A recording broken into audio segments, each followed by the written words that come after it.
Chapter 929. The young man nodded slightly and looked at Dean and Felicia. His eyes lit up. There is an emergency at the border of the Empire. We lack manpower. You two can come with us. Dean frowned. Felicia's face changed. Elder, I just finished my mission. I have to go back and report to the king. I'm afraid. The buzz-cut youth glanced at her. The Bloodthorn Corps is also a powerful army of the Empire. As a squad leader, how can you not see the bigger picture? The border defense is a huge matter, and we are currently lacking manpower. Since you guys are here, it's only right that you put in some effort. Of course, I won't mistreat you. This time, I'll let you join the Border Defense Army in the name of temporary enlistment. When the time comes, your achievements will be recorded in your identity system. You should know how fast you can accumulate achievements at the border. If you're lucky, after this battle, you might be able to be promoted from a squad leader to a senior leader and be on equal footing with us. Felicia smiled. Elder, it's not that I don't want to contribute to the Empire, but my mission is urgent. The king is waiting for me to go back and report. I can't afford to offend the king if I delay here. Can't afford to? Hearing Felicia's hint, the brush-cut young man's eyes flashed with coldness, but he didn't say anything. The Bloodthorn Sovereign was a supreme ruler. He couldn't afford to offend him, nor would he dare to forcefully recruit Felicia. However, he would remember this threat. In that case, you should go back and report. The king's mission is more important. There was no anger on the youth's face. He looked at Dean. Little brother, you have just come out of the wall. You haven't joined the Legion yet. This time you will come with us to the border. If you're lucky, with your Abyss-level strength and this contribution, you should be able to directly become a squad leader in the army after the battle is over. This is much better than reporting to the Empire now and having the identity of an ordinary member randomly arranged for you. At that time, won't you still have to carry out missions and accumulate contributions before you can be promoted? How can it be faster than accumulating achievements at the border? Dean's face slightly changed. He could see that this was not a good thing. Since there was an emergency at the border, it meant that it was extremely dangerous. It was very likely, oh no, it should be 100% that they would fight with aliens. His strength wasn't enough in the battlefield. It was like a general who was slightly stronger than an army. He was like duckweed in the water. One mistake, and he would be destroyed. As for accumulating merits and being promoted to captain, as the youth said, he needed to be lucky to accumulate achievements. He would just lie here forever. Elder, Felicia has promised me that she will recommend me to the king. I just left God's wall, and I'm still inexperienced. I'm afraid I'll cause trouble for the elders if I go to the border. I'll come back after a few years of experience. Dean had a headache. Humph! Before he could finish his words, a cold snort interrupted him. The brush-cut young man's face turned completely cold. He said condescendingly, "The border defense of the Empire is a big deal. We are the border envoys of the Empire. We have the right to forcibly conscript all civilians. Do you want me to forcibly conscript you?" A trace of gloominess flashed in Dean's eyes, but he quickly restrained himself. He turned to look at Felicia and signaled her to say a few words for him. Felicia saw Dean's eyes and shook her head slightly. She wanted to tell him that she couldn't help either. Dean was a bit angry when he saw that she was going to stand by, but he wasn't angry at Felicia. After all, he and Felicia weren't close friends. It was normal for them to go their separate ways in the face of a disaster. Moreover, Felicia should be eager to leave him so that her life would be guaranteed. It was strange for her to help him. He was angry because he couldn't refuse and the tough attitude of the youth. Don't waste time. Come on up. The youth frowned. Dean's mouth slightly twitched. He looked at Felicia and said, "Since Elder said so, I will go with Elder to the border. We will meet again in the kingdom of God." There was a trace of pity in Dean's eyes. Meet again in the kingdom of God? You probably don't know that the temporary conscripts are often sent to the front line of the war. The survival rate is less than 10%. In other words, 90% of them will die. What kind of probability is that? However, she didn't want to break up with Dean at this juncture. She knew what Dean was thinking. He was worried that she would reveal the secret of the undead. However, even if she said it now, it would be meaningless. If Dean died, the king would blame her for not bringing Dean back. As for talking about this matter with the 3 border envoys, she didn't even think about it. They didn't belong to the same system. Telling them about Dean's secret would not benefit her at all. Instead, it would help the enemy. "I'll wait for you," she replied. Dean glanced at her and didn't say anything. He came to the side and grabbed Aisha's shoulder in a rough way, as if to guard against her counterattack. Then he brought her all the way to the purple-winged dragon, jumped, and landed on the dragon's back. The dragon's back was wide enough for 7 or 8 people to stand on it. "Kill this thing. It's useless for you to go to the border to help." The youth frowned. Dean clenched his fingers but soon loosened them. He whispered, "Elder, this is the gift I'm going to give to the army. I'm hoping to get a promotion with it." The youth sneered but didn't say anything. The King of Corpses was indeed a rare experimental material. It could be exchanged for a lot of money. However, he had to have the opportunity to return to the Empire. In his eyes, Dean was already a dead man. "Let's go," the one-eyed, middle-aged man urged. The youth didn't say anything. He glanced at Felicia on the ground and remembered her appearance. Today's threat made him lose face. In the future, he wouldn't let her go easily. The purple-winged flying dragon spread its wings and soared into the sky, kicking up a strong gust of wind. In an instant, it rose more than 1,000 meters into the sky and flew into the distance. Felicia instantly turned into a small dot. She was getting farther and farther away until she couldn't be seen. "I hope we're not too late." The tall woman's hair fluttered in the wind. She looked forward.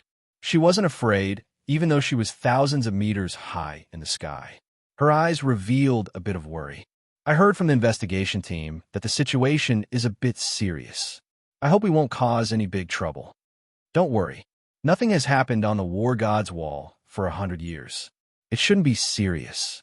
Most likely, the border guards were careless and let these beasts attack." The youth said calmly, "It's our bad luck. Out of the 20 districts on the War God's Wall, only our District 7 has a problem. These aliens are really stupid." The one-eyed middle-aged man shook his head and sighed. He had changed his calm image from before. They chatted as they hurried along. It seemed that they didn't notice Dean at all. Dean quietly listened to them. They didn't hide the content of their conversation from him. It seemed that they weren't afraid of him hearing anything. Through the 3 of them, Dean roughly knew some of the situation. The War God's Wall was divided into 4 sides. It seemed that each side was divided into 20 districts. The 3 of them were sent by the Empire to pacify the war at the border. If the war wasn't pacified, the 3 of them would take full responsibility. Because of this, the youth wanted to forcibly recruit Dean and Felicia. Although the Abyss wasn't a big deal in the border battlefield, it wasn't a small bird either.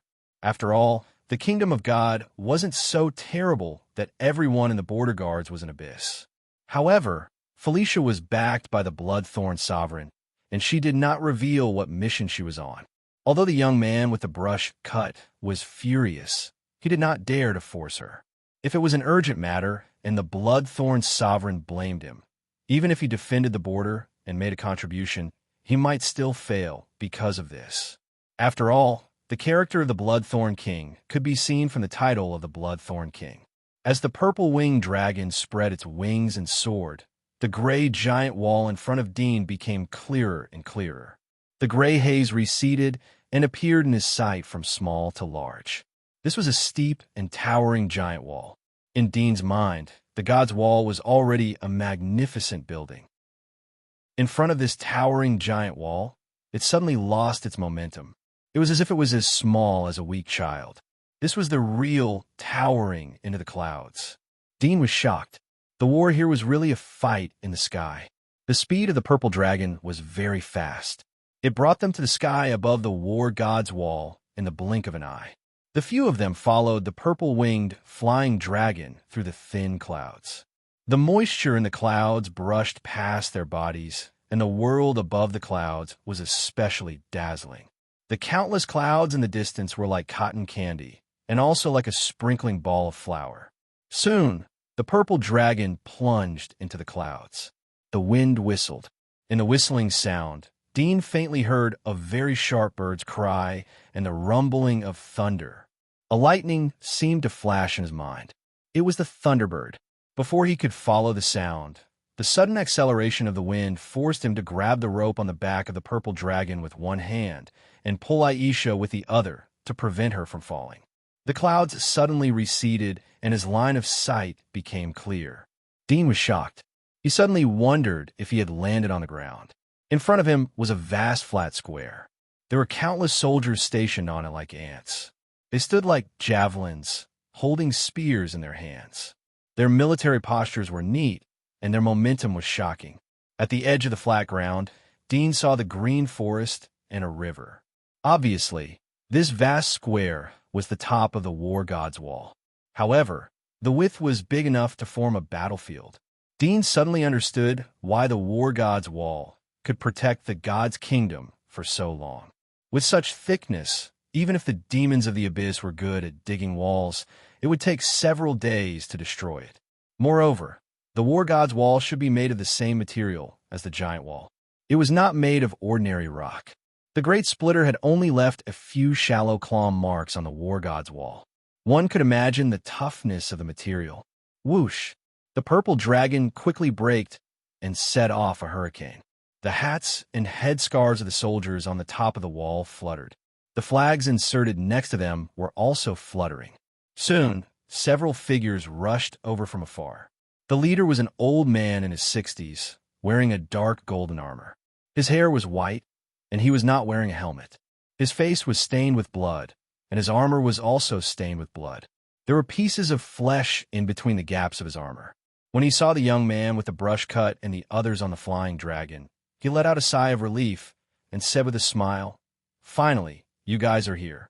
The young man with the brush cut stepped on the dragon's neck and jumped down. The tall woman and the one-eyed middle-aged man followed. Dean also jumped down with them. When he and Aisha landed on the ground, the soldiers standing around suddenly looked at them. For a time, countless murderous aura quickly gathered on Dean. To be precise, it gathered on Aisha, who was next to Dean. Countless spears were pointed at them. At this moment, even Dean, who had countless bloody hands, felt a chill. These soldiers were completely different from the soldiers he had seen before.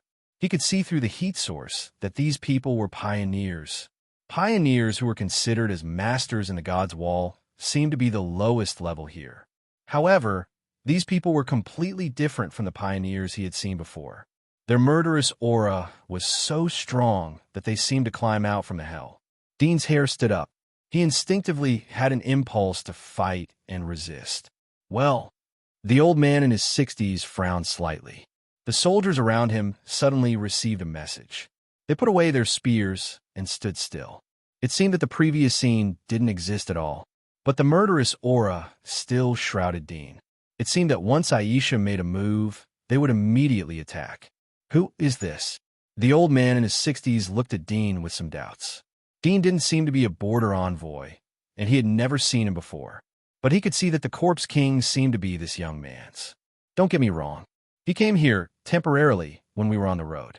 I heard that the situation here is critical. Seeing that he is also at the Abyss level, I thought that he could help here. The young man with the brush changed his arrogant attitude and said politely to the old man. The old man suddenly understood. No wonder he felt that Dean was a bit strange. It seemed that he hadn't reached the border envoy level. What is this Corpse King? The old man asked. He brought it with him. He is going to bring it back to the kingdom of God and present it to the king. The young man with the brush didn't want to waste time on Dean. He simply said a sentence and immediately asked, "How is the situation here?" Chapter 9:30. But what? The old man sighed. I haven't seen these strange beasts before. Although there aren't many of them, but we have suffered heavy casualties. Last night, in the early hours of the morning, the sentinels in front of us sent a warning. They said that there were traces of fire dragons and a lot of beasts heading towards us. It is estimated that the beasts were driven by them. At present, the number of beasts is 2. I'm afraid that we won't be able to defend if they concentrate on attacking Area 7. That's why I sent a message to the Empire overnight to ask for reinforcements. Dean, who was quietly listening to the old man's words, was moved. Sent a message last night? Felicia said that it would take more than a month to reach the Empire from here. Didn't it mean that it only took them one night to send a message to the Empire? Or even faster? After all, if the Empire had received the message and sent people immediately, then it would take time for the 3 envoys to arrive. Thinking of the flying speed of the purple-winged dragon, Dean estimated in his heart. He felt that if there was no hindrance all the way, it would be as long as they traveled on land for more than a month. This was probably the efficiency of the Air Force. To level of beasts, the youth's face changed. There was a trace of dignified look in his eyes. The old man nodded.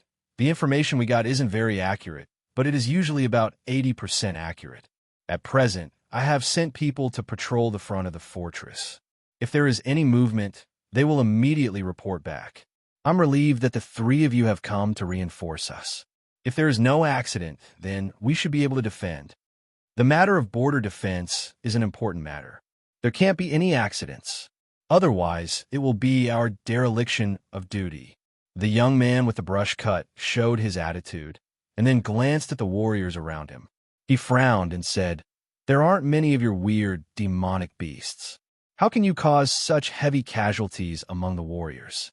Is it a group of high-level monsters?" The old man shook his head and smiled. "In terms of combat effectiveness, they're not as good as our soldiers. But their lurking ability is extremely strong. The sentinels in front of us are not aware of them. Moreover, their bodies are poisonous and they will explode when they die. It will form a poisonous area. If more than a dozen of them explode in the same place, then the poisonous gas will be released. Many soldiers were unable to guard against it, and the poisonous gas entered their bodies. They are currently being treated by the medical team, but the situation is not very optimistic. Many soldiers have died due to the poisoning." "So powerful?" The young man's expression changed slightly. It was common for soldiers to be injured or poisoned, but it was a great loss if they died. These soldiers were trained with great effort. They were the most elite soldiers in the Imperial Military Department. Each of them was trained with countless resources and money. Dean was also shocked. The monsters were not as powerful as the pioneers, but they had caused so much damage to the border. Sure enough, strength was not the only criterion to judge the enemy. Many low-level monsters had more terrible soft power than the Abyss. "Let's talk as we walk." The old man turned around and glanced at Dean. "This young man's strength is not weak. What are you going to do?" "Just follow the arrangements of the other temporarily recruited soldiers," the young man said without thinking. He knew that the reason why the old man noticed Dean was not because Dean was an Abyss expert, but because he was worried that Dean was brought by them. Perhaps Dean had a close relationship with them, or perhaps he was the child of a big shot in the Empire. The old man wanted to take this opportunity to send him to the border to accumulate military achievements. "Got it." The old man nodded. Since the young man said so, it meant that what he said before was not a lie. This young man was really an unlucky guy that the old man met on the road and recruited temporarily. "Lisa, arrange this young man," the old man said to a tall woman in a silver-gray military uniform behind him. The woman was wearing red glasses and a military cap. Her temperament was sexy and charming, but also a bit cold and arrogant. Any man who saw her would be moved. She responded indifferently, "Yes." The old man led the young man and the other 2 to leave the place. The rest of the people followed and surrounded them like stars around the moon. Only Dean, the female officer named Lisa, and the soldiers were left in the place. "What's your name?" Lisa turned to look at Dean. Dean thought for a moment and said, "Dean, duty?" Lisa looked at him and nodded. "Come with me." Dean immediately followed her with Hai Sha. The top of the wall of war was very wide. The inner part was the living area where the soldiers camped. The outer part was the line of defense. Some enemies who broke through the layers of attacks and climbed to the top of the wall would often be killed outside the line of defense. It was also a temporary battlefield on the wall. The ground was always filled with the smell of blood. Dean followed Lisa through the barracks. After a long time, they came to another pile of tents. There were also soldiers stationed nearby, but there were not many idle warriors. Moreover, they were different from the warriors outside the barracks that Dean passed first. Although these warriors were wandering, sitting together chatting, and even gambling, they were all wearing military uniforms and armor. It seemed that they were ready to go at any time. At first glance, the soldiers here gave off a feeling of laziness. Almost none of them wore a complete set of military armor. Some of them only wore military pants and a white shirt, looking very loose and casual. Some of them had messy hair and yawned as if they had just woken up. All the people's faces changed when they saw Lisa come over. The people who were laughing and joking immediately stopped. Soon, everyone's attention shifted to Dean and Aisha, who were following behind Lisa. Some people's eyes flashed when they saw Aisha. They seemed to be aware of something. Some people looked at Dean and Aisha with gloating eyes. Some people had sympathetic eyes. Lisa didn't pay attention to the people who were wandering outside the barracks. She went straight to a large tent in the middle of the barracks. It was very spacious inside. There was a desk at the top. A bald man was sitting on it. His feet were on the desk. He was holding a young woman in military uniform in his arms. Her snow-white hemisphere and flat abdomen were as smooth as silk. A rough hand was moving over and kneading them. The big hand was bigger than the woman's waist. It seemed that it could break her waist with one hand. Seeing Lisa come in, the two of them stopped in their passion. When the baldy looked up and saw that it was Lisa, he immediately swallowed the vulgarities that had rushed to the tip of his tongue. He said angrily, "Can't you get someone to inform us?" Lisa looked at him indifferently. "Is it necessary? Even if you're at a critical time, I can wait by the side. It's also good to watch a live performance. It's good to relieve my fatigue." Dean didn't expect that a beauty like Lisa, who looked like an iceberg, would say such tough words. Sure enough, you can't judge a person by their appearance. But he had seen a lot of people like her. These days, shy girls were much rarer than passionate Annies. The bald man rolled his eyes. He pushed the young girl away and waved his hand, motioning her to leave. The girl nodded obediently. She put on her clothes and left with small steps. When she passed by Dean, she glanced at him. She saw that Dean was also looking at her. Her cheeks turned crimson. She showed a touch of shyness and hurried away. Dean's face was calm. He knew that the shy expression on the girl's face was deliberate. In fact, some prostitutes who received countless customers could do the same. As long as there was a need, there would be a supply. Lisa casually walked to the side and sat down. She glanced at Dean, who was standing at the entrance of the tent, and said, "This is the temporary recruitment camp. What are you good at? What are the magic marks? Tell this bald man and let him arrange suitable soldiers for you. He will be your boss in the future. Of course, he will be the second boss when I am here." The bald man's face was full of black lines, but he had long been familiar with her temperament. It wasn't the first time that such a thing happened. He ignored Lisa and asked Dean, "Look at your appearance. You should be from the Abyss." "Very good." Such a level of master is rare in this temporary recruitment camp. "What is your name? Also, what is the matter with the Corpse King next to you?" He showed a more interested look, but he didn't think that the Corpse King was under Dean's control. It was too unrealistic. Dean frowned. "My name is Dean. I caught her in the wilderness. After the recruitment period is over, I will return to the Empire and give her to the king." Along the way, he heard the others call the Holy Kingdom Empire, so he also changed the way he addressed it and deliberately used the word return to hint at his identity.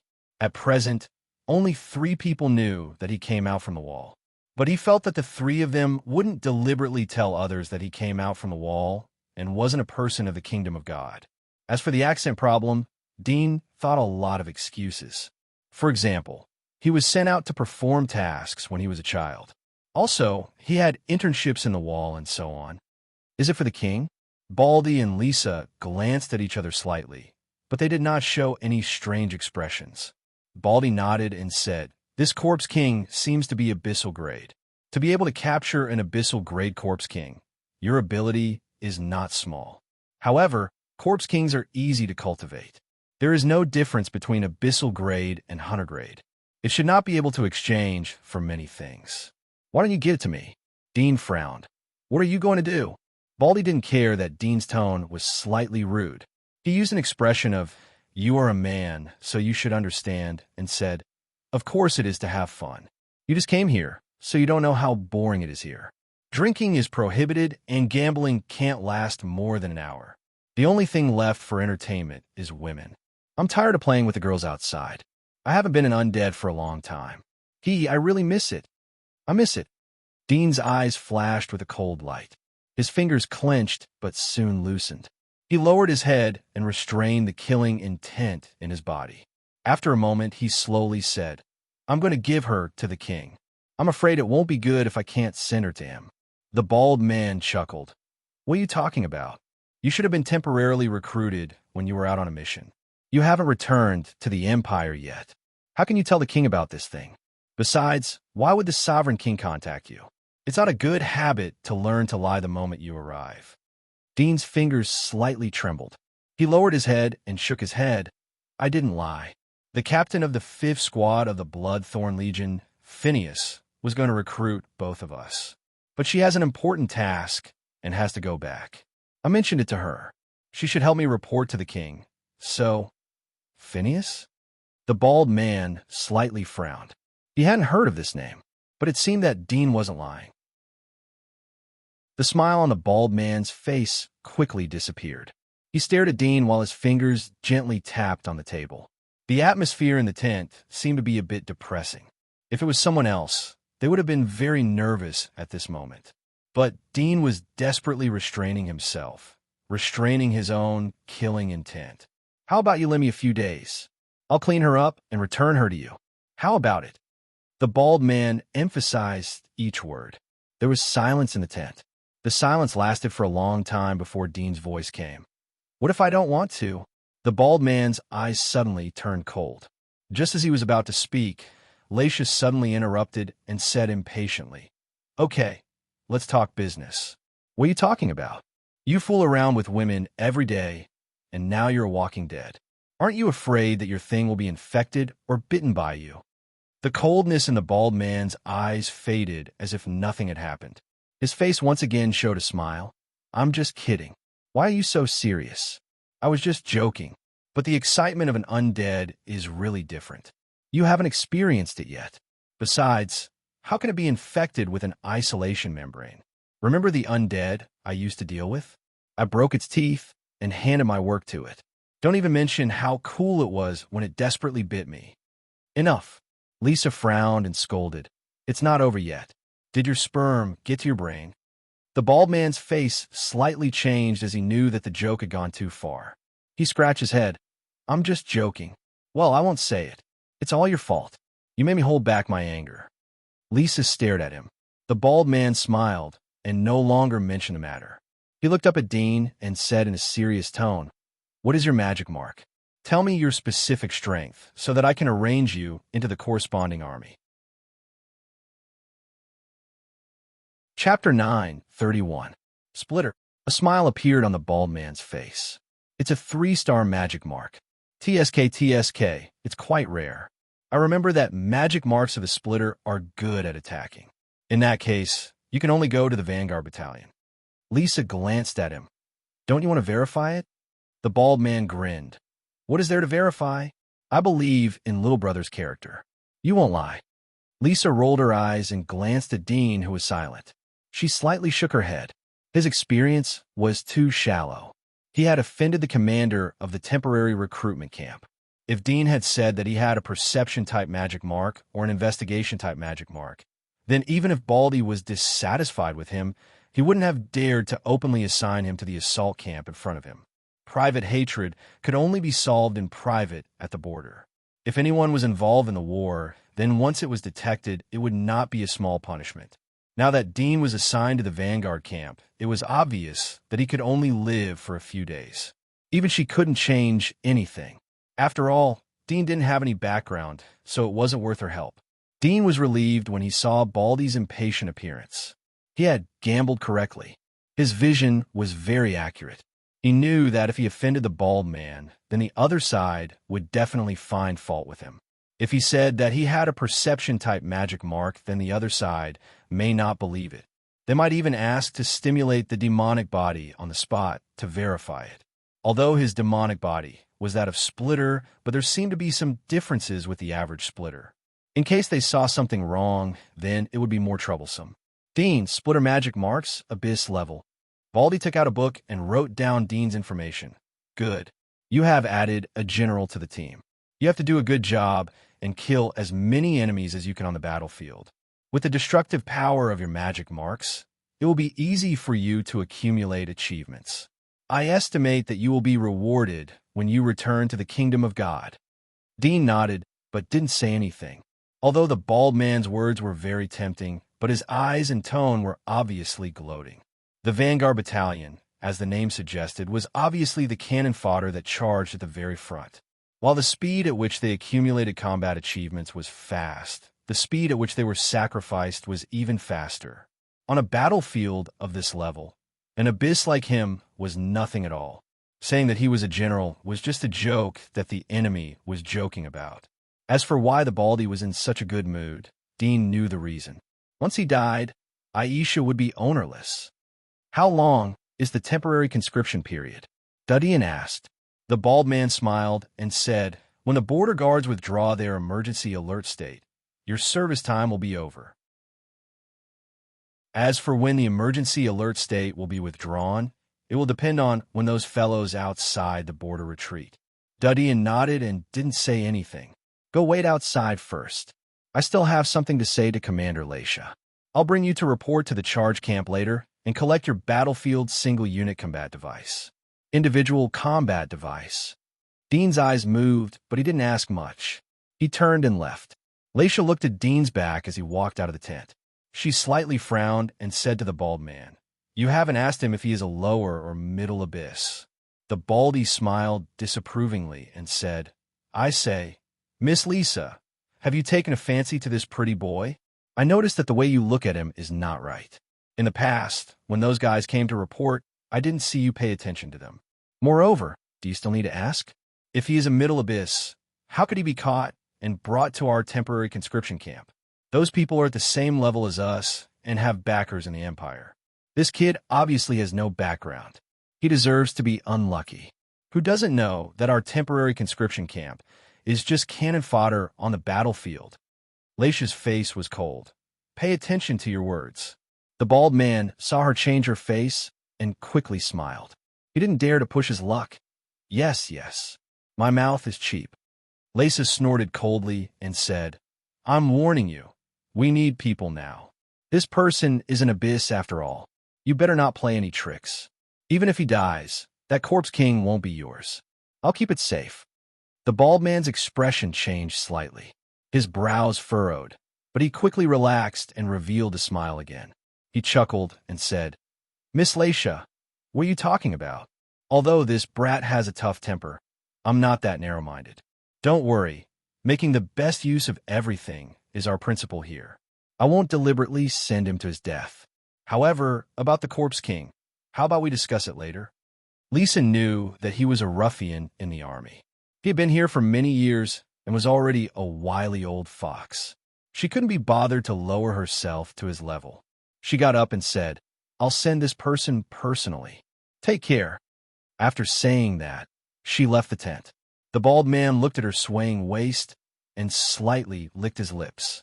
There was a trace of greed in his eyes. He whispered to himself, Smelly bitch, one day I'll make you beg for mercy under my crotch. Dean was waiting outside the tent. He heard the voices of the two people inside the tent. As he expected, he was surprised that the cold-faced female officer Lisa seemed to be talking to him. Both of them had almost no communication. Was this the legendary cold face, but warm heart? The sound of footsteps came from behind. Dean knew that Leisha was coming. He turned and said, Officer Leisha. Leisha nodded slightly. Come with me. Dudian followed behind her with Haisha. The two of them passed through the tents and the surroundings and slowly distanced themselves from the crowd and the guards, coming to the inner boundary of the Battle God Wall. Looking down from here, the land on the inner boundary was extremely vast and the distance was extremely far. The rivers and forests on the ground were extremely beautiful. Leisha stood at the edge, her silky hair fluttering in the breeze. It was as light as a cloud, blurring her features. She stopped and stood there, looking into the distance. Dean's eyes lit up. He didn't know why this woman brought him here. He didn't ask. There was silence between the two. There was only a few whistling sounds of the wind. After a few minutes of silence, Leisha opened her mouth. The first sentence she said made Dean's hair stand up. "Is the corpse king your lover?" Dean couldn't help but clench his fists. He stared at her back. Suddenly, he had an impulse to attack. But he couldn't see the slightest murderous intent from Leisha's body. He finally endured it. "What did you say?" Dean asked in a deep voice. Lisa slowly turned her head and looked at Aisha. She looked at Dean. "If I'm not wrong, then she's your lover? Or a partner who fought with you? How long has she been infected?" Dean's face became more gloomy. He stared at the woman's face. He carefully looked at every pore of her body. Suddenly, he found a sad and compassionate expression in her eyes. Was she sympathizing with him? Dean suppressed the killing intent in his heart and whispered, "Sir, you misunderstood. She's just a corpse king that I caught. You don't have to lie to me. I won't tell on you." Leisha shook her head. "You won't live to see tomorrow if I want to kill you. Moreover, I won't do it myself. Do you believe me?" Dean's palms overflowed with cold sweat. He naturally didn't believe it, but he had to believe it. Seeing Dean's silence, Leisha continued, "I've noticed her since you came. You said that you caught her in the wilderness. Oh, that's just to deceive others. Her clothes are cleaner than yours. There's no minced meat or blood in her nails. Her nails are neatly trimmed. She often takes care of her hands, even more diligent than me. How can I believe that she isn't your lover?" Dean's face changed. He didn't expect these reasons to expose him. It was meaningless to continue to deny it. He looked at her. "Yes, she's my lover. What do you want?" Leisha shook her head slightly. "I don't want to do anything. I just have some feelings." She turned her head and looked into the distance as before. Her voice was ethereal with a bit of sadness. "My husband, like her, was infected with the virus and became a corpse king." Dean was startled. "I saw him being bitten with my own eyes and the virus eating away at his body bit by bit. I once knelt down and begged everyone I could to save him, but no one could do it. I could only watch as his skin turned paler day by day, and then completely changed, becoming a corpse king that didn't recognize anyone. At that time, I thought that if he became a corpse king and bit me, I could also become a corpse king and accompany him, even if it meant being destroyed." Leisha's voice floated in the breeze. "But he didn't." "No." Dean's pupils shrank. Leisha slowly said, "He resurrected as a corpse king. He didn't bite me. Instead, he pushed me away. Then he was destroyed in front of me." Dean saw her slightly trembling shoulders and was slightly silent. There was a long silence. Lisa seemed to be calming herself down. It was not until a long time later that she finally turned around. Her expression seemed to have returned to its previous indifference, except that there was obvious moisture in her eyes. "Seeing that you love her so much, I believe that you must love her very much, very deeply, and you are even willing to sacrifice yourself for her. However, keeping her by your side for such a long time is not the solution. You are now conscripted to the temporary camp. You can lose your life at any time. When you die, she won't have a good ending. If you trust me, you can entrust her to me. If you can return to the Empire alive, it will naturally be the best. If not, I can take care of her for you. At least, I won't let her be destroyed." Dean looked at the faint sadness in her eyes. Suddenly, he had a feeling of finding the same kind of confidant. The previous dialogue between her and Baldy was very clear that he would die in the battlefield this time. Although he didn't want to agree, but there would be accidents at any time. Not to mention the battlefield. Even if it was in the wilderness, there would be accidents. In case something happened to him, then Aisha would have someone to rely on. It would be a good thing. "Well, if something happens to me, then please take care of her." Dean thought for a moment and nodded. "I will take care of her," Leisha slowly said. "But I see that she doesn't seem to have the ability to move. She can't even eat or drink. How do you limit her ability to move?" Dean was about to open his mouth, but a warning sign suddenly sounded in his heart. His eyes flashed as he said, "This method of restriction is less destructive to her body, but it is more cumbersome. Through some tools, her bones, body and brain perception system are restricted from her body, so that she has no perception of the outside world.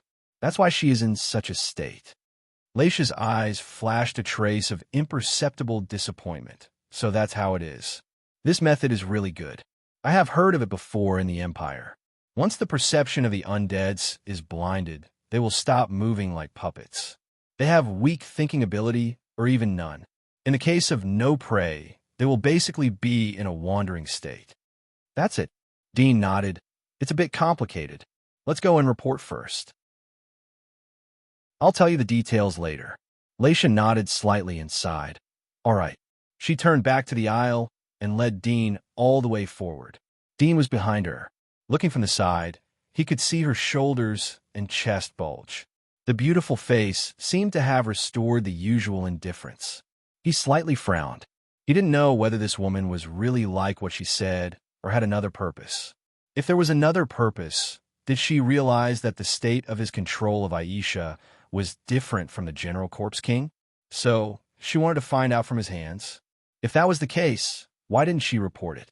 The Empire should have the means to pry open a person's mouth.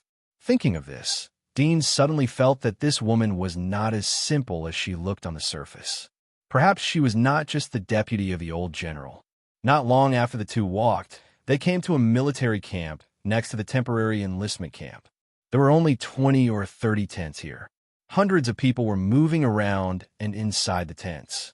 Most of them were pioneers, followed by a larger proportion of dominators. In addition, Dean also saw 2 abyss-level heat sources. As for whether there were abyss-level heat sources or not, he didn't know. This is the assault camp. Leisha introduced and led Dean to the largest tent in the middle. People sitting or chatting around saw Leisha and Dean like sharks smelling blood. Although they maintained their original posture, their eyes were all focused on the two. Leisha lifted the curtain and walked in. It was very spacious inside, full of weapons such as swords, spears, etc. On the other side, there were several huge metal racks with armors similar to wrist guards. There were several people working in the tent. A fat woman sat at the top table. She was less than 5 meters tall, but her horizontal width was almost no less than 1 meter. She belonged to the kind of person who wouldn't feel pain if she fell. She looked up and was surprised. Officer Leisha, this is the newcomer, Dean, an abyss-level master. Leisha pointed at Dean and said to the short and fat woman, prepare a set of armor and an individual soldier system for him. Abyss? The short and fat woman was a little surprised. She looked at Dean and soon noticed Aisha next to him. She was startled and said, this is a corpse king, his trophy.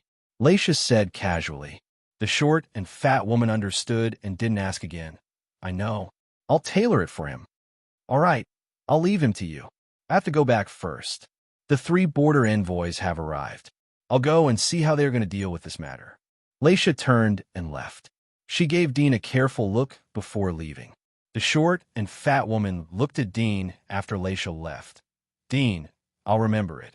You wait outside and come back to collect your combat equipment. Dean was surprised. Combat equipment? Doesn't everyone have a magic hunting device? Chapter 932. Of course, the short and fat woman said, as if it was a matter of course. Fighting with a demonic body alone is just like us humans taking off our clothes to fight. Although some people's demonic body is extremely defensive and even tougher than high-grade military armor. If you add a set of combat armor on the outside, it is equivalent to a double defense. And for those who are perceptive or good at hiding, life-saving, and other magic mark abilities, combat armor is even more useful. Duddian nodded, but don't worry about not being able to wear it. Miss Lisa said that the combat armor is tailor-made. It is completely suitable for the transformation of the demonic body. What is your magic mark? Tell me. The short and fat woman took out a small book and asked.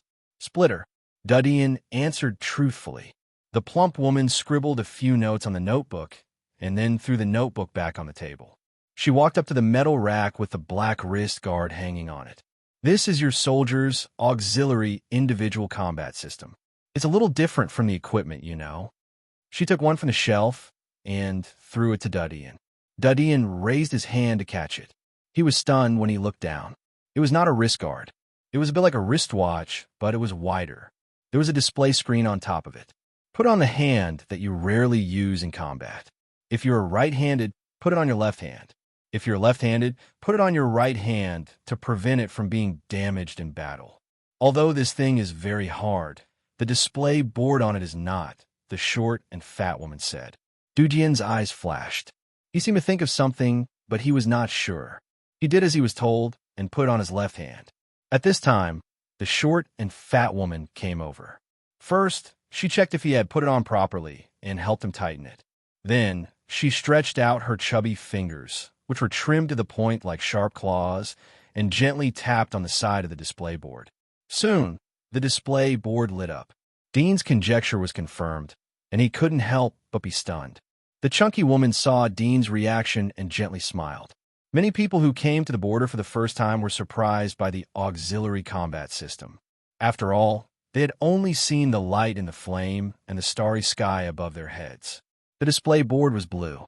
In less than 4 or 5 seconds, the background slowly turned green, and then a white grid appeared. In the center of the grid, there was a green dot, and beside the green dot were densely packed yellow dots. Dean stared blankly and seemed to be in a daze. His reaction was completely within the short and fat woman's expectations. She explained, as the name suggests, this auxiliary combat system is a device to help you fight on the battlefield. This grid is a map, and each grid is 1 kilometer long. The grid at the outermost edge is thinner, and when you move there, the grid will return to the size of the central area. The green dot above is you. The surrounding yellow dots are our allies. If there's a red dot above, it's the enemy. The enemy is an alien race or a demon. It's also possible that it's a human who isn't equipped with a personal combat system. Dean came back to his senses and nodded slightly. He didn't say anything, but there was an indescribable, complex feeling in his heart. He was surprised and worried at the same time. But in the end, he was surprised. Electricity. The God Kingdom had mastered electricity, and it was even being used on the battlefield. Moreover, it wasn't just electricity, but a deeper application of magnetic field. This was enough to show that the technology mastered by the God Kingdom was far higher than he had expected. Mastering electricity was the real difference between the ancient and the modern. Once the God Kingdom mastered electricity, it meant that if the God Kingdom found the relics of the old era, they would be able to use it directly. Moreover, electricity would be of great help to the promotion of industrial reform. It would greatly improve the speed of human scientific and technological progress. Dean could feel that it wouldn't be a short time before the kingdom of God mastered the power of the individual combat system. For him, the more advanced the technology of the God Kingdom was, the greater the hope of resurrecting Aisha. But he was worried that in the future he would go to the God Kingdom with advanced technology. The advantage of the super chip in his hands would be weak. However, he believed that even if it was weak, it wouldn't be too weak. At worst, he could skip the electrical revolution. After the electrical revolution, there was the third industrial revolution. It was the era of science and technology. The rise of a series of technologies, such as biological cloning technology and aerospace technology, was enough to bring earth-shaking changes to the world. Moreover, he had the strongest weapon in his hands, nuclear weapons. However, when it came to cloning technology, Dean couldn't help but think of the temple in the Barker's Wall. By cutting out the original body of the parasitic soulworm and mixing it with the origami factor, it seemed to be called biological cloning technology. In this abnormal era, the technology seemed to be somewhat abnormal. There were some things that the God Kingdom had mastered after the Third Industrial Revolution. After all, the old era wasn't completely destroyed. There were a lot of relics left behind. There were crystallization of human wisdom. It wasn't uncommon for the God Kingdom to bring abnormal growth in technology. It was even possible for the God Kingdom to create nuclear reactors. However, the probability of this was low. After all, the nuclear weapons technology was the secret of the God Kingdom. The possibility of carelessly leaving the technology in the relics was not high. When did the Empire create this auxiliary combat system? Dean recovered from his thoughts and asked her. The short and fat woman was surprised. She didn't expect that Dean wouldn't ask about the magic of this thing, but about its age. She frowned. Why are you asking about this? It's not something you should care about. Dean replied, I'm curious. The Empire is too powerful. It's amazing that they could create such a magical thing. So I want to know when the Empire created it. Is it possible that they created it hundreds of years ago? The people who made these things are amazing. His face was filled with admiration and heartfelt admiration. Seeing his appearance, the short and fat woman chuckled and said, needless to say, this is the masterpiece of the temple. It was created more than 120 years ago. This is already the improved 5th-generation combat system. It is more advanced than the previous ones. Not only can it sense the position of allies and enemies, but it can also communicate temporarily within a certain range. She stretched out her chubby finger and pressed on the only slightly raised black particle next to the display board. The display board suddenly fluctuated like an audio frequency. Hello, hello. The short and fat woman approached the display board to test the sound. Her voice echoed from the front edge of the combat system. But after the electric current processing, it sounded more pleasant and younger. Dean was startled. He didn't expect that the radio system had been developed by the kingdom of God. Don't be surprised. It's called instant communication. It's one of the abilities to assist the individual combat system. The short and fat woman thought that Dean was scared. On the battlefield, you can use this to contact your allies on the same channel. But the range of the allies can't be too far. Next, she gave Dean a detailed introduction of the various functions inside. Dean found that this thing contained a lot of technology. In addition to life detection and radio, there was temperature and terrain display.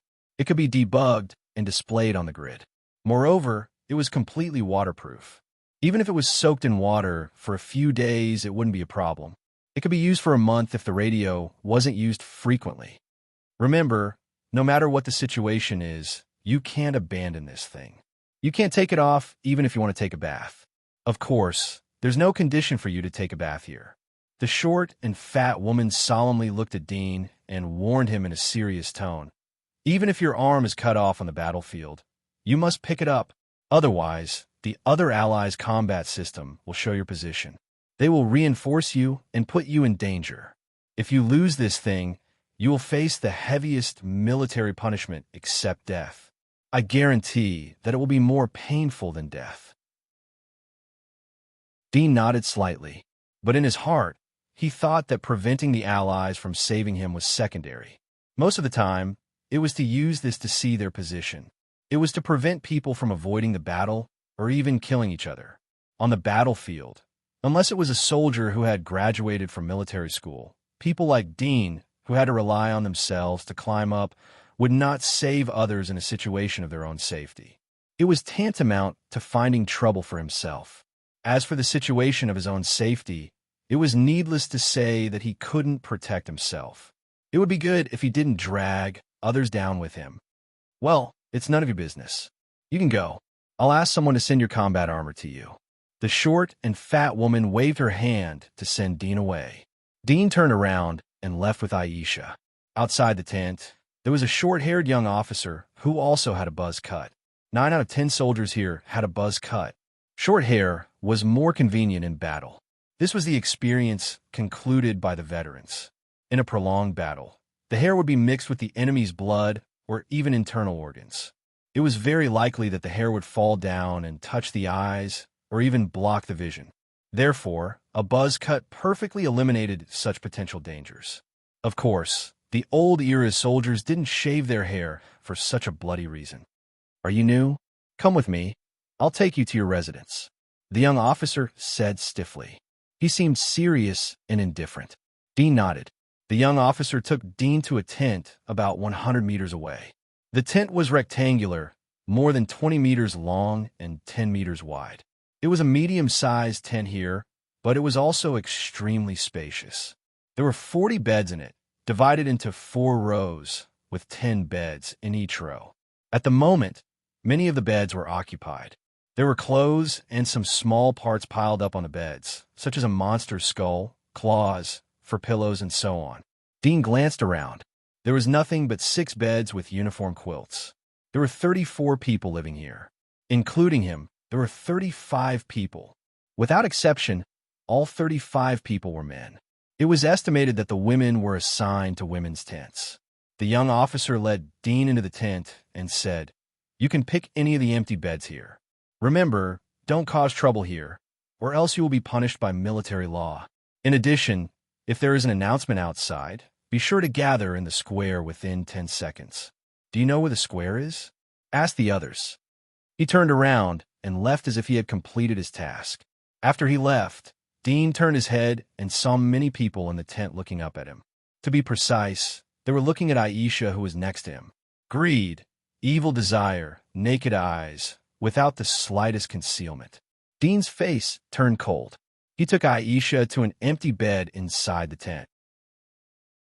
After a few steps, a leg stretched out from the second row on the right. It was the first bed on the side of the aisle that Dean passed through, blocking his way. "Buddy, how's the matter I discussed with you?" The owner of the leg was a thin young man in his late 20s.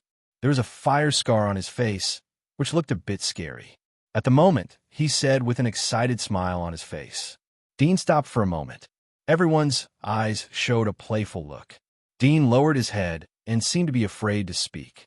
But no one knew that his eyes stayed on the young man's leg. Only the young man felt it, but he laughed even more. He didn't mean to take back his leg. Then he found that he could no longer take it back. Without any warning, the outstretched leg broke at the knee with a snap. When the leg fell to the ground, blood gushed out. The cut surface was very neat. The young man was stunned for a moment. The pain passed to his brain. He immediately screamed and rolled on the bed while holding the broken leg. His face was full of pain. He stared at Dean and suddenly shouted, "Murder! Someone is killing." Others followed. Some people laughed. Some people frowned and seemed to be thinking about something. Soon, footsteps came from outside. The young officer who had just left came back. At the same time, there was an officer of similar age next to him. The two came together and lifted the tent. They immediately saw the scene in front of Dean and the young man rolling on the bed. What's the matter?" The young officer who had sent Dean was furious. He immediately came forward and scolded. At the same time, he looked at Dean angrily. At this moment, Dean was standing in front of the broken leg. Obviously, it was Dean who did it. Dean looked calm and said in a cold voice, "He provoked me first. I defended myself."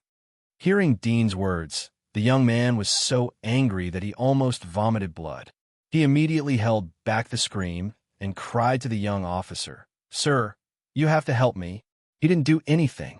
I just wanted to discuss something with him. He attacked me." Everyone saw it with their own eyes. If you don't believe me, you can ask everyone. Isn't that right? Yes. Yes, this newcomer is too arrogant. It's just a question, but he actually sneak attacked. Despicable. Suddenly, someone joined in the uproar. Chapter 9:33. Is that so? The young officer's face was gloomy as he looked at Dean coldly. Dean looked indifferent. Of course not. He maliciously provoked me and was ready to attack me with his feet. I defended myself, but I didn't expect him to be so weak. I thought he was an abyss like me. As a result, I used too much force and his legs were broken. Hearing Dean's words, the people who were originally heckling were surprised. Many people looked at Dean in surprise. They didn't expect him to be an abyss. Most of the people living here were pioneers. There were abyss-level masters, but very few of them. So everyone mistakenly thought that Dean was also a pioneer or at most a dominator. For a time, the heckling voice suddenly died down, but there were still 7 or 8 people echoing. It seemed that they were purely watching the fun and were not afraid of Dean. Everyone had a different feeling when they heard the same sentence. Others understood the power exposed in Dudian's words, but the young officer heard a kind of arrogance and threat. What happened to the Abyss? Abyss can casually attack others? The young officer snorted. He's just a pioneer. How dare he attack you? I've just told you not to make trouble. Did you ignore my words? Dean's eyes flashed coldly as he looked straight at him. Because he is a pioneer, he doesn't know my strength and rashly provoked me. Otherwise, how can I, an abyss, casually lower myself to the level of a pioneer? He didn't attack me, so why would I attack him? Bold, the young officer shouted. Dean's consecutive rhetorical questions made him even angrier. I brought so many newcomers here, and nothing happened. Why did someone provoke you when you came? How do I know the reason? Dean knew that it was because of Aisha, but he didn't want to point it out. He knew that even if he didn't point it out, the young officer should be aware of it. His current attitude was just to establish his majesty. However, if he really let the young officer use him to establish his military prestige, then there would be a lot of trouble in the future. Moreover, these troubles were not aimed at him. You can't tell me the reason. It's your fault. Come with me to the military training office to receive punishment, the young officer said sullenly. Dean didn't move, but looked at him. I've already told you the reason, but you don't accept it. Nothing happened before because I came here, but now something happened.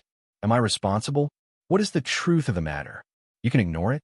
How could he judge who was right and who was wrong just by comparing the past and the present? Since that's the case, I'd like to ask you the same question. There are more than 30 people here. Why didn't I attack anyone but him? The young officer was slightly stifled. He didn't expect Dean to be so eloquent and articulate. He choked on the spot. Although they were both abyss-level powerhouses, but the young officer was different from the other leaders of the Giant Wall. Those people were in charge of the Giant Wall and were good at talking. The young officer was sent to the War God's Wall to guard the border. He had learned how to hunt monsters since childhood. He came here to learn how to attack alien races. How could he compare with Dudian when it came to talking? Unable to refute, he flew into a rage out of humiliation and shouted, "Sophistry! No matter what, the two of you who caused trouble this time, follow me to the military training center to receive your punishment." "Sir, I'm innocent," the young man with the broken leg said pitifully. "Shut up." The young officer's face was gloomy. "Don't think that I don't know what's going on. If you talk again, I'll cut off your other leg. You haven't learned anything else, but always cause trouble. You don't know the strength of others." The young man with the broken leg's face changed. He didn't dare to say more. In fact, he had panicked when he knew that Dean was an abyss. He had been here for so long, and he knew how cruel it was here. Although the young officer said that he would punish Dean, but at most it was symbolic. After all, they were in need of manpower. On the contrary, he was a pioneer. Even if the investigation was as he said and Dean maliciously attacked him, he could only accept it. He would receive the same punishment, but the punishment for pioneers in Abyss was as different as heaven and earth. Dean looked at the young officer and didn't say anything more. Seeing that things had calmed down, the young officer looked at the people around him who were still stretching their heads to watch the show. He shouted, "Are you all free? Gather at the training field in 3 minutes. Today, if you don't practice the knife formation, you will suffer." Many people immediately shrank their heads and cursed their bad luck. "You two come with me." The young officer's anger hadn't dissipated. He shouted at Dean and turned to leave. Dean followed them with Aisha. The young man with the broken leg immediately picked up the broken leg from the ground. As long as the leg was still there, he could reconnect it to the medical center. He bandaged the broken leg and quickly stopped the bleeding.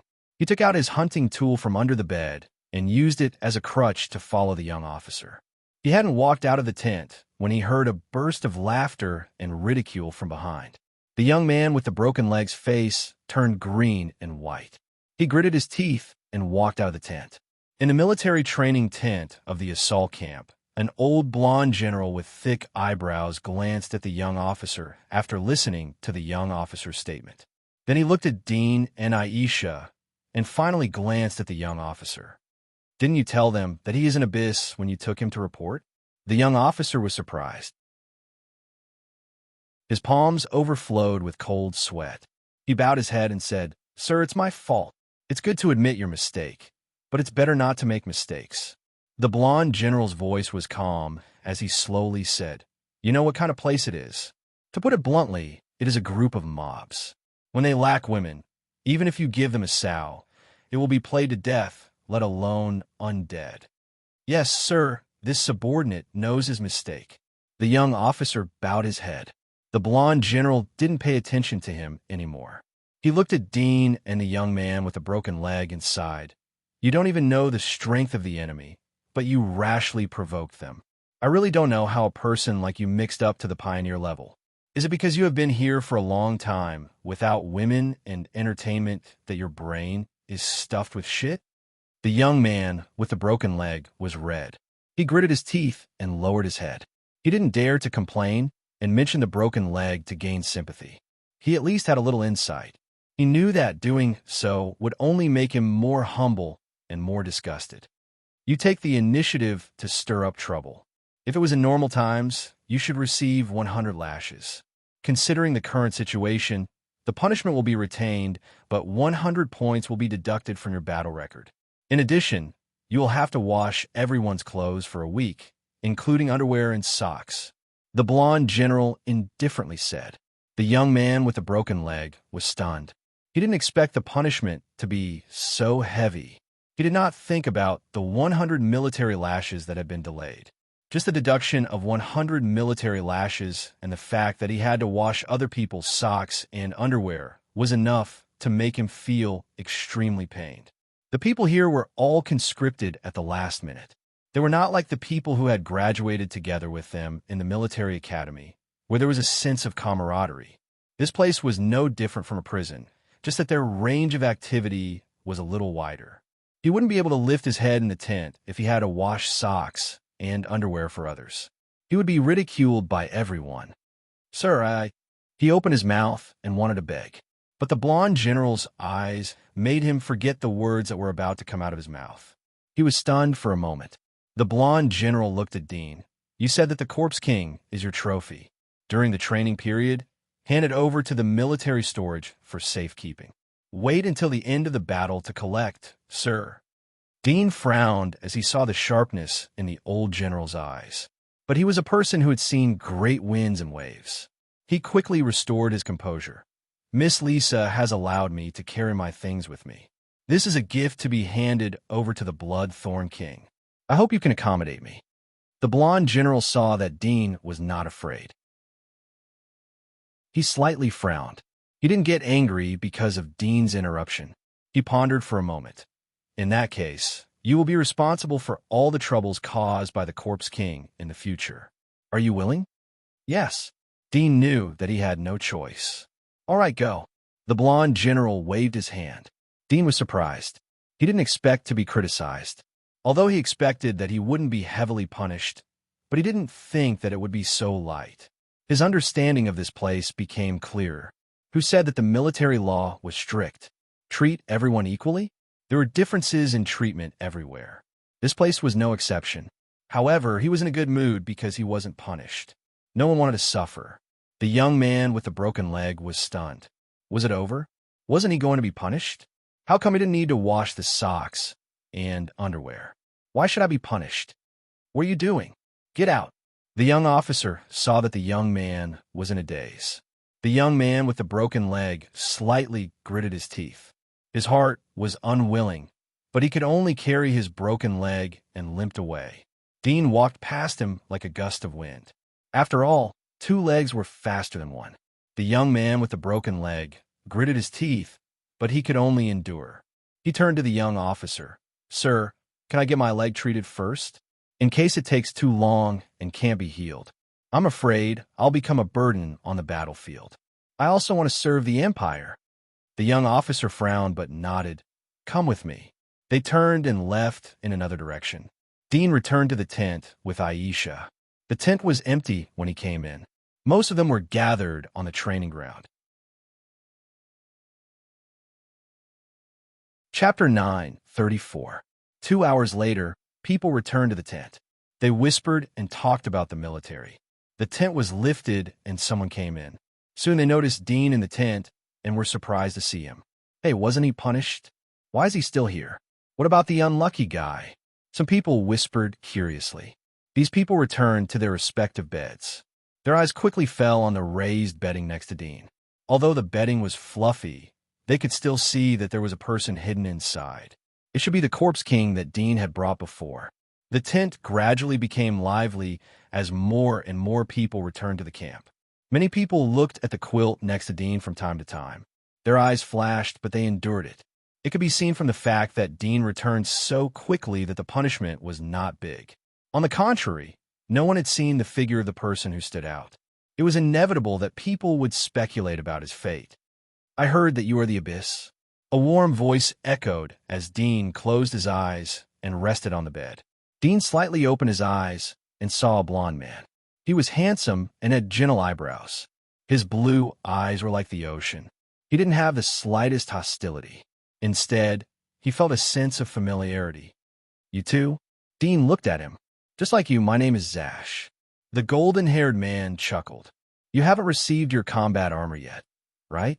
The military armor here is quite different from the ones we've seen before. Honestly speaking, the things used for border defense are all of the best quality. No one dares to skimp on the work." Dean didn't refuse as he saw him take the initiative to strike up a conversation. He accompanied him and chatted casually. While they were chatting, the people around them looked over from time to time with solemn expressions. When they were almost done chatting, Zaxite very naturally changed the topic and said, "Have you seen the foreign races outside the borders? I'm talking about the fire dragons." Dean's eyes lit up. "Have you seen them?" "I've only seen them from afar." Zash's eyes were complicated, "but I don't want to see them again." The chatter around him weakened as he spoke. Many people pricked up their ears to listen. Zaxi had never talked about this before. They didn't expect that he would mention it to a newcomer like Dean. It was obvious that the other party had the strength of the Abyss. Many people were envious, jealous, and longing for it. "Is it that terrifying?" Dean raised his eyebrows. "It's not terrifying." Zaxi shook his head slightly and sighed. "It's just that its appearance, that feeling, makes me very uncomfortable. I feel disgusted and disgusted from the bottom of my heart. Just from its appearance alone, I can't see it clearly, but it should be as its name suggests. It's an extremely good flame ability. Its entire body is burning with flames, and its speed is extremely fast." "Is it stronger than the Abyss?" Dean asked. Zash shook his head. "It should be the same as the Abyss. Anyway, I haven't fought against it, but I don't think I will win if I fight against it." Dean was silent. Previously, Felicia had mentioned that the trolls would have the strength of the Abyss once they reached adulthood. It seemed that the fire dragons weren't bad either. "Have you been here for a long time?" Dean turned the topic back to him. Zash shook his head. "Just a month, but I've been sick of looking at corpses for the past month." "Speaking of which, were you caught from the Empire or from the outside world?" "I bumped into him halfway and caught him." Dean sighed. "You were really unlucky." "Haha." Both of them chatted for a while before Zash left and returned to his bed. After all, it was the first time they met, so they didn't talk too much. Not long after, the young man with the broken leg returned to the tent. His face was ashen, and he still had half of his leg broken. He held the broken leg in his hand and looked as if he had lost his soul. Dean glanced at him and understood the reason. There was a trace of indifference in his eyes. The person on the bed next to the young man with a broken leg was surprised. "Why didn't you go to the medical office?" The young man with a broken leg staggered back to his bed. He was still in a daze. The person on the bed next to him pushed him with his magic hunting stick. The young man came back to his senses and looked at his friend. He suddenly felt like crying. Soon he thought of something. He looked back and saw Dean. There was a trace of hatred in his eyes. "What happened to you?" The person next to him frowned.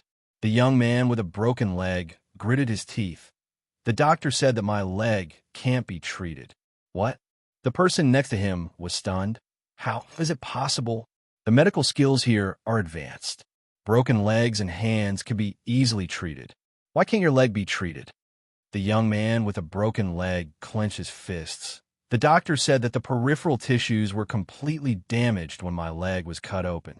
It can't be healed with ordinary drugs unless I use some special drugs. But those drugs are very expensive. They are used on generals and high officials. I can only buy them with my own war points. I need at least 10,000 war points." 10,000 war points? The person next to him was stunned. "So expensive? Doesn't that mean you—" He didn't finish his words, but the meaning was obvious. You're useless. The young man with a broken leg gritted his teeth and didn't speak. After a long time, he didn't hear the person next to him. He couldn't help but look up. He saw that the person had returned to his bed and was chatting with others. It seemed that the person had completely forgotten about him. After knowing that Dean was the Abyss, the people in the tent were a lot more obedient in front of Dean. They didn't dare to take the initiative to provoke him, especially when the news about the young man with a broken leg spread. No one dared to provoke Dean. What a joke. The injury caused by the broken leg couldn't be healed. Even if it was a broken leg, it was equivalent to a fatal injury. However, the military punishment was only based on a broken leg. Who dared to provoke Dean? On the second day after Dean entered the camp, he went to the training ground with the others to practice the military formation. They rehearsed according to the assigned positions. Today's battle was still a cold weapon war. The importance of the military formation was great. The military formation composed of 10 pioneers could be comparable to the destructive power of 20 pioneers, or even stronger. However, on the third day after Dean entered the camp, on the other side of the God of War's wall, a loud horn and a loud bell suddenly sounded. Chapter 9:35. Thunderbirds are alarmed. Is there a flying monster? The horn is sounded. It's time to go to war. Everyone looked up at the golden birds flying over their heads. The feathers of these birds were flashing with purple lightning. They were extremely fast like golden auroras. In the blink of an eye, they went into the clouds in front of them. The rumbling sound was getting farther and farther as they rushed towards the world outside the war god's wall. While the crowd was discussing, 2 military officers quickly ran over from afar and said a few words to the instructor who was guiding the crowd in their battle formation practice. Very quickly, the instructor turned around and raised the assembly flag in his hand. He shouted, "Assemble, prepare for battle. Return to camp in 1 minute.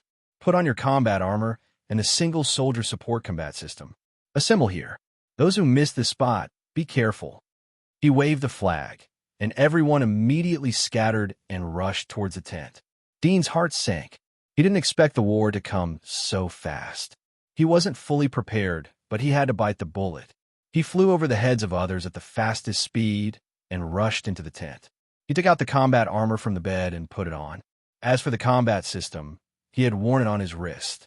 His combat armor had been sent yesterday. It had a strange shape, and there were many holes on the surface.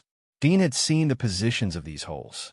They were similar to the positions of the sharp blades when he entered Splitter's body. But that was before.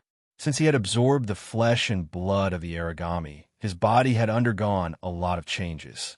Sharp blades had grown in some places where there were no sharp blades. Once the blades entered the Splitter's body, they would immediately tear the combat armor. Dean had tried the toughness of the armor. He had to use all his strength to cut it. It was a relatively good defensive armor.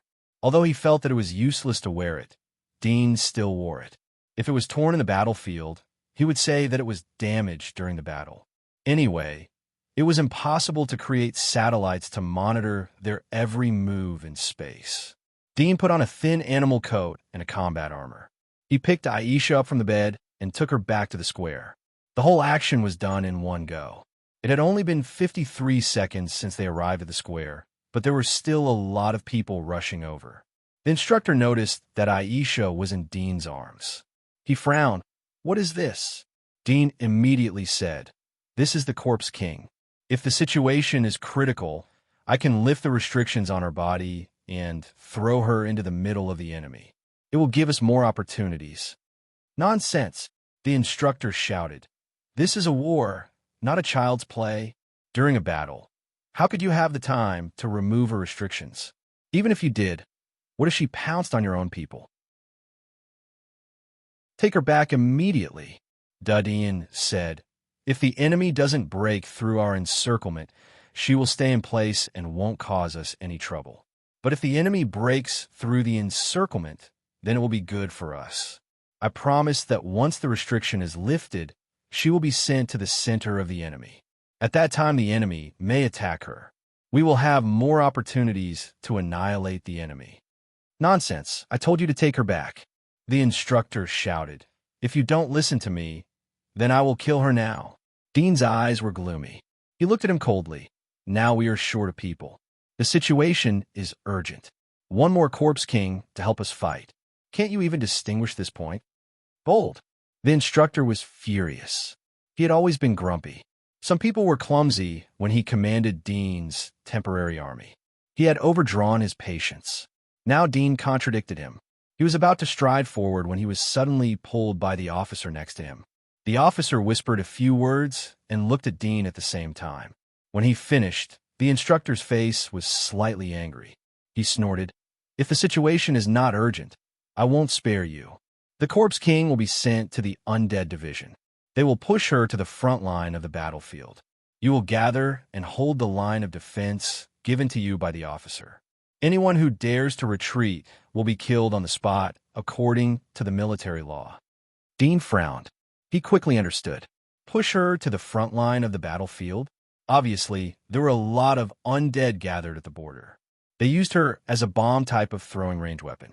However, if they really pushed Aisha to the front line of the battlefield, then even if her strength was close to the middle abyss, it would be difficult for her to survive. It would be difficult to keep her corpse intact. Only I know how to restrict her body. It is useless to send her to the Undead Division. She will only become a grass target. I will take her to the battlefield and control her. I won't let her hurt our allies. Dean said calmly. You. The instructor was infuriated. He had never seen such disobedient soldiers. However, he also knew that these temporary recruits were a motley crew. They all had their own minds and thoughts.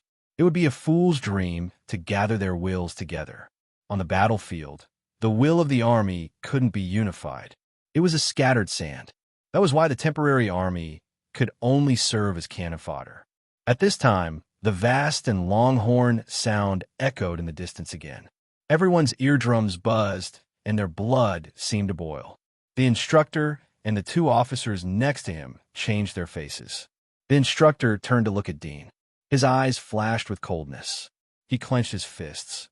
Boy, if there's a problem on the battlefield, I will be the first to make you look good. Dean was relieved. It seemed that he had agreed to it. He knew that the battlefield ahead was extremely dangerous, but he still felt that it was safer to bring Aisha with him. Although the people in the tent had gathered here and were going to the front of fight, but the people on the God of War's wall weren't just the people in his tent. There were also many soldiers, reserve troops, and many senior officials. He would rather die together with Aisha in the battle.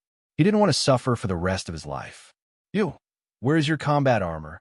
The instructor didn't look for trouble with Dean. His eyes swept over the gathered people. Soon he saw a short youth who didn't wear combat armor. The short youth's face turned pale. He said in a trembling voice, I don't know where my combat armor is. I put it on my bed. I just want to look for it. Waste. The instructor scolded angrily, and his thunderous gaze swept across the others. Needless to say, there must be someone who had a grudge against this short youth and was deliberately making use of this opportunity to mess with him. However, this kind of scheming and plotting against each other would have been fine on a normal day, but at this critical moment, it still appeared. This made him even angrier. Let's go. The instructor looked at the number of people. He saw that no one was missing.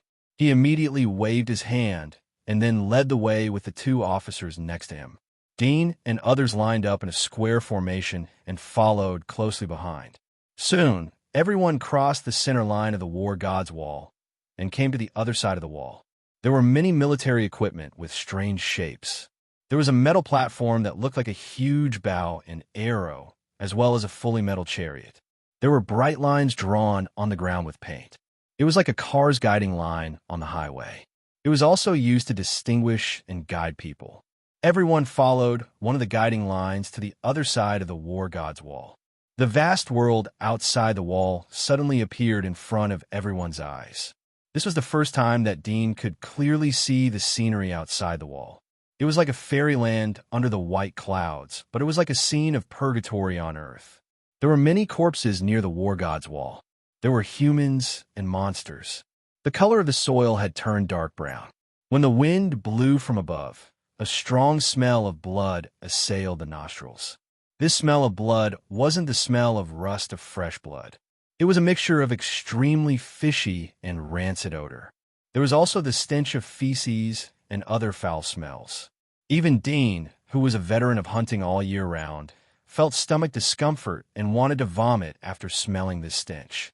How many souls were piled up under this towering wall? They wanted to come in and they wanted to go out.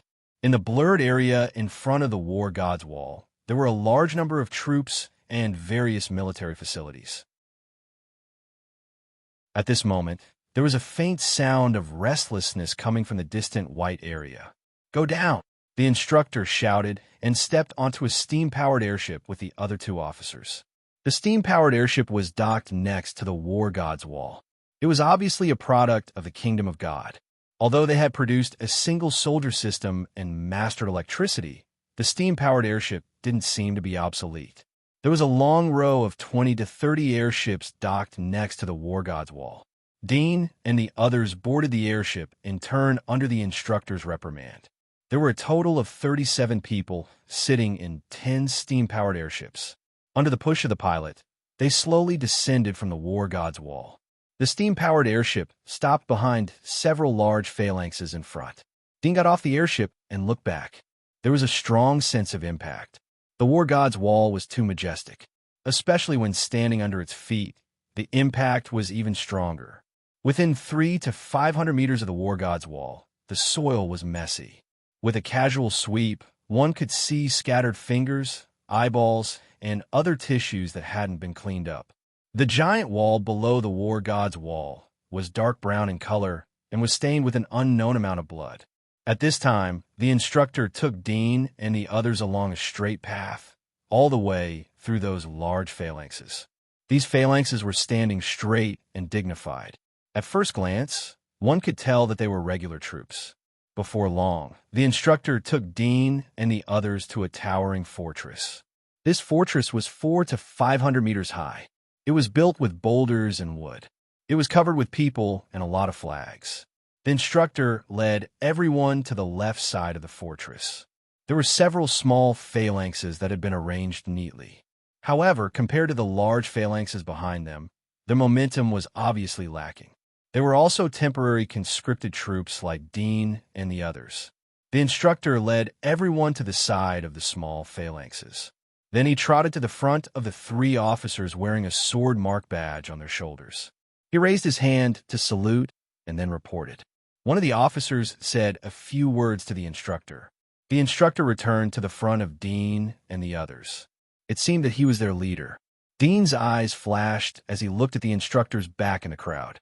It seemed that the phalanxes had already gathered here. At the moment, they were discussing in low voices. From this point, it could be seen that there was a difference between the regular army and the miscellaneous army. However, their voices were very low. No officer shouted to stop them. It seemed that they were too lazy to lower themselves to the level of the temporary army. At this time, a youth who was close to the instructor asked in a low voice, "Don't we have war god's wall? Why do we have to come out to fight? Isn't it better to use the war god's wall for defense?" The instructor turned his head and glanced at him. When he saw that the instructor was a ruler, the impatience in his eyes lessened a little. He coldly snorted, "Use your brains more. The battle god rampart is our strongest line of defense, but there's a limit to the number of people it can accommodate. If the demonic creatures from outside the battle god rampart were to rush up in one go and kill their way through our encirclement, wouldn't they be able to charge into the rampart?" The youth was puzzled. In that case, why not set up a few more lines of defense inside the wall? "How do you know that there is no such thing?" the instructor asked. The youth was speechless. Indeed, he didn't see it, but it didn't mean that there was no such thing. At this time, the tsunami-like horn sounded again. It was coming from the top of the fortress. After the horn ended, a burst of urgent bell rang. In the distance, several officers with sword medals on their shoulders had a solemn expression. They immediately issued an order for all the warriors of the assault camp to immediately go up the fortress's defensive line. When the instructor heard the order, he immediately led Dean and the others up the steep stairs behind the fortress. They ran all the way to the top of the fortress to replace the soldiers who were originally stationed here. Everyone knew that their task was to defend here. In other words, they were to act as cannon fodder here to ease the enemy's first wave of attack. Through the previous conversation between the youth and the instructor, Dean guessed that the purpose of this foreign fortress was likely not to fight with the enemy, but to ease and contain them. It was to prevent the enemy's attack from being too fast and causing too much impact on the war god's wall. After all, once the war god's wall collapsed, it was estimated that no one could repair it. This was the masterpiece of God, and probably only God could repair it. Therefore, the Empire didn't allow the war god's wall to collapse and be damaged. Standing on the fortress, Dean looked in front of him. He saw a piece of muddy soil in the distance. Countless hoof prints were like sharp blades, causing terrifying damage to the earth. At this moment, the fortress under his feet was faintly trembling. The area in front of him was covered with white mist. It wasn't morning, but noon. However, the mist on the ground was exceptionally thick. It greatly hindered people's vision. In this white mist, it seemed that a dark color gradually emerged. The trembling of the ground was getting more and more intense. Everyone's complexion changed. Some people had already entered the demonic state in advance. They nervously looked at the depths of the white mist. Then, from the depths of the white mist, countless black shadows suddenly shot out. They were like black streamers that pierced their pupils. Chapter 9:36. Whoosh, whoosh, whoosh. The overwhelming black shadows shot over. Dean squinted his eyes and saw that they were 3 feet long black spikes with barbs attached to the front. Once pierced, they could pull out a piece of flesh. Here they come. Someone shouted. Powerful auras emerged. Many people instantly entered the state of demonic body. For a time, it was like a group of demons dancing. Dean saw that the other 2 Abyss Masters and several Dominators didn't activate their demonic body. Obviously, they didn't want others to know their ability unless they had to. In addition, there were 3 Pioneers who didn't activate their demonic body either. They were just on guard. In the blink of an eye, the black thorns had already shot over. Bang, bang, bang, bang. The thorns were like raindrops caressing the fortress. They hit the boulders under the fortress and nailed to the top of the huge wood. More black thorns flew towards Dean and the others. Dean raised his hand and waved the demon hunting tool. After several clanging sounds, he blocked the oncoming black spikes. The strength of the spikes made his arms sink slightly. He was shocked. The spikes were equivalent to the full blow of the Pioneers. Although such strength was nothing for him, don't forget how far the distance was. It could still maintain such strength. Its body couldn't be underestimated. The black spikes continued to fly out of the white mist, and the strength gradually increased. Dean looked at the white mist while resisting. Suddenly, he saw that the shadow color inside was getting darker and darker. He could even see a vague, huge outline. Through the heat source reaction, he could see a large row of vigorous and restrained heat source figures, like a row of huge tanks, slowly moving forward. Ah! A scream came from his side. Dean glanced at it. It was a strange pioneer with a demonic body like a lizard falling down. His chest was pierced by the black spikes. Although it didn't pierce the heart and killed him on the spot, he lost his combat effectiveness. While he blocked the black spikes, he looked at the others and found that the pioneers who didn't activate their demonic body were already dead. Their bodies fell on the ground. From time to time, black spikes shot at their bodies, making them into hedgehogs. They wanted to hide their demon bodies, but they had underestimated the power of the black thorns. They were heavily injured when they blocked the first wave, and when they tried to activate their demon bodies again, the continuous black thorns made it impossible for them to find an opening. In the end, they were killed before they could even activate their demon bodies. Apart from the people in their tent, there were also many casualties among the temporary troops of the assault battalion in the other tents. Most of them had activated their demon bodies, making it look like the stronghold was filled with monsters and had already been conquered. Puff! Puff! As the black spikes continued to attack, More and more people were unable to parry in time. Some were injured, while others had their heads blown off. "Save me! Help me! I'll give you a battle record." The injured and the uninjured people around Dean felt the threat of death. They couldn't help but move closer to Dean, while the others moved closer to the dominators near them. When these people gathered, Dean clearly felt that they were hindering him, so he reduced his action range. He frowned slightly. When he was feeling uncomfortable, he heard the angry shouts of other dominators. He looked up and saw a dominator kick away the pioneers who were close to him when he blocked the black thorns. At the same time, the dominator cursed loudly. Obviously, he was worried that the pioneers would hinder him. Even if it increased his risk factor by 10%, it was still intolerable. Under the leadership of this dominator, the other dominators and Abyss also shouted at the pioneers who were close to them. Some dominators even activated their demon bodies on the spot, looking like they would launch an attack if the pioneers got close to them. Dean withdrew his gaze. The pioneers who were seeking shelter around him naturally noticed this. Seeing Dean's indifferent face, they were frightened and begged. Suddenly, they regretted that they didn't build a good relationship with Dean in advance in the tent. Otherwise, it would be so precious to be sheltered by the Abyss on the battlefield. It wasn't that they didn't have foresight, but most of them knew that the Abyss wouldn't shelter them in the face of danger, and might even push them out to block arrows. Based on this idea, they didn't deliberately try to win over Dean. Moreover, judging from Dean's indifferent aura, he wasn't a person that could be flattered with a few simple words.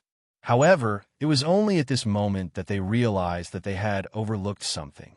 Sometimes, what was fatal to them was a trivial matter to the Abyss. If they were close to each other, the Abyss would not refuse to help them, and this little bit of help would be enough to save their lives. Obviously, it was too late to say anything to please Dean. Many of them could only look at Dean imploringly and even wanted to kneel down to him. After Dean withdrew his gaze, he didn't look at the people who were taking refuge around him. He continued to wave the split sword to block the oncoming black thorns. He still maintained his original posture, blocking the black thorns that were shooting at him. As for the ones that were shooting at the people around him, he directly ignored them. Nevertheless, seeing that Dean didn't drive them away, these people were very surprised. Although Dean didn't help them to resist the black thorns, they could shrink their bodies and hide behind Dean when they couldn't resist the black thorns. It was a safe area, and they only needed to guard against the black thorns that passed over Dean's head. The arrow-like thorns lasted for about 2 or 3 minutes, and then gradually stopped. In the wide aisle of the fortress, there was a river of blood, and a large number of corpses had fallen. Most of these corpses were like hedgehogs, with sharp thorns all over their heads, eye sockets, throats, arms, and so on. Dean glanced at them and saw that more than 10 people had fallen in their tent. At this time, Dean saw dark silhouettes emerging from the depths of the white mist. Impressively, it was a row of nearly 6 meters tall monsters. They looked like porcupines, but their mouths had white, ivory horns. Moreover, there were not 2 horns, but 7 or 8 horns. They looked extremely ferocious, and the dark black hair on their body was slightly shiny, as if they were coated with a layer of oil. The black thorns that were previously shot were clearly the hair of these monsters. Behind these huge porcupines, there was a row of taller monsters. They were about 10 meters tall, and their physique was sturdy like a giant elephant, but there was no trunk. The protruding teeth in their mouths were straightforward, like 2 white spears. There was a vertical horn on the top of their head, and there was no hair on their body. They looked rough and thick. The movement of these large monsters was relatively slow. When they moved forward, the ground trembled. The closer they got, the more violent the tremor was. Dean saw these monsters lined up neatly, and his eyes flashed slightly. They looked as neat as an army, and seemed to be trained by something. But since ancient times, only humans knew how to train animals. Were there really humans outside the giant wall? Dean knew that the earth was very big, and he guessed that the last survivors might not only be the people in the kingdom of God. There might be descendants of human survivors outside, but after all, he didn't see it with his own eyes, so he couldn't be sure. But at this moment, he was looking forward to it. Others saw the slowly advancing giant monsters, and they let out a burst of cold air. Even a few rulers' faces turned ugly. In the past, they usually hunted near the wall or the giant wall of the kingdom of God. Although they had seen the beast tide, it was only a small monster tide, and the momentum was far from comparable to the giant monsters in front of them. This vast momentum was like a tsunami, and just the slow and steady hoof step by step made people feel an irresistible sense of despair and fear. Whoosh! Suddenly a gust of wind rolled over. The white mist suddenly pushed forward and filled the air. Dean's eyes moved, and his eyes revealed a bit of dignified color. He squinted at the depths of the fortress, and suddenly saw countless red heat sources stirring. He was shocked, and immediately wanted to retreat. At this time, the sound of the engine of a fighter suddenly sounded, and it swept over the top of his head. Dean looked up and was shocked. It turned out to be a fighter bomber from the old era. Although the shape was similar, the fighter bomber was driven by steam, and the tail of the fighter dragged out a long white smoke and issued an extremely loud buzzing sound. When the fighter drove out of the fortress, it suddenly rose up, and from the bottom of the fighter, the plate opened, and from inside, a gas canister-sized bomb fell down and fell into the group of giant monsters. Boom! Boom! Boom! The sound of the explosion suddenly echoed, and the originally neat formation of the giant monsters suddenly issued a loud roar, like the long hiss of a giant elephant, and also like the roar of a lion. The explosion caused the giant monsters to suddenly become chaotic and swayed left and right. The giant monsters in the front row that looked like giant porcupines in the front row panicked, and some rushed forward in panic. Soon, they broke away from the white mist and rushed to the front of the fortress. Whoosh, whoosh, whoosh. From a shooting point in front of the fortress, a huge crossbow was pushed out, and 6 giant arrows that were more than 3 meters long, like steel spears, were shot at the same time and instantly hit a giant porcupine monster that was rushing over. The arrows pierced its back and head, and half of it went in. The giant porcupine monster was in pain, but ran faster and faster, and its eyes were red, as if it was completely out of control. From another place, another row of giant arrows were shot, and this time the 6 giant arrows were shot vertically. In an instant, the giant porcupine monster was nailed from the head to the tail, and it was shot dead on the spot, lying on the ground twitching. Everyone in the temporary army was stunned. They didn't expect the counterattack of the border guards to be so fierce. At this moment, they suddenly felt that in such a vast battlefield, the strength of a person was too small, and his sense of existence was too small. Whoosh! Behind the panicked giant beasts, in the depths of the white fog, a huge rock suddenly flew out and hit a steam-powered fighter that was in the air after dropping the bomb. It immediately fell apart, and the pilot also fell down from the broken pieces, screaming in pain. He fell into the giant beasts that were exploding nonstop, like a drop of rain falling into a muddy pit. There were no ripples at all. Soon, more and more giant stones were thrown out from behind the giant monsters, and more steam fighters were hit, forcing the fighter to stop bombing. A burst of powerful roar suddenly sounded from behind the giant monsters, and the panicked giant monsters gradually recovered their order, and then continued to move forward, stepping over the bodies of their companions.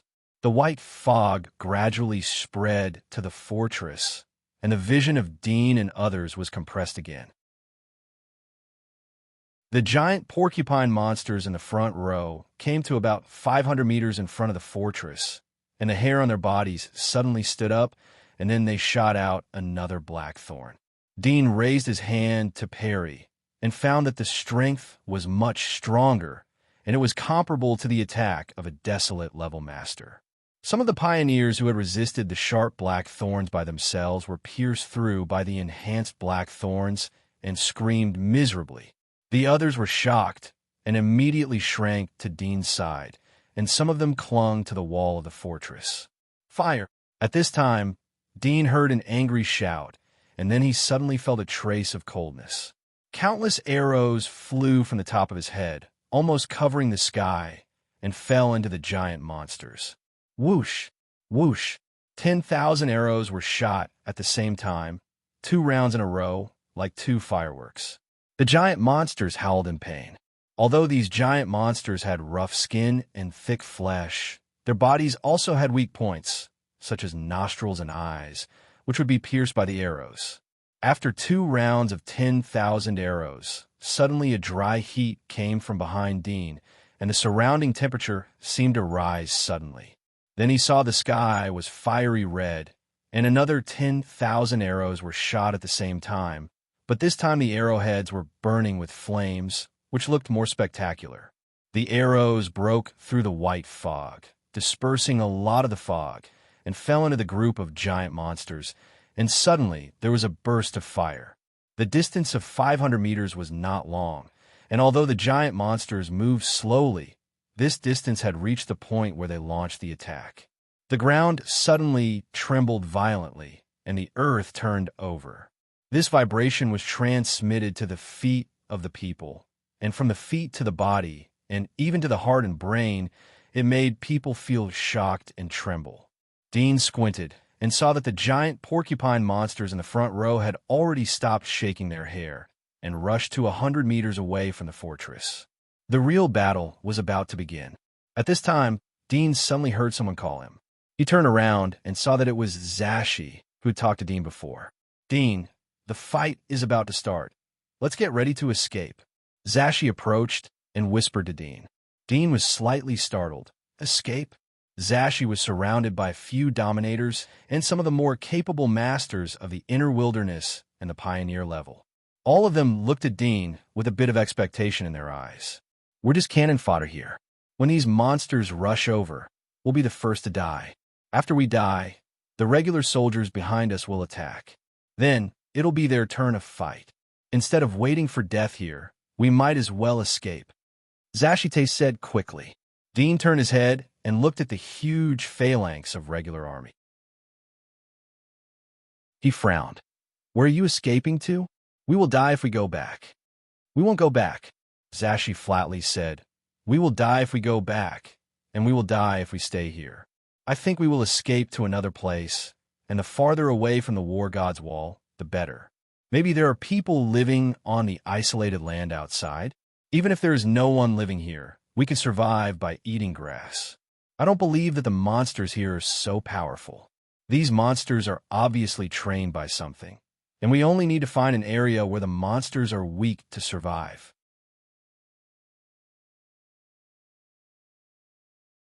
Chapter 9:37. Dean's eyes flashed.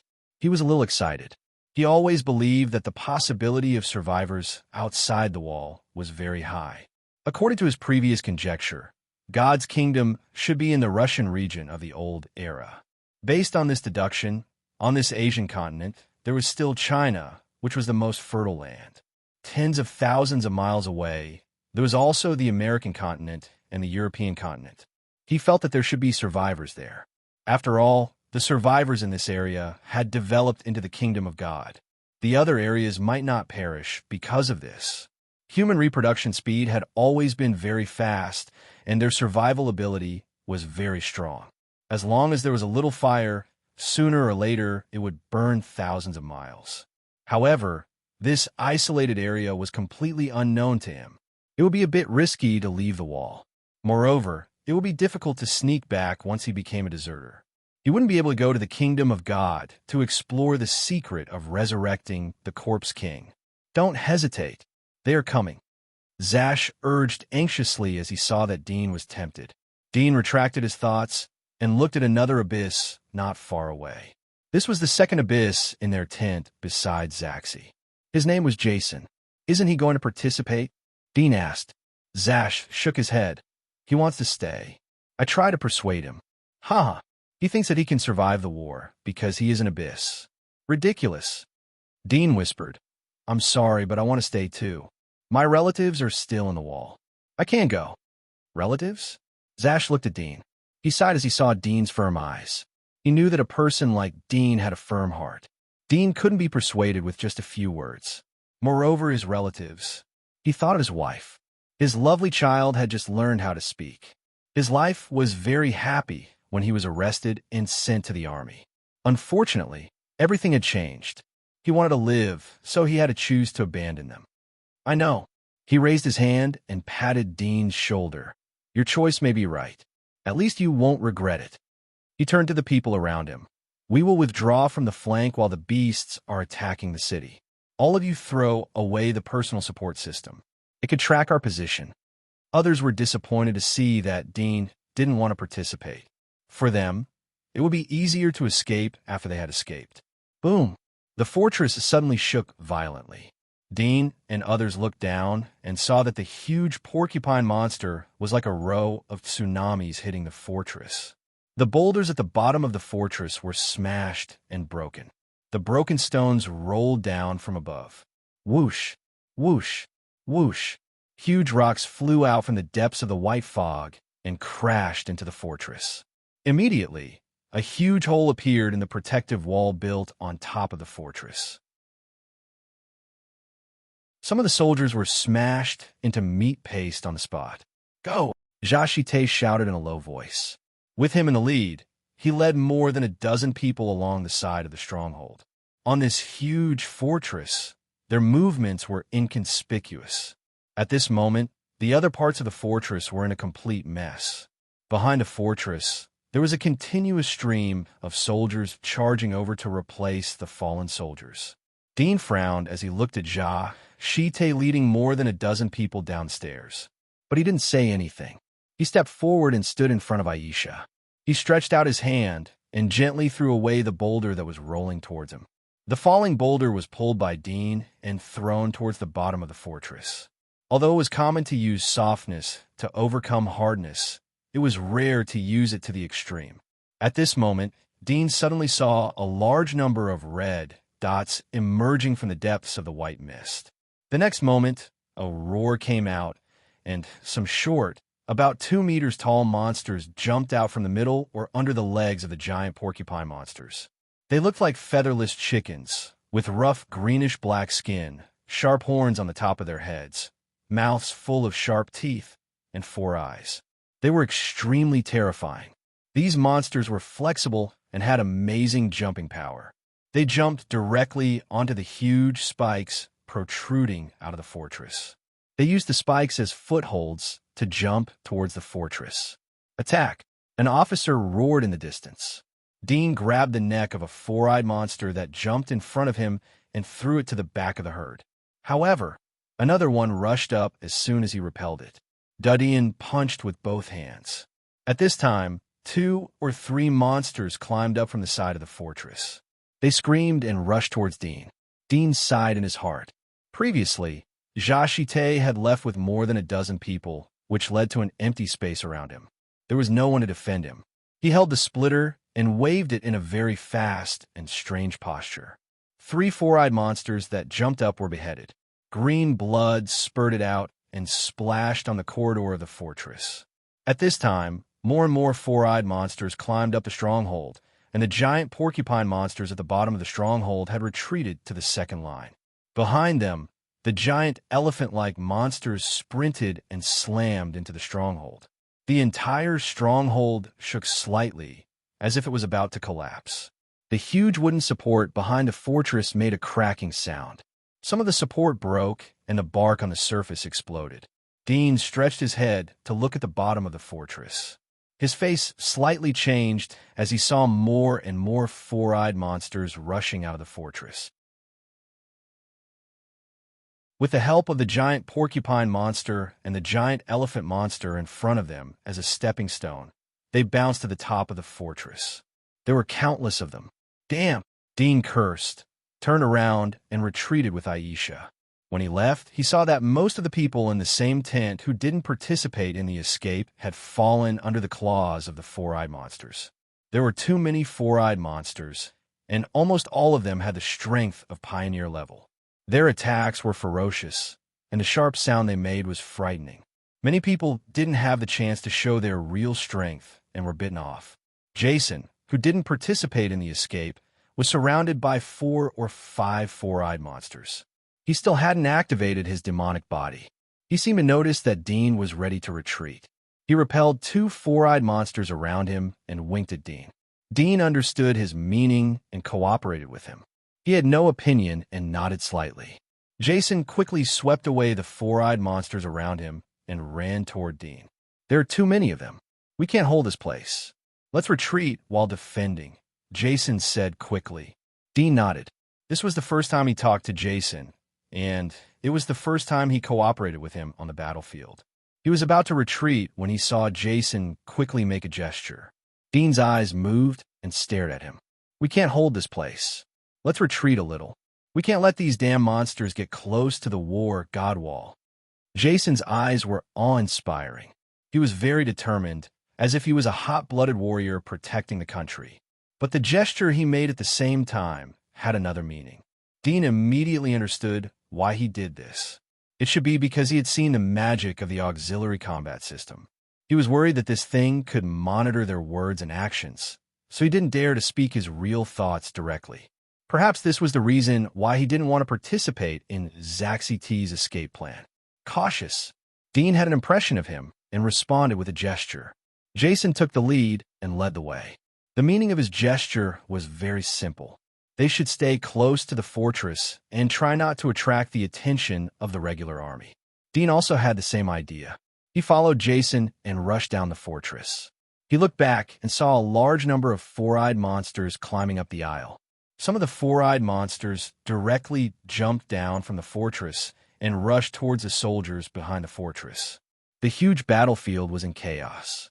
Perhaps only by standing in the sky and overlooking everything could one understand the situation. But as a soldier, he was like a chess piece on a chessboard. He could only see things around him. But at this moment, all he could see was chaos. The breakout of the four-eyed monsters forced the regular army behind the fortress to participate in the battle. The fortress shook violently. It was estimated that it couldn't withstand the impact of the monsters. Once the stronghold fell, the entire battlefield would become a chaotic melee between humans and monsters. It would be the most dangerous time. Whether they could survive or not depended on luck. Guard the fortress. No one is allowed to leave their post. Just as Dean and Jason jumped down from the fortress, they heard a voice from the individual combat system on their wrists. Dean felt that the voice was familiar. After a careful identification, it turned out to be the previous instructor's voice. Damn! Jason's eyes were full of anger as he heard the voice. He wanted to say something, but soon held back. Dean was also angry. The four-eyed monsters were about to occupy the aisle of the fortress. Asking them to stick to their posts was equivalent to sending them to their deaths. Moreover, the value of their deaths was too low. Jason looked at Dean and gestured. What should we do now? Dean's face was gloomy. He was silent for a few seconds. Suddenly his heart moved. He lifted the individual combat system on his wrist and adjusted the scanner. Soon he found the coordinates of other friendly forces. A large part of the coordinates were on the fortress. They were the people who had died in the battle and the individual combat system that Zaxi and others had left behind. However, 2 or 3 kilometers behind the fortress, he saw 4 or 5 yellow dots surrounded by green circles. They were the friendly forces of the same battalion. Although the regular army was also a friendly force, but their yellow dots were not surrounded by green circles. Dean's eyes flashed. The previous instructor and several other officers had joined the same channel, so they were shown as yellow dots with green circles around each other. Obviously, the green and yellow dots a few thousand meters behind them were most likely the instructors and the officers. He narrowed his eyes and waved at Jason, signaling him to move closer. Jason slightly frowned and looked at him with some doubts. There was some vigilance in his eyes, but after hesitating for a while, he still approached Dean. He felt that he had no communication with Dean, so Dean would not attack him for no reason at this time. Although he was thinking so, he was still secretly on guard. Dean whispered a few words in Jason's ear. Jason's eyes lit up as he gave a thumbs up to Dean. Dean didn't say much and quickly climbed up the fortress. The part of the fortress that they were stationed at had been completely captured by the four-eyed monsters. There were only mutilated corpses left. Dean and Jason were the only ones who had survived in the same tent as Zaxi and others. When Dean climbed to the top of the fortress, he saw two four-eyed monsters gnawing on a bloody corpse on the ground. Dean had seen the person before. They had greeted each other and lived in the adjacent bed. But at the moment, the corpse was not breathing and the body was incomplete. Seeing Dean and Jason climb over, several four-eyed monsters suddenly raised their heads, slightly opened their bloody mouths, issued a burst of screams, and rushed towards the two. Jason quickly shot and killed several four-eyed monsters. At this time, Dean took advantage of the gap and picked up the combat system that Zaxi and others had abandoned. He called out to Jason and brought Aisha back to the edge of the fortress. Jason followed closely behind, and the two of them hid in a dark corner of the stairs. Dean took off the combat system and turned it off. Jason was surprised and amazed as he saw Dean's operation. He once again gave a thumbs up to Dean. Dean also turned off the combat system. The method to turn off the combat system was very simple. He pried open the back of the shell and took out the electronics inside. Others didn't know how this thing worked, but Dean was very clear about it. How could he monitor them if there was no electricity? He used this force method to turn off the combat system. Not only could he avoid the monitoring, but he didn't need to abandon the combat system. Dean and Jason took two combat systems and continued to retreat after they had turned off their combat systems. Stick to your post and don't retreat. If anyone dares to take a step back, they will be punished according to the military law. The instructor's angry roar came from the watch. Jason rolled his eyes. He lowered his voice and said, "This idiot doesn't want us to die. If there is no one inside the giant wall, then I will kill him. Don't worry, he doesn't know that we are retreating." Dean whispered. Jason nodded. Both of them shuttled back and forth on the battlefield. Many four-eyed monsters had rushed into the fortress and were fighting with the regular army. Boom! Dean felt something in his heart. He turned his head and saw a huge hole in the fortress. Stones splashed, and several giant beasts rushed in. One of the hundreds of regular soldiers roared, "Block the hole! Kill! Kill!"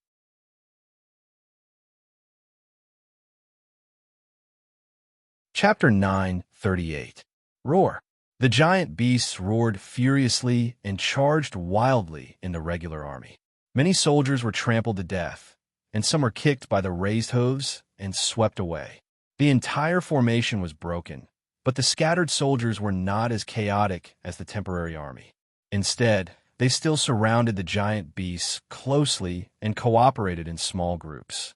They quickly climbed onto the back of the giant beasts. Then they ran to the top of the beasts' heads. Some of them attacked the eyes of the beasts, while others slipped into the ears of the beasts. Soon, a giant beast let out a blood-curdling screech. Its hooves, which were charging forward, lost their heads and fell on the spot.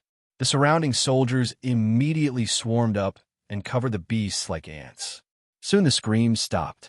But at this moment, more and more monsters emerged from the hole behind them, including the giant porcupine monster that had retreated to the second line.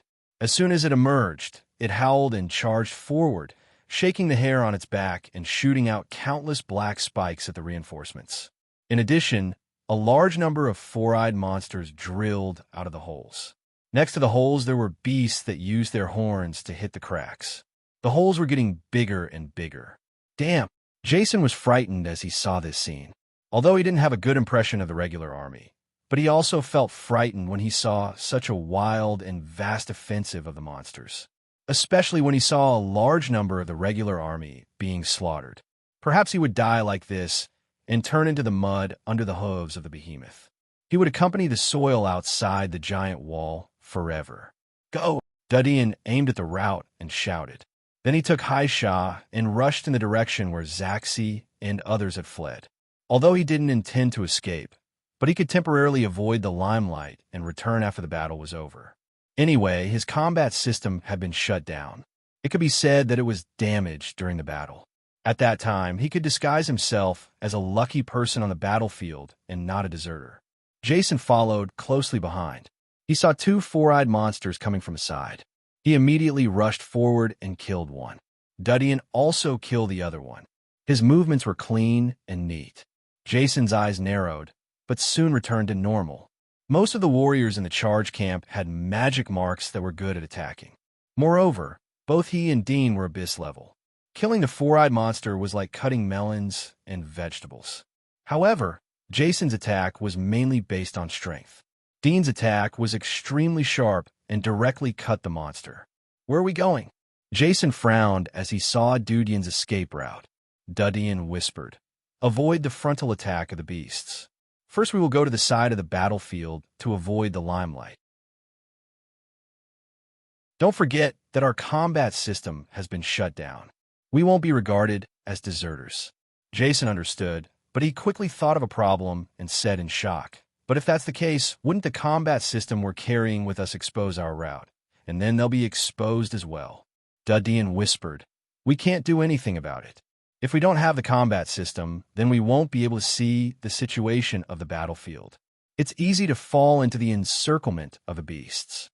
Jason could not help but glance at him. Indeed, the perception area on the combat system allowed them to clearly see the situation of the battlefield, including the distribution and number of allies, as well as the number and distribution of monsters. It was beneficial for them to avoid risks and, at the same time, choose the best route of retreat.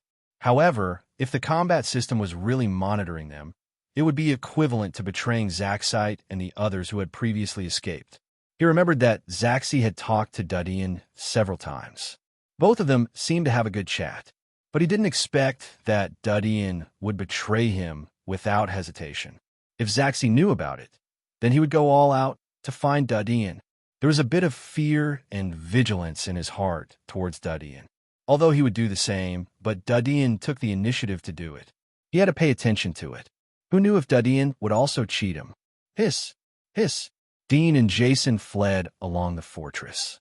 More and more sections of the fortress were captured. From time to time, four-eyed monsters jumped down from the top of their heads and rushed towards the regular army. Some of them aimed at Dean and Jason, who were hiding, and rushed towards them.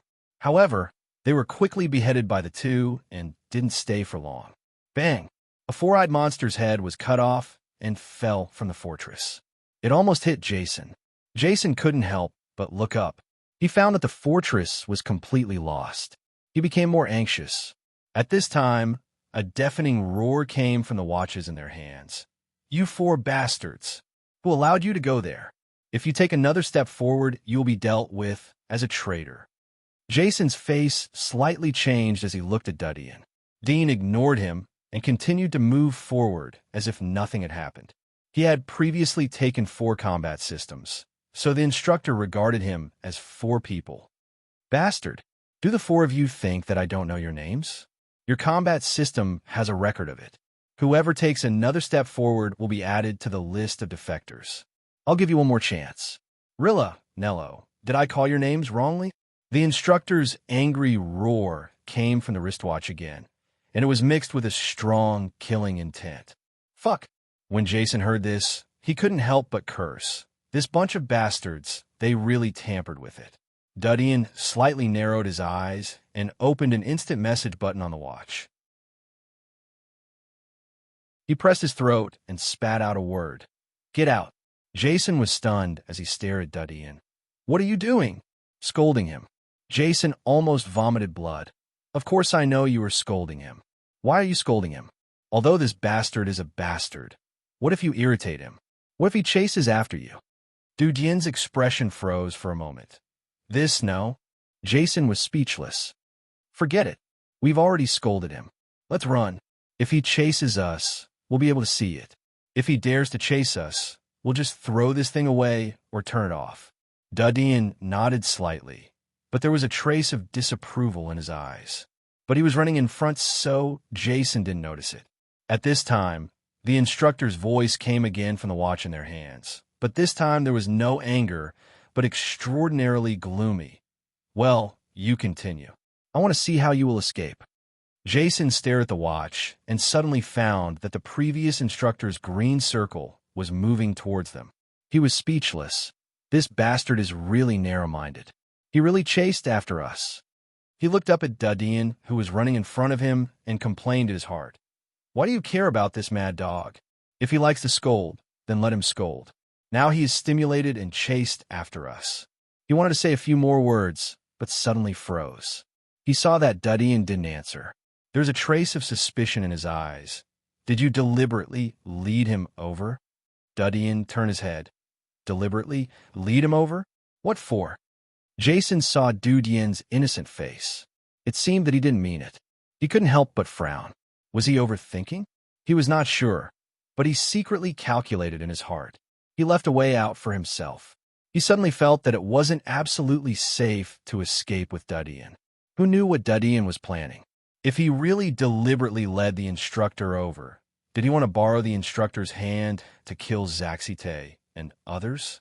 But what was the benefit of doing so? He couldn't figure it out, so he was only suspicious but not sure. The two continued to run forward. They found that there was a hole in the fortress in front of them. A lot of giant beasts and four-eyed monsters ran in. In addition, there was a reptile lizard that they hadn't seen before. Its whole body was covered with colorful lumps. At first glance, it was highly toxic. It spat out a small area of green poisonous gas on the battlefield. Many corpses of soldiers were lying in the poisonous gas. The corpses had been deformed, festered, and covered with poisonous sores. Dudian and Jason glanced at each other. Both of them rushed into the battlefield. Their armor made it hard to distinguish whether they were regular army or temporary army. But in this battlefield, as long as they were human, they could be regarded as allies. Moreover, Dudian and Jason had the combat system's positioning display. Even if other people saw them, they didn't care. Instead, some people came over to cooperate with them. Both of you will pin down the colorful lizard from the front. I will attack from the left. A young warrior said to Dudian and Jason. He didn't say anything as he jumped to the side and gestured to the two. Dudian and Jason looked at each other. They were speechless, but they pretended to raise their weapons and rushed towards the colorful lizard. The colorful lizard spat out a green poisonous gas, stretched out its extremely long forked red tongue, and rushed towards the two. Dudian and Jason rushed to the front of the green poisonous lizard. They were ready to attack. The poisonous lizard also opened its mouth to bite them. The warrior who had spoken before saw the opportunity and rushed over from the side. At this time, Dudian and Jason tacitly retreated at the same time. Dudian and Jason quickly escaped from the other side of the battlefield with Hylicia. The colorful lizard lost its target as the two retreated. It suddenly noticed the young warrior who was attacking from the side. It swung its big mouth to bite the young warrior's waist. Blood gushed out. The young warrior screamed, and soon became the food of the poisonous lizard. Screams, beast roars, vibrations, roars. Dudian and Jason ran all the way forward. After running for 7 or 8 minutes, they suddenly saw a lake in front of them. There wasn't a high fortress by the lake. After all, the fortress couldn't surround the entire war god's wall. The project was too huge. Even if the height and hardness of the fortress was far less than 1/10 of the war god's wall, it was still not a project that could be completed by the current kingdom of God. Therefore, the position of the fortress was often mountains, rivers, lakes, and other places, or some low-lying swamps and places suitable for making traps. Even if the monsters chose to take a detour, they would still be hindered. Even if they crossed the hindrance, there was still a large number of regular troops waiting for them. At this moment, Dudian saw that there were a lot of monsters in front of the lake. Some of them were giant ostrich-like flying monsters. Some of them were wet like giant frogs. There were even giant crocodiles that were crawling. However, there were spikes protruding from their back. There were also spikes on both sides of their tails. They were arranged like fish bones. They could cause extremely terrifying destructive power when they swept left and right. No way.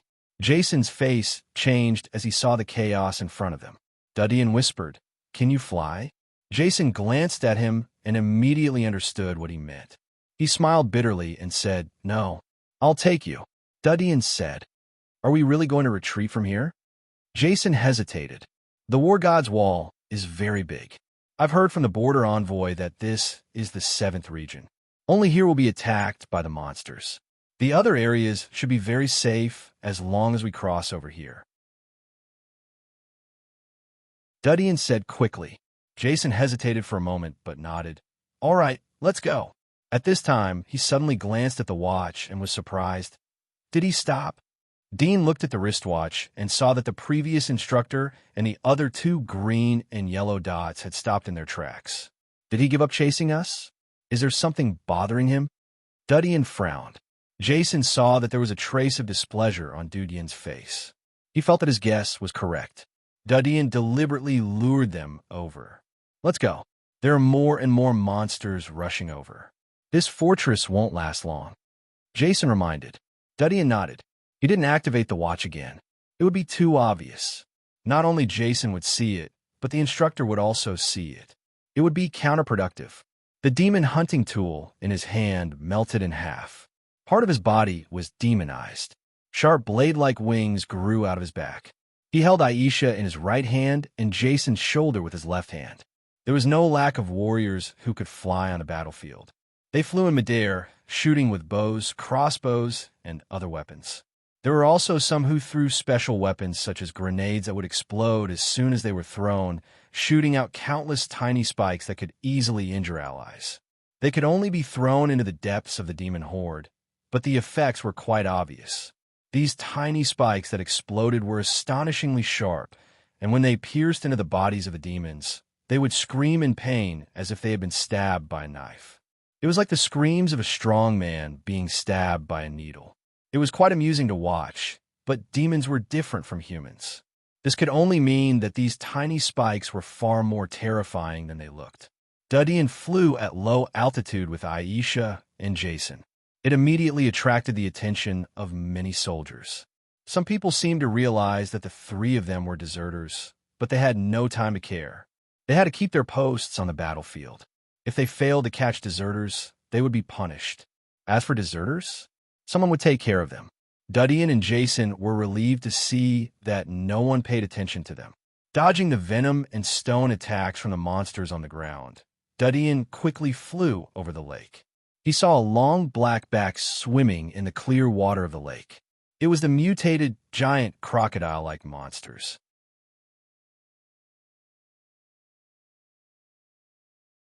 Chapter 9:39. Dean landed on the other side of the lake. There were several crocodiles wandering on the shore. It seemed that they were out of touch with the mainstream team. Seeing Dean and Jason land on the ground, several crocodiles immediately twisted their spiky tails and crawled over. Jason spat and took the initiative to greet them. Dean didn't go up to help, but looked around. He noticed some footprints on the ground, and the smell of Zaxite was still in the air. Apparently, they had escaped to this place. In less than half a minute, Jason had dealt with 4 crocodiles. He returned to Dean's side. Where should we go now? He didn't notice that he had unconsciously used to consult Dean's opinion. Dean looked at the watch. The green circles and yellow dots on it didn't move. It seemed that they had given up on chasing them. He was slightly disappointed, but didn't show it. He thought for a moment, hide the combat system and find Zaxite. They should still be in the vicinity. They don't dare to go far. How do you know? Dean looked at the fort that was in chaos. They won't be willing to leave until they see this place collapse. Jason glanced at it and understood. We refused to escape earlier. Now that we've found them, what should we say? Can't we regret it? Jason was speechless. But if they are ready to evacuate, then do we have to evacuate with them? Listen to who is the leader. We have 2 Abyss members, and he is only one. Won't he have to listen to us when the time comes? Dean glanced at him. You and I will cooperate well. All right, I'll listen to you. After the 2 of them finished discussing, they immediately followed the tracks and smells on the ground. There was no fort on the other side of the lake, but there were no monsters either. There was a bare mountain in front of them. It wasn't suitable for the charge of the monsters unless they raised the mountain. But the movement would be huge enough to attract the attention of the Imperial border guards. Whoosh! Suddenly, a whistling sound pierced through the air. Dean looked to the side, and his face slightly changed. He saw a sharp arrow coming from the God of War's wall. There were several soldiers standing on the edge of the wall. They were holding bows and arrows, and it seemed that they recognized them as deserters. When the arrow flew before the 2 of them, its momentum had already dissipated and was easily dodged. However, The guards on the battle god wall didn't shoot anymore.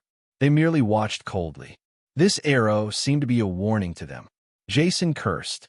Just as he was about to say something, he suddenly heard a loud noise coming from behind him. He was so frightened that he instinctively looked back. The tall fortress tilted slightly and seemed to be on the verge of collapsing inwards. Behind the fortress, the silhouettes of a large number of giant beasts appeared. It seemed that the fortress had many holes in it. Dean frowned. He didn't expect the fortress to be so fragile. However, under the attack of such a large number of monsters, it was no wonder that the fortress was not strong enough. After all, it was a man-made civil engineering. If it were a pioneer, he would be able to make a hole in it with a little bit of time. Meanwhile, the soldiers defending the fortress were all occupied by the four-eyed monsters, and no one could stop the huge monsters from ramming into the fortress. Naturally, the fortress would soon collapse. Dean retracted his gaze and continued to follow the footprints. 10 minutes later, Dean and Jason came to the edge of a mountain forest. Suddenly, several figures jumped out of the forest and stopped in front of them. It was Zashi and the others who had defected before. However, the number was obviously reduced by half. "Why are you here?" Zashi frowned as he saw Dean and Jason. There was a trace of imperceptible doubt in his eyes. Dean seemed to be relieved. "Finally, we caught up with you. You were smart. If we had run a little later, then we would have been buried there. As you can see, the fortress is about to collapse." Zashi looked at him for a moment, and his expression slightly relaxed. "Just the two of you? What about the others?" "They are all dead." Dean shook his head and sighed. Zashi wasn't surprised. It was a miracle that they were able to survive after such a long time in the front line of the battlefield. Dean and Jason were lucky enough to survive because of their abyss strength. If there were terrifying monsters in the beginning, then Dean and Jason wouldn't have been able to escape. They could only be considered lucky. He felt lucky for his own foresight. "If you had come with us earlier, then we wouldn't have to take such a risk. We wouldn't have lost too many people." Dean and Jason looked at each other and sighed. They didn't want to talk about it anymore. Zaxite looked at the two of them and said, "You didn't bring a combat system, did you?" "Of course not." Dean shook his head. "That thing can locate our position. Jason and I had run halfway when we heard the coach shouting at us to return to our post." "Oh." Zashi was about to say something, but his face suddenly changed. His eyes were staring at the back of Dean and Jason. Dean was surprised. He instinctively wanted to turn his head to look, but his reason was one step ahead of him. Jason, who was beside him, had already turned around to look. His expression changed immediately. "Damn it, how did that bastard catch up with us?" Dean heard his words and knew that Zaxi wasn't blackmailing them, but he didn't look back. Instead, he frowned and looked at Zaxi. Zaxi's eyes were on him and Jason. Zaxi's eyes were filled with anger and killing intent. The others around him didn't hide their anger. "It's not us," Dean immediately said. "We are not stupid enough to cooperate with these people to catch you. I don't know how he found us." Jason quickly said, "Yes, we clearly saw him stop at our position when we lost the combat system. How could he catch up with us? Wait, did they use the location where we lost the watch to infer our escape route? Or do they have people with super strong perception?" Jason's face was full of doubt. Dean couldn't help but admire Jason. Although Jason's reaction was slow, but his acting was not inferior. Moreover, it was more real and natural. Even he might be deceived. He even suspected that Jason was deliberately acting slower to confuse his judgment. Zaxite stared at the two of them, the killing intent in his eyes not diminishing. "We are just temporary troops. In their eyes, we are cannon fodder, dead people. I hope you don't make a mistake and do something stupid." "Of course not." Dean sighed. The instructor and the other two officers had caught up with them. They stopped about 30 meters away from them. The instructor, who was standing in the middle, had a gloomy face. He saw that Dean, Jason, and Zashi were among the escapees. In other words, none of the members of the Abyss were fighting in the fortress. "Why aren't you running?" the instructor asked in a grim voice. Dean tilted his head and looked at him. He could see Zashi and others from the corner of his vision. I'm afraid that you won't be able to catch up with us. You're going to die, but you are still stubborn." The instructor stared at Dean for a while and suddenly said, "I will give you a chance to catch this kid and then come back with me to confess. I will spare your life. You will only be punished to serve for half a year and be included in the regular barracks. If you are qualified, you will be eligible to be transferred to the regular army or retire and be sent to the Empire." The others were a little moved as soon as the instructor and the other two officers appeared. The dominators and pioneers around Zashi were desperate when they saw the instructor and the other two officers appear. The instructor's words undoubtedly injected a ray of hope into them.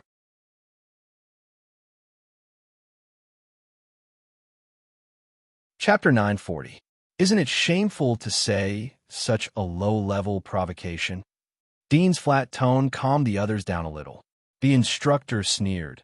"Military orders must be obeyed. My words represent military orders in front of you. Soldiers are forbidden to lie. It's up to you whether you believe me or not. I've given you a chance. It doesn't make sense to kill all of you deserters. So I'll give you a chance to choose. You can repent if you take a wrong step, but don't blame me for being ruthless if you choose the wrong path again. Even if they make meritorious deeds, they will still be used as cannon fodder by you.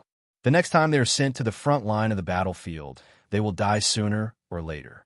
Dudian said calmly, "We have 3 Abyss members on the field, and you have 3 people. It's not certain who will live and who will die." "Ha ha ha." The instructor laughed. 3 against 3? You are wrong. I alone am enough to deal with the 3 of you.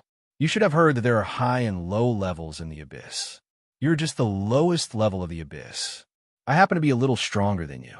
It's more than enough to deal with the 3 of you. Moreover, I have him by my side. Do you think you have the ability to resist?" Zash, Jason, and the others were shocked. They had already learned about the hierarchy of the Abyss from the Wall of War. Especially Jason and Zash. They knew about the hierarchy of the Abyss before they were captured and sent to the army. But they didn't expect that the instructor was a Middle Abyss expert. He was more than twice as strong as them. It wasn't a lie to say that it was 1 against 3. Moreover, there were 2 officers by his side. Even if they were lower Abyss experts, they wouldn't be able to escape. Zash looked at Jason. Jason looked at him and then looked at Dean. There was a trace of struggle and hesitation in his heart. He saw that Dean was hiding a lot of methods. He would most likely suffer a loss if he fought with Dean. But if he continued to stand on the same line as Dean, then he would have to face the Middle Abyss instructor and the other 2 Abyss experts. If I'm not mistaken, the 2 of them are only lower Abyss, right? Dean narrowed his eyes. There is a shortage of manpower in the battlefield. Even if we are deserters, it is not worthwhile to chase after us. In my opinion, the 3 of you should not be any better. You left your post and avoided the battlefield in the name of punishing us. What is the difference between you and deserters?" The drill master and the 2 young officers' faces slightly changed. The 2 young officers immediately entered the demonic state. One of them was like a cheetah crawling on the ground. The other one was half human and half snake. There were sharp blades attached to his arms. His pupils turned into vertical pupils. He coldly stared at Dean. It seemed that he would attack at any time. "You're courting death." The instructor's eyes were cold as he spoke word by word. Seeing their reaction, Zaxit, Jason, and the others suddenly came to a realization, and their faces became ugly. Indeed, they were deserters, but it was completely unreasonable to send the instructor and the other 2 Abyss experts to chase after them and ignore the battlefield. This could only mean that they were also deserters, but they had a legitimate reason, and at most, they would be punished. Now that they had been pointed out, the instructor would most likely not let any of them live. As for the punishment mentioned before, most of it was fake. Zaxit and Jason's hearts sprouted as they thought of this. But at this moment, Dean suddenly opened his mouth. "You 2 pinned down the 2 officers. The others will cooperate with you to kill them as soon as possible. I'll pin down the instructor. To be honest, I've fought against a Middle Abyss expert before. I should be able to hold on for half an hour." Zaxit and Jason were shocked as they heard Dean's words. They looked at Dean in shock. Fought against a Middle Abyss expert and held on for half an hour? They couldn't believe it. The gap between the lower abyss and the middle abyss was like the gap between the Dominator and the abyss. Since Dean had taken the initiative to open his mouth, it meant that he had some confidence. But was it true? Is it possible that Dean took the opportunity to escape while they were restraining him? Both of them were hesitant for a moment. The instructor sneered as he heard Dean's words. Don't brag unless you've met the weakest middle abyss expert. I've been fighting in the border all year round. I'll let you see what a real middle abyss expert looks like. His body's bones crackled as the dual knives in his hands melted and covered his body. In the blink of an eye, he turned into a black gorilla-like monster. However, there was something different about this giant gorilla. His hair was shiny and sharp. His fingernails were extremely long like claws. The most eye-catching feature was the red eye on his forehead. It was extremely strange. Dean didn't say much as he took off the Splitter's armor and melted the knives. In the blink of an eye, he entered the Splitter's demonic body state. Sharp blades protruded all over his body. The edges were glowing with golden luster. It looked like an object composed of countless sharp blades. Splitter, the instructor, slightly raised his eyebrows. He remembered the information about Dean's magic marks. But at the moment, Dean's demonic body seemed to be a bit different from the Splitter's demonic body. He didn't dare to be careless. After mixing in the battlefield for many years, he had long learned to be careful and eliminate any possibility of danger. This was why he didn't choose to directly make a move, even though he had the power to crush Dean and the others. Instead, he used instigation to reduce his own risk. Even if there was a trace of risk, he would try to avoid it. This was already an instinct. Whoosh! Dean's feet were like claws. He rushed out like a gust of wind. He crossed the distance of 30 meters in an instant. The sharp blades on his body were like a storm as they attacked the instructor. The drill master's eyes sank. He didn't dare to attack. Although his magic marks were considered excellent among the legendary grade magic marks. Moreover, his magic marks were more thorough than Dudian's. However, he had long heard of Splitter's ultimate attack. Even if it was a Dominator-level Splitter's sharp blade, it could cause damage to him. However, it didn't mean that he had to escape. He raised his thick palm when the sharp blades were stabbing him. Ding! Ding! Ding! Sparks splashed out from time to time. After 3 seconds of frenzied attacks, the instructor's eyes suddenly moved. He stretched out his clawed palm. Whoosh! Dean suddenly pulled back. His face was gloomy. He saw that the instructor's body didn't have the slightest scar. It was almost unimaginable that the instructor was unscathed under the previous storm of attacks.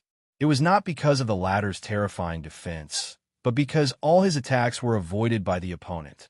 Although the body of the gorilla instructor seemed heavy and clumsy, and he was a strength-type warrior, his movements were terrifyingly agile. He could clearly see that all his attacks were blocked by the instructor's sharp claws. How good was his eyesight, how accurate was his technique, and how fast was his reaction speed?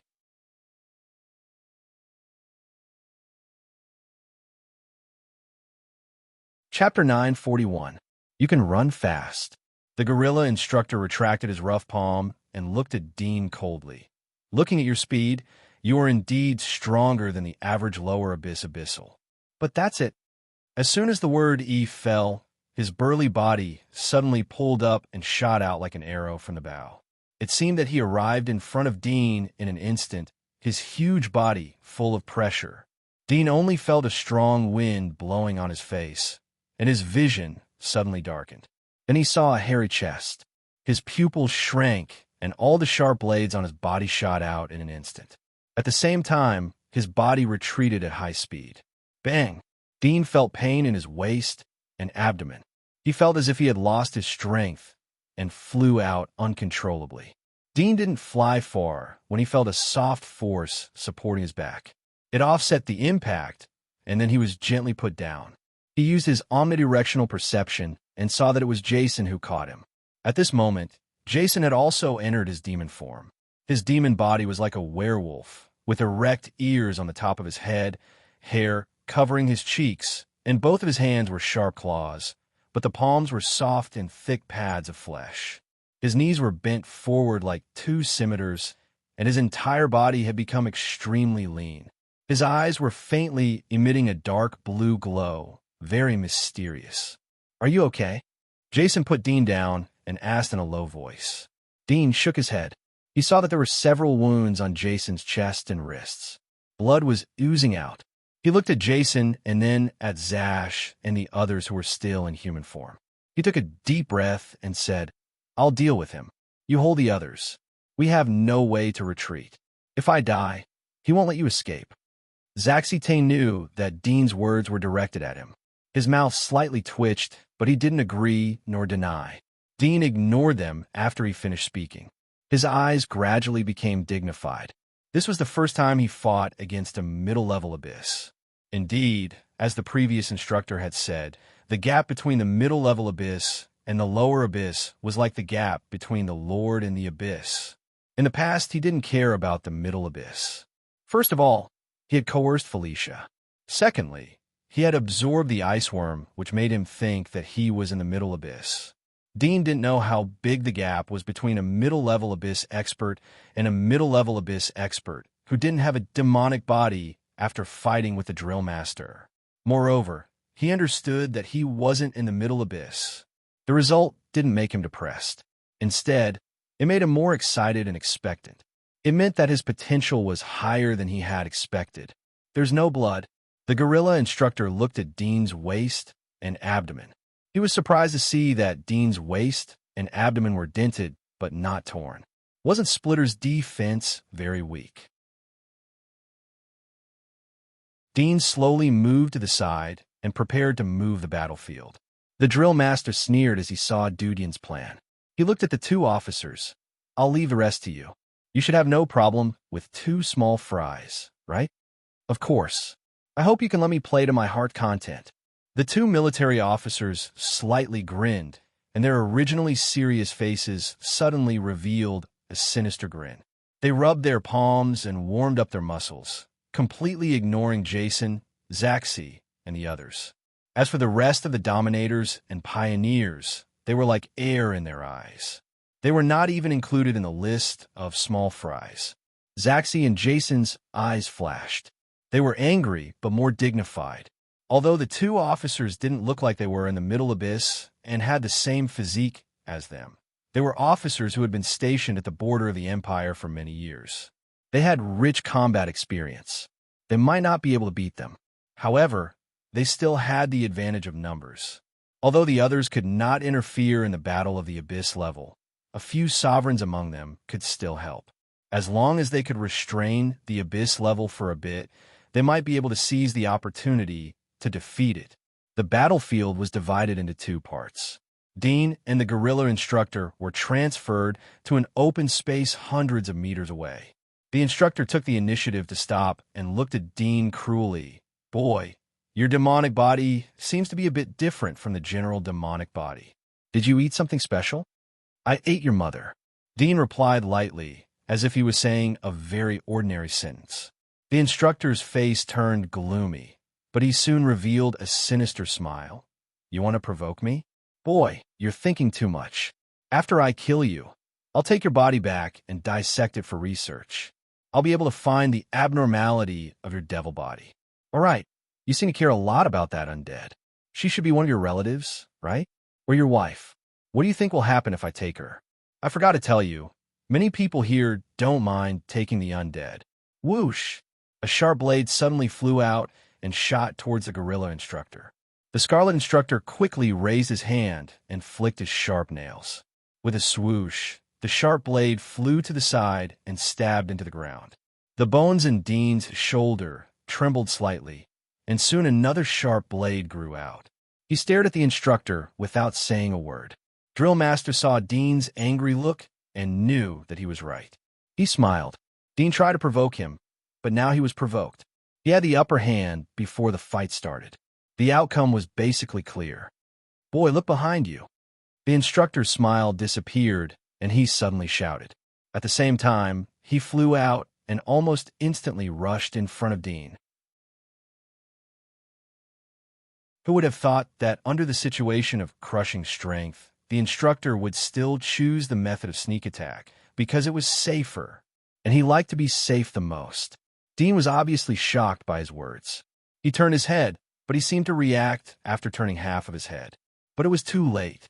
The gorilla instructor grinned and raised his giant palm to slap Dean's face. This should be the weakest part of Dean's defense, and also a vital position. Just as the palm was about to land, all the hairs on the instructor's body stood on end. He felt a chill. His pupils constricted, and he quickly retreated. However, a sharp pain came from his chest. Puff! When he retreated, he felt pain and cold in his chest. Blood splashed out in front of his eyes. His eyes widened in disbelief. Seeing Dean taking advantage of the situation, his eyes were filled with anger. The third eye on his forehead slightly squinted and the giant palm slapped. The clanging sound continued for 4 or 5 seconds before the two separated. The instructor gasped slightly and felt the sharp claws on his fingers tremble slightly. There was only a wound on his chest. Dean's follow-up attack still did not cause any harm to him. The instructor looked at the sharp wound on his chest. The skin of the wound was hooked out. There was a barb on Dean's blade, and the structure of the blade was extremely magical. It looked like a flowing blade, but in fact it was a very small sawtooth, so the wound caused by the blade could not heal, and the blood kept flowing. The core of the splitter was the word cut. "Brat, you did it on purpose." Drillmaster angrily looked at Dudian. Dudian had deliberately turned his head to make him relax his vigilance. Moreover, he had deliberately acted like he was reacting. His acting was so realistic that he almost believed him. This also led to him being too confident. If a person was confident, it was inevitable that he would not notice something. The blades on Dean's body rotated slightly. The blade that stabbed the drill master was still dripping with blood. "You could do it on purpose. Why can't I?" His tone was flat and understated. There was no trace of the previous anger in him. The instructor immediately knew that Dean's previous provocation was also intentional, which made him even angrier. Failure always made people angry, especially the failure of wisdom. But the instructor's combat experience was too rich. When he was so angry that the blood flow in his body accelerated, his instinct suddenly warned his brain, and he calmed down in an instant. He took a deep breath and clenched his fists. He did not dare to be careless anymore. Although he was sure that he could kill Dean, Dean could also kill him. He had already experienced Dean's blade attack, and it was much sharper than the rumors. Only one blow. Dean could kill him with just a fatal blow, so he could not give Dean this opportunity. The best way was to kill Dean in one blow, or to pull out Dean's blade. At this moment, Dean's whole body was wrapped by the sharp blade like a hedgehog. To kill him in one blow, he needed to seize the opportunity. Relatively speaking, it was much easier to pull out the blade. "I forgot to tell you, my blade is stained with poison." Dean looked at him with a smile. "It should be a virus. Did you forget that I have the King of Corpses with me? It's easy to get the King of Corpses' saliva." The instructor felt like he was struck by lightning, and his mind instantly went blank. While he was in a daze, Dean suddenly rushed over. The instructor immediately reacted, but he saw that Dean had already rushed in front of him, and his whole body was surrounded by sharp blades. His pupils shrank, and his body hurriedly retreated. He raised his hand and pushed away the sharp blade that was stabbing at him. When his palm pushed toward the third blade, it suddenly twisted and turned. It was originally a vertical blade, but it instantly became a horizontal blade. His palm was originally pushed to the side of the vertical blade to avoid the edge of the blade, but this time the edge of the blade was directly aimed at his palm. He was instantly shocked into a cold sweat. His palm changed in a flash, and with a flick of his finger, he pushed the sharp blade from top to bottom. Puff! Puff! The sharp blades that surrounded him changed direction at the same time. Some changed direction, some didn't. The instructor's reaction speed was fast, but after all, it was limited. When he continuously bounced off 7 or 8 sharp blades that suddenly changed direction, his arms were scratched by the sharp blades on the side, leaving 2 bloody marks. At this time, the instructor had already retreated from Dean's attack range. Dean stopped in place and did not continue to chase. In terms of speed, he was not as fast as the instructor. He had used all his strength in the attack, but he did not expect that it would only cause minor injuries. He could not help but sigh in his heart, and at the same time, there was a trace of depression. The instructor's physique was stronger than his, and the magic mark was internal enhancement. If his reaction was a little slower, he would have died in his hands. Middle abyss, so it's just so. Dean stood in the same place and indifferently ridiculed. The instructor's face turned black, and he looked at him with his teeth clenched. Previously, Dean's reverse sneak attack had disrupted his rhythm, and then he was distracted by Dean's words. He was suppressed twice in a row, and he felt ashamed. However, the final victory was the most important. He quickly wiped away the anger brought by his face and looked at Dean deeply, thinking about the battle strategy. After thinking for a moment, looking at Dean's porcupine-like body, he still could not come up with a good idea. Suddenly, he realized that he could completely defeat Dean head-on. So why should he think about the strategy? Previously, he used the strategy for stability, and the result was that he was injured. After thinking about it, he suddenly felt relaxed. With a grin, his body suddenly rushed forward, and in an instant he was in front of Dean. Dean seemed to have been waiting for a long time, and he waved the sharp blade. Whoosh! The drill master's body suddenly disappeared and reappeared on Dudian's side. He punched Dudian's neck from the gap between the two dagger-like blades. Bang! Dean's body flew upside down, and he hit a piece of rock. The gorilla instructor almost chased after Dean's body. When Dean was hit, he immediately punched Dean's face. It was too fast, and Dean could barely see it, but he had no time to swing the sharp blade to attack. For the first time, he felt that his action was so slow. Bang! Pain came from his face, and Dean felt the mud rubbing on his back. The sharp blades on his body suddenly rotated, stirring in all directions, and forced the instructor away. Dean stood up from the mud, slightly gasping, and felt that his neck was broken. He clenched his teeth and stared at the instructor. Suddenly, he showed a trace of smile. Seeing Dean smile, the instructor's heart flashed with a haze. When he was about to make a quick move, his face suddenly changed, and he felt that his body was a little numb. He looked down and saw that the wound on his chest was cut by Dean, and the blood that flowed out was light green. Poison. The drill master's face changed. He was both angry and frightened, but at the same time, there was a trace of rejoice. He was glad that he was infected with a highly toxic virus, and not the undead virus. The former at least had the possibility of survival, but the latter would definitely kill him. I told you that it's poisonous, and if you cut off the meat in time, you can live longer. Dean was not in a hurry to attack, and he gently shook the mud on his body. This poison was collected from the poisonous monsters that he and Felicia had hunted, and he had smeared it on the demon hunter tool. When he was demonized, the poison would naturally appear on the sharp blade, and if his physique was poor, he would die on the spot due to heart paralysis. The instructor slightly gritted his teeth, and although he was angry, he endured it. Anger would increase blood circulation, and the poison would deepen. He took a deep breath and looked back. On the other side of the battlefield, the outcome was about to be decided, and his two companions had the upper hand.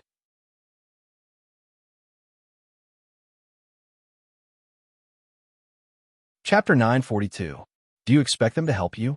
Dean sneered as he saw the ape instructor's expression. He suddenly flew out and shot out his sharp blades like a storm. The ape instructor narrowed his eyes. His burly body was as light as a fallen leaf. He dodged or pushed away the sharp blades. He made up his mind that as long as his two companions defeated Zaxi and the others, they would come to reinforce him. Dean's attacks were getting faster and faster. His sharp blades became flexible and changeable. He had the upper hand and completely suppressed the ape instructor. Whoosh! A sharp blade suddenly changed direction. The ape instructor had no time to dodge. His arm was cut and blood spurted out. The ape instructor's expression changed slightly. He felt that his body's functions were getting slower and slower. He retreated, feeling annoyed. At the same time, he glanced at the battlefield from the corner of his eyes. He saw that his two companions had already forced Zaxi and Jason to retreat, barely holding on. Whoosh! A sharp blade flew towards him, slicing towards his cheek. The ape instructor's pupils shrank as he tried to dodge, but the blade suddenly changed direction and moved towards his throat. His face suddenly changed. He took a few steps to open the distance again, but his back was full of cold sweat. Dean didn't wait for him to stop, but he still chased after him. The ape instructor hastily parried and retreated. Dean attacked more and more fiercely. He felt that his movements were getting smoother and smoother. He didn't feel tired at all. His sharp limbs were like his hands and feet. They could bend, change direction, fall off, or twist at will. His attacks also became more and more tricky and unpredictable. It was as if there was wind supporting his body, making him graceful and light. I can be faster. Dean's eyes were full of inexplicable excitement as he attacked faster and faster. Puff, puff. The two sharp blades abruptly changed their direction and instantly closed in on the instructor's abdomen and thighs, leaving two bloody marks on them. The drill master roared, and his hair stood up. His rough palms swung forward, and with a snap sound, he caught the two blades in front of Dean's chest. He lifted them up and pulled them out. Dean didn't retreat.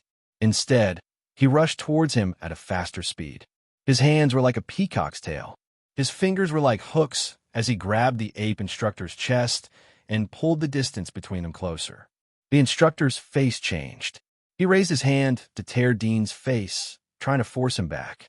But the tip of Dean's nose suddenly grew, and a black demonic substance protruded along the tip of his nose, turning into a sharp blade. He didn't flinch and directly collided with it. Puff! The sharp blade pierced the drill master's palm. Dean reached out and hugged the drill master's waist. His cold cheeks were infinitely close. No, the gorilla instructor screamed in horror, but all he saw was Dean's emotionless eyes. The next moment, severe pain came from all over his body. He was completely hugged by Dean. Dean's sharp blades wrapped around him like a clamshell. The sharp blades penetrated the drill master's body from the side. The gorilla instructor's struggling body also froze in an instant. His eyes widened, and saliva flowed out of his mouth. Never would he have thought that he would actually fall into the hands of a lower abyss. Whoosh! Dean loosened his hands and retreated a few steps. He pulled out the sharp blade that was pierced into the drill master's body. Blood gushed out from the wound. The drill master's knees softened, and then his body slowly fell down. There was no trace of breath. Dean's tense heart also relaxed. Suddenly, he felt a burst of exhaustion from the roots of the sharp blades. He looked up at the battlefield in the distance. Zashi and Jason were covered in wounds. They were in constant danger. It was estimated that they wouldn't be able to hold on for long. I left you there because I thought that I would have to rely on you. I didn't expect that I would solve it myself. Dean murmured. He raised his tail and cut off the drill master's head. As a result, there was no possibility for the drill master to disguise himself. He turned around, stomped his feet, and flew toward Jia Shite and the others. One of the officers with small eyes suddenly sensed something. His face changed. How is it possible? Another young officer was surprised. He avoided Jason and turned his head. He saw Dean and the drill master, who was lying on the ground not far behind him. The drill master's head was cut off. He blinked as he suspected that he was hallucinating. But Dean was a few hundred meters away from the battlefield. The strong wind made them come back to their senses. They were shocked and angry at the same time. They immediately surrounded Dean from the left and right. Dean's toes touched the ground. His body suddenly rotated like a top. His sharp blades protruded out like wind and fire wheels. Bang! He collided with the officer with small eyes who was rushing towards him from the right. Puff! The chest of the officer with small eyes was hit by Dean. His body was instantly torn into pieces. The young officer on the left was stunned. He looked at the scene in horror. His face was full of disbelief. But the shock lasted for less than half a second. He turned around and fled. Whoosh! In the blink of an eye, he had caught up with the young officer. He threw out his sword and pierced through the officer's back without any hindrance. The sword came out of the chest and was lifted up. In an instant, the blood of the young officer's upper body was divided into two. Instant kill. Blood splashed on Dean's body. He slowly turned around and walked towards Jason and Zaxite. Jason and Zaxi stood in the same place. All of this happened too fast. From the time Dean rushed over to the time he killed 2 officers, it took less than 5 seconds. It was almost a crushing kill. At this time, both of them suddenly thought of something. They turned around and saw the drill master's body hundreds of meters away. His head had been removed. Dead? The two of them widened their eyes in astonishment. Dean killed a middle-level, abyss-level drill master? How is that possible? Zaxite instinctively took a step back as he saw Dean approach. Are you also a middle-level, abyss-level? Dean indifferently said as he saw the fear in Zaxite's eyes. If I was then, the battle would have been over. It was just a fluke. Was there a fluke in a battle against an experienced drill master? The answer was obviously no. Zaxite didn't dare to ask again. He knew that everyone had their own secrets. He reluctantly smiled, but he felt bitter in his mouth. Jason also had a bit of fear in his heart, but he hid it deeply. He knew that Dean wouldn't do anything to them. Otherwise, it wouldn't be too late to let them be killed by the 2 officers. Let's find a place to take refuge. Dean pulled their thoughts back. Zaxite responded, Yes, we shouldn't stay here for a long time. We should go into the forest and observe the situation before considering how to move forward. What do you think? Dean nodded slightly. He put away his demonic body and said, Lead the way. Zaxit and Jason also retracted their demonic bodies. Zaxit and 2 other seriously injured pioneers led the way. As for the others, they were all beheaded by the 2 officers. Now there were only 4 of them left, plus Dean and Aisha, a total of 6 pioneers. Boom! When they stepped into the forest, they suddenly heard a loud roar coming from afar. A few of them stopped and looked over. Immediately, they saw a blazing flame burning at the stronghold, like a volcanic eruption. Dudian immediately jumped to the top of a nearby giant tree and looked at it. He saw a faint red figure of 7 or 8 meters high in the flames above the fortress. The figure looked like a human, but also like a reptile. It had ox-like horns on its head and a very long tail behind it. It was burning with flames and swinging like a fire whip. At first glance, it looked a bit like Haisha's demonic half-dragon image. Is this a fire dragon? Dean's eyes slightly moved. At this moment, Jason and Zaxi also looked at the top of a giant tree nearby. After seeing the situation on the fortress clearly, Zaxi let out a low cry. It's the fire dragon alien tribe. As expected, it's them who led the magical beast army to attack the war god wall. Jason, who was at the side, asked curiously, This is a fire dragon? Have you seen it before? I was lucky to see it once, but it was dead. The flames on its body won't extinguish after death. It is said that it will be dead for more than 3 years before it returns to normal. Zaxite's eyes were dignified. Once the flames on its body are touched, it is almost impossible to extinguish.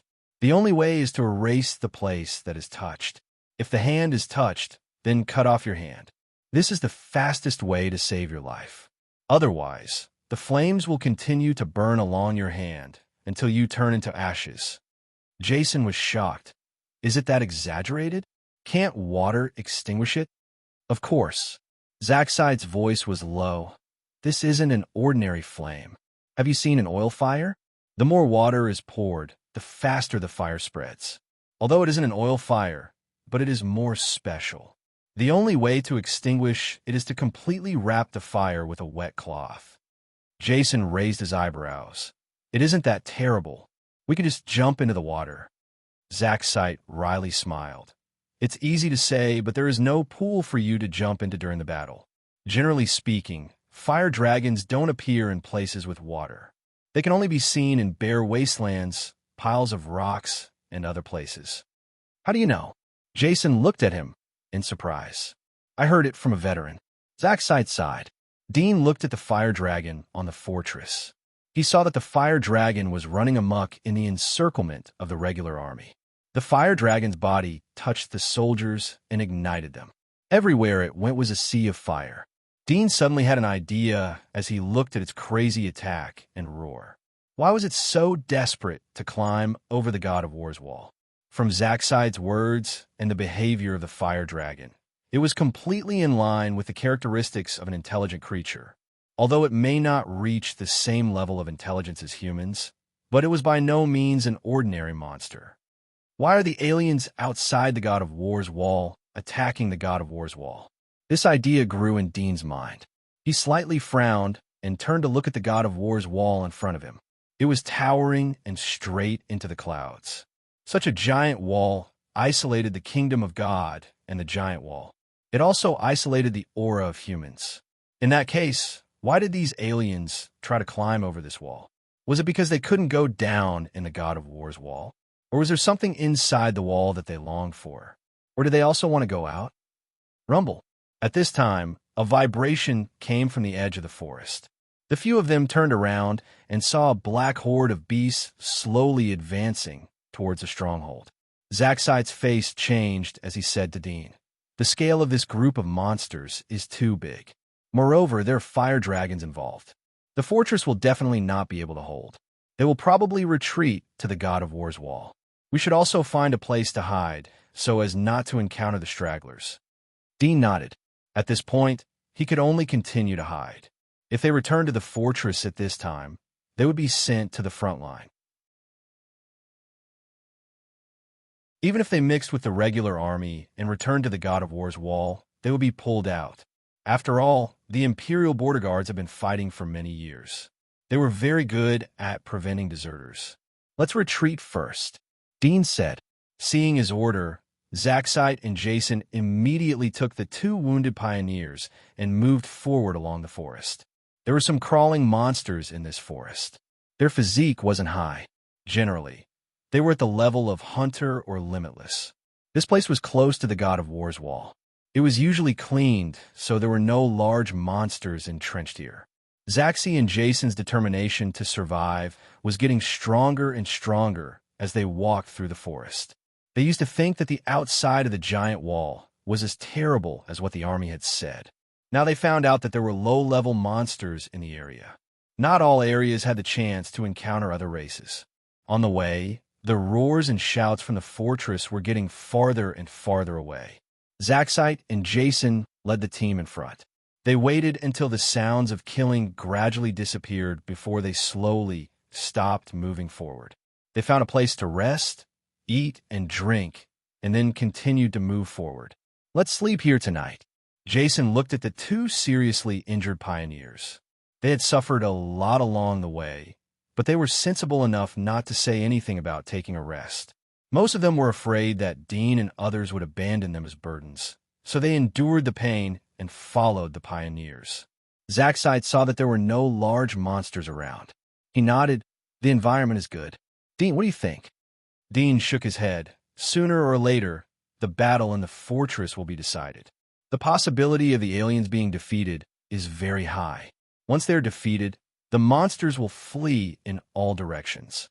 It is very likely that they will bump into us." "It makes sense. This place is too close to the God of War's wall." Zaxide agreed with Dean's idea.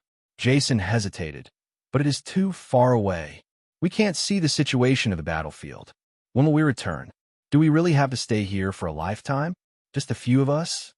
Hearing this, Zashite immediately frowned, and the two injured pioneers became silent.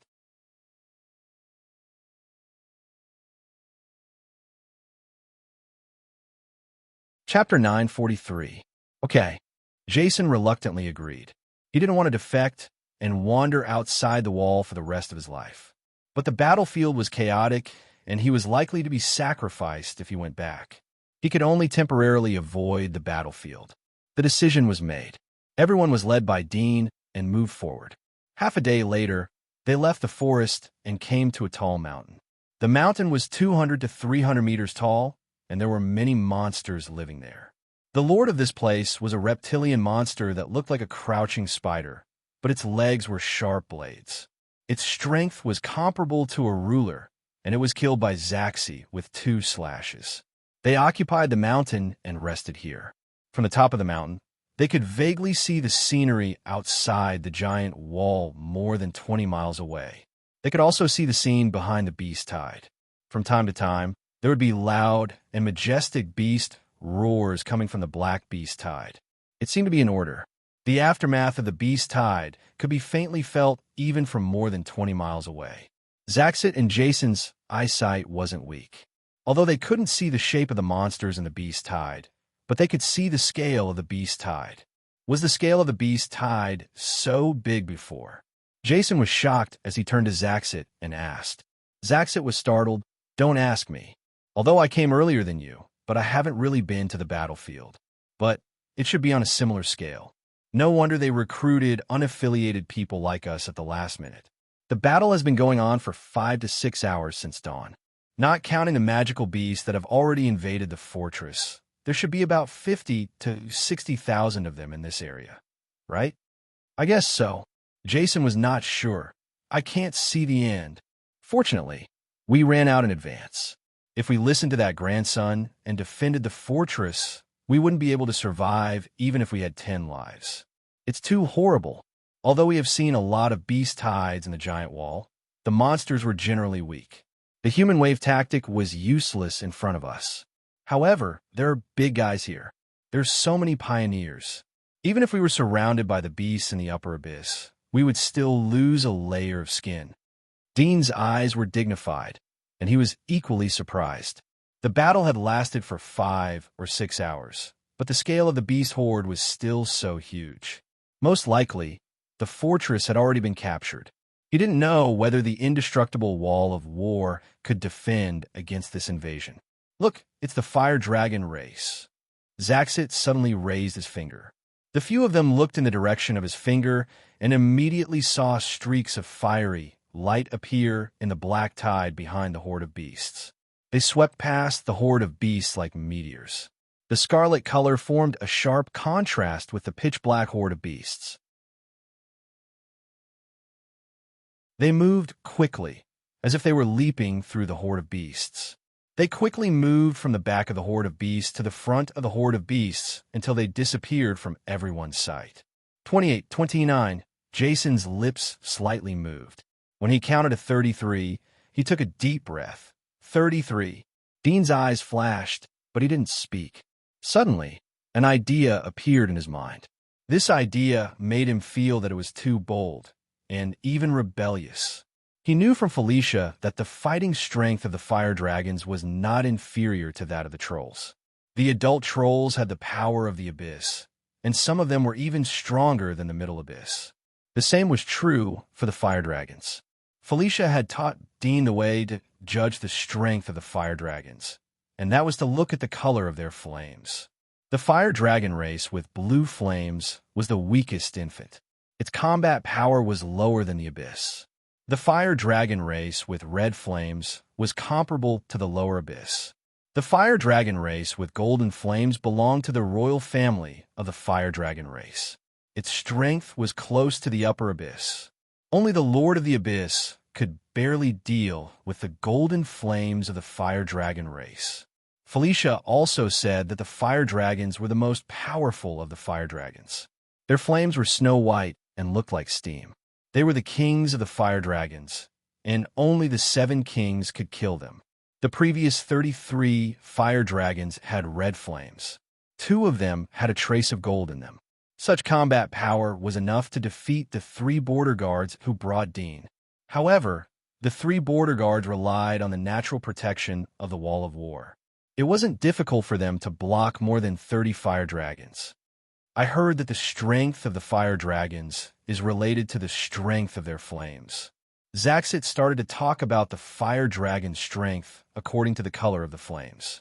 Jason and the other 2 listened attentively, and after listening, their eyes widened. Doesn't it mean that there are more than 30 abyss? Jason was dumbfounded. When did the abyss become so common? It must be known that the Lord of the Wall was the abyss. But there were more than 30 abyss in the battlefield. Moreover, they didn't pay attention to the battlefield. Who knew if there were more fire dragons in the past? Was this the world outside the Wall of War? Jason, Zaxit, and the others were in a heavy mood. They were proud of their strength, but they could only rely on luck to survive here. Even if they hid in the area where the monsters were generally weaker, the powerful monsters could move and come out to look for food. If they happened to bump into them, then wouldn't they become food? They were still young and could live for a long time. There were 365 days and 8,760 hours in a year. If measured in hours, their lives were too long. Even 8,000 hours in a year where they lived in constant fear was enough to drive them crazy, not to mention 10 or 50 years. For a time, even the determined Zaxit couldn't help but want to retreat. He suddenly regretted his decision and even felt that it was a bit reckless. No one spoke. The mountain was silent. The atmosphere was gloomy. The beast tide was still moving in the distance. From the changes in the color of the beast tide, it could be seen that different monsters were continuously coming from the rear. It seemed that there was no end to them. After watching for a long time, Zaxit suddenly said, "Do you think that the wall of war has been broken?" Dean's eyes moved, but he remained silent. Jason and the other two pioneers were astonished. Jason said in astonishment, "It can't be, right? The Battle God Wall has protected the Empire for so many years and is an absolute defensive divine wall constructed by the gods. How could it be broken through?" Zaxit said in a low voice, "It didn't happen before, but it doesn't mean it will never happen. There is no absolute defense in this world." Jason could only admit this. He smiled bitterly. "Are we the bane of the world? The empire that stood tall collapsed when we arrived? I don't believe it. If it didn't fall, then how could the beast tide keep moving forward? Is the consumption rate of the battlefield so fast?" Zaxit frowned. His suspicions were well-founded. Jason naturally knew this point. Although he had some doubts in his heart, he still didn't want to believe that the wall of war could be broken. He said, "It is estimated that there's a big shot on the wall of war. Or there was originally a big shot there. In any case, I think the possibility of the wall of war being broken is too low. The Empire has been established for so many years, and the wall of war has been guarding for at least 200 years. I don't believe that it will fall today." Zaxit looked at Dean. "How about we go back and see?" Dean looked at Jason and Zaxit. He saw that they were waiting for him to make a decision. He didn't answer Zaxit's words, but asked, "Do you want the wall of war to collapse or not?" Zaxit and Jason were surprised. Zaxit hesitated for a moment and said, "From our current position, I hope that there will be a problem with the wall of war. Then maybe we can sneak in and follow behind the aliens." Jason glanced at him but didn't say anything, remaining silent. Dean looked at Jason. "You don't want it to collapse?" Jason shook his head. "I don't know. I hope that the wall of war will collapse because of the same reason as Zaxit. We can sneak in, but I don't want it to collapse. Once there is no protection of the wall, then the people inside the wall will be plunged into misery and suffering." He wanted to say something, but held back. Dean simply said, "I hope that it will collapse. At least we can live. But it is a bit rebellious. We are deserters. Whether it is according to the military law or the law of the Empire, we will be executed countless times. I am not afraid of you listening to me. This is my true opinion." Zaxit nodded. "Indeed, although it is a bit scary to say such words here, but there is no one else here. Since you have such thoughts, then I think we can help the aliens." Dean immediately said. Zaxit and Jason were stunned as they looked at Dean. "Help the aliens? You mean? We can help if the aliens have the hope to break through the God of War's wall. We will have the opportunity to steal back the God of War's wall. Anyway, the 7 kings will get the news and come over to repair the wall. We can kill the aliens while we are at it." Dudian said. Jason hesitated. This isn't good. If they know about it, I think it is okay." The cultured and refined Zaxite was very decisive. Dudi is right. When the Battle God Wall is broken, the 7 kings will naturally rush over as reinforcements. If they make a move, these invading alien races will definitely be wiped out, and there won't be many casualties. Anyway, there isn't any God Wall near the border. These invading alien races might even fight with the monsters inside the wall. Jason saw that Zaxit and Dean had the same opinion. He knew that there was no way to change it. He thought for a moment, "But we are weak. How can we help the aliens? Wouldn't they be more effective than us if they sent out a few fire dragons?" Zaxite's reaction was very fast. He coldly smiled and said, "That might not be the case. The ones who understand humans the most are humans. We are familiar with the situation on the Battle God Wall. The alien races only know how to kill, but we can lead them to attack the weak points."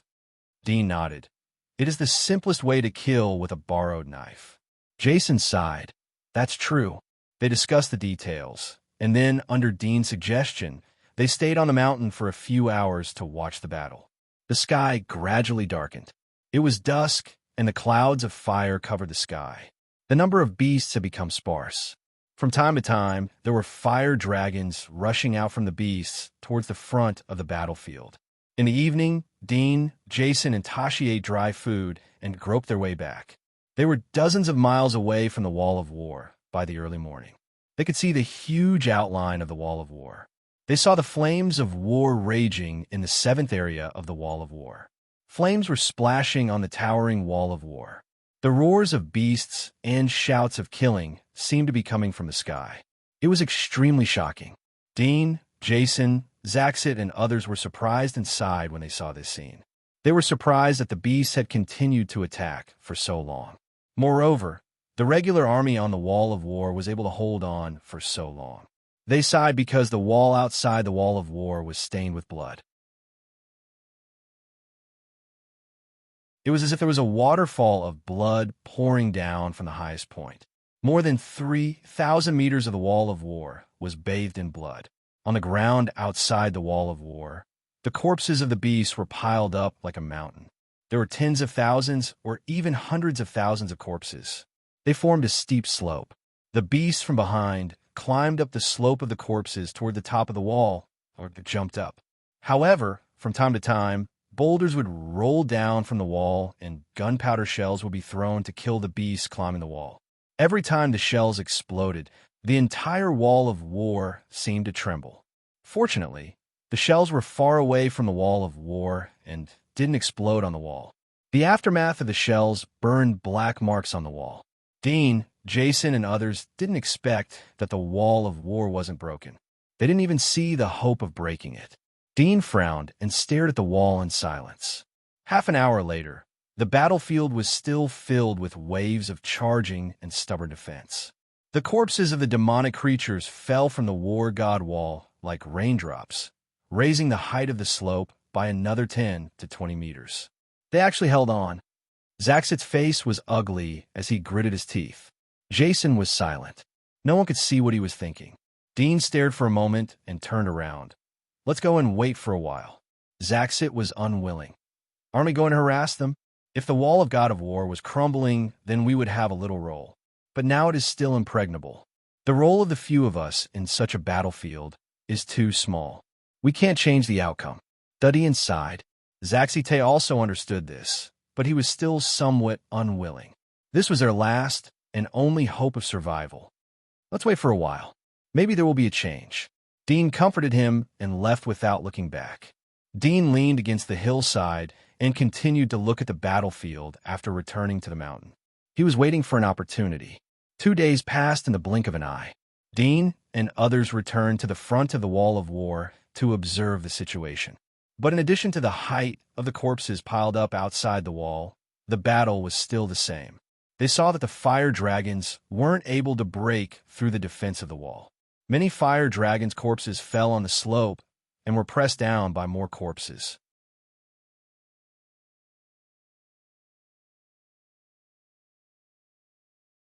Chapter 944. The situation that Dean and others were looking forward to didn't appear. On the contrary, the beast tide gradually thinned out. Many of the beasts separated from the main force and moved towards the surrounding areas. Dean and others met 2 small groups of retreating beasts on the high mountain. In the battle, 2 injured pioneers were killed. Now only Zaxit, Jason, Dean, and Aisha were left.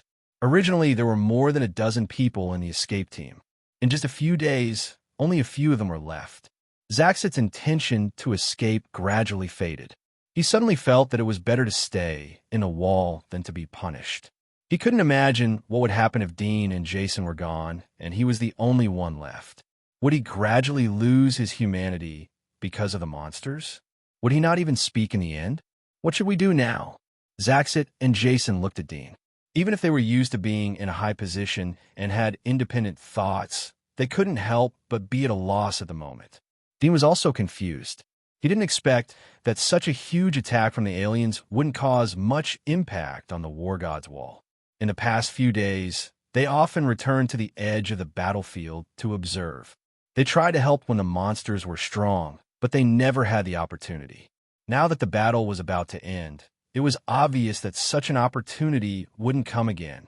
This also meant that it was time for them to make a choice. They could either continue to escape or disguise as soldiers in distress and return to the War God's Wall. In Dean's view, it was impossible for Zaxit to return to the War God's Wall. His watch was left in the fortress. The War God's Wall should have a record of his movement route. He could only continue to escape to destruction. However, his own combat system and Jason's were closed. There was no record of their escape route. If they returned, then there was a low chance that they wouldn't be regarded as deserters. However, the technical personnel in the border guards weren't fools. They were sent to the front line. The battle had lasted for so many days. There was no reason for them to survive. They must have deserted. The fate of deserters was to be executed or sent to places like the Monster Research Institute or coolies to play their remaining value. He sighed and felt a little annoyed. He ignored Zaxit and Jason's questions and sat on the hillside, deep in thought. Zash and Jason saw that Dean had no idea. They were silent as they tried to think of a way out. Another 3 days passed, and on the 8th day of the battle, the demonic beasts began to retreat in all directions. However, the number of surviving demonic beasts was less than 1/10 of their original number. Their retreat was very different from their previous orderly attack. They were like headless flies, scattering in all directions. After encountering several monsters, Dudian knew that they couldn't stay here for long. If they encountered some difficult monsters, they would most likely die here. Monsters that could survive the war until now were either lucky, had special abilities, or were very strong. It was rare to see pioneer-level monsters. "Let's go," Dean said to Jason and Zaxite as he dealt with a reptilian monster that had escaped. "Where to?" Zaxite quickly asked. Dean glanced at the direction of the God of War's wall. His eyes flashed for a moment, but he sighed and turned to the front. "Keep going." Zaxite and Jason were startled. Zaxite sighed. He had been thinking about the survival rate of returning to the God of War's wall. However, the result was obvious. Now that the battle against the demonic beasts was over, the border guards were not short of people. Most of the deserters like him would be executed or sent to the worst place to mine energy and rare minerals for the Empire. It was no different from death, or even more painful. Jason slightly clenched his fist and hesitated for a moment. He finally said to Dean, "Both of our combat systems are off. Will we be treated as deserters if we return? You said before that we can find other excuses and be punished." Dean shook his head. "It was possible before, but I didn't think that the battle would last for so long. It has been 7 or 8 days now. The fortress has long been breached. How could we persist in the battlefield outside the giant wall for so long with our strength? There's only one explanation, and that's that we've defected." Jason didn't give up. "We can say that we didn't have time to escape back to the God of War's wall after the fortress was breached. So we temporarily hid in another place. Isn't it a direct defection?" Dean sighed. "But the order given to us is to hold on to the fortress. There are only soldiers who are God of War. There is no living soldier. In their view, there's only one end for us, and that is to die in the fortress. If we survive, then we are deserters." There was a hint of struggle in Jason's eyes. He opened his mouth slightly, wanting to say something, but in the end, he closed his mouth and remained silent. Zaxite was stunned as he heard their conversation. "Did you turn off the combat system?" "How?" "It was destroyed, so it was turned off." Dean didn't explain in detail. "Let's move forward. I suspect that there are not all monsters outside the border. There are probably humans or other intelligent life forms. Maybe we can communicate with them. For example, the fire dragons. If we meet them, then we can cooperate with them." "Cooperation?" Zaxite and Jason looked at him in puzzlement. The fire dragons want to invade the god of war's wall. Naturally, they want to understand the situation inside the wall. If it was us, we would also capture a few enemy soldiers and ask them for information. Dudian said. The two reacted. There was a trace of strange color in their eyes. This was worse than defection. However, this was one of the chances for them to survive. Then let's go. Zaxi Tay was very decisive. Dean took Shanghai Lisa over the mountains and continued to move forward. As they moved forward, there were monsters chasing them from behind. Fortunately, they were always on guard and hid in advance. The monsters seemed to be very flustered as they fled. Few monsters noticed them. They crossed the mountains, plains, and wastelands. They met a lot of monsters along the way. Most of them were pioneers and dominators. There were few abyssal monsters. This made the originally gloomy mood of the three gradually brighten up. They had met hundreds of abyssal monsters in the previous war, but now they had restored a lot of confidence. After all, the abyssal monsters were a minority. This is the trace of the fire dragons. Dean looked at a burnt tree in the forest. Zaxi Tay stepped forward and was about to reach out to touch it. Jason suddenly said, "Don't touch it." Zaxi Tay quickly withdrew his hand and turned to look at him. "This thing seems to be poisonous." Jason picked up the withered branch from the ground and pushed away the charred bark. They saw that it was covered with sticky green tree sap. The tree sap swayed slightly, and when they saw it clearly, their expressions changed. The tree sap was made up of countless tiny insects, densely packed together, and the number was shocking. Although they were in the abyss, they were more careful than hunters. They wouldn't easily underestimate any monster, including small insects. They had seen the fire dragon's flames before. It was enough to burn the whole tree. But at this moment, only a piece of bark was burned. It was most likely the credit of the green insects. Dudian slowly went deeper into the woods. He saw more and more burnt trees in a straight line. It should be the advance route of the fire dragons. Would it lead to the fire dragon's lair? Dean thought in his heart. He didn't know why he was looking forward to it. If he really met the fire dragon, then he might die. But there seemed to be an impulse to adventure and explore. Roar! Less than 10 minutes after they went deep into the forest, a sudden roar echoed from behind. It was hoarse and high-pitched. It was like a tiger roaring in the forest. It was full of deterrence. The pupils of the three shrank. They immediately shrank behind the trees to hide their bodies. The three of them were familiar with this roar. They had heard it countless times in the past few days. It was the roar of the fire dragon. Dean pulled Highshot to his side and hid behind a big tree. He stared at the back, and his pupils entered the X-ray state. Suddenly, he saw a brilliant sun-like light and shadow rapidly approaching. It was the shape of a fire dragon. However, the fire dragon seemed to be seriously injured. Half of its body was broken. From time to time, it landed on the ground and exerted force with its feet instead of relying on the remaining half of its wing. Dean's eyes flashed. He wanted to intercept it. But at this moment, he suddenly saw two red dots approaching rapidly behind the fire dragon. The heat was low, just at the level of pioneers. However, how could the pioneers chase after the fire dragon alien race? Obviously, the fire dragon was deliberately suppressing its body heat. Jason, who was behind the tree, winked at Dean. Obviously, he also saw the people chasing after the fire dragon. Dean motioned for them to stay still and not make a move. At this time, the fire dragon was approaching in a straight line. Before it reached the forest, a sound of breaking wind came from behind. It brushed past the side of the fire dragon and almost hit it. The fire dragon turned its body and dodged the attack, but the other heat source quickly closed the distance between them. Without any unnecessary words, it launched a ferocious attack as soon as it got close to the fire dragon, sticking closely to it.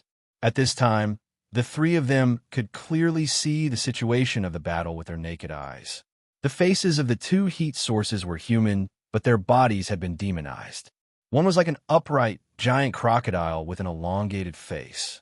The other one was full of green, curly hair. It had countless slender limbs under its body. It looked like a centipede, but the limbs were extremely sharp. Dean's eyes moved as he saw the woman with green curly hair. He thought of the two children he adopted in the giant wall of Sylvia. One was called Gabriel, and the other was called Artemis. Artemis had green hair. The reason why he adopted them was out of curiosity. At that time, he hadn't seen a person with green hair. He thought that it was the exclusive hair color of some hidden families in the inner wall. But after occupying the inner wall, he didn't see a person with green hair. So he didn't continue to pay attention to Artemis. He thought that it was because she lived on the edge of the outer wall and was exposed to radiation all year round. He didn't expect to see a person with green hair here. But he didn't know whether this person's green hair was a transformation of the demon's body or it was originally like this. Pin it down. The man with the body of an upright crocodile shouted and flew down. There was a pair of extremely short wings on his back. Compared to his ferocious appearance, it looked a little cute. He rushed to the ground and picked up the black spear that he had thrown earlier. The green-haired woman's body twisted like a viper. She waved her slender limbs to force the fire dragon to retreat. The surface of the fire dragon's body was red, but there was a golden flame inside. It was an elite fire dragon whose combat power was close to the upper level of the abyss. At the moment, half of its body was broken. It seemed that it was cut off from the shoulder. It was retreating under the fierce offensive of the green-haired woman. However, the green-haired woman didn't dare to push too hard. She retreated every time the fire dragon attacked. She didn't dare to be swept by the flames on its body. The crocodile man pulled out the black spear and was about to turn back to attack. But suddenly he rushed out and held the black spear to kill the fire dragon. Dean's heart sank when he saw the man's body stop. He knew that the three of them were probably exposed. Dean turned to look at Jason and Zash. Jason was still focused on the battle. Zash looked at Dean. He seemed to know that they were exposed. Dean nodded slightly to him and raised his hand. Zaxi was surprised to see the meaning of Dean's words. At this time, Jason also noticed Dean's gesture. There was a puzzled expression on his face. "If we don't take advantage of the situation to attack, we will die," Dean said in a low voice. Zash and Jason's face changed. These two dared to chase the fire dragon into this place. Their strength was obviously several times stronger than them. It was likely that they were from the upper level of the abyss. It could be seen from their offensive that they were faster and fiercer than the previous drill master, but they were from the lower level of the abyss. They were timid, even if it was a sneak attack. "We can escape." Zash made a gesture. Dean slightly frowned. Escaping was indeed a way, but he wanted to see if he could kill the two of them in a sneak attack. If he could do it, he might be able to send their corpses back to the war god's wall in exchange for a chance to live. After all, these two were from the upper level of the abyss. The people above wouldn't think that he was the one who killed them. Even if they determined that he was a deserter, they might be able to forgive him. If these two had a strong background, then he could get the protection of the people behind them if he sent their bodies back. However, Zash and Jason didn't want to attack. They wouldn't have the energy to force them. Maybe they would slip away at the critical moment. Without their help, it was too risky for him and Aisha.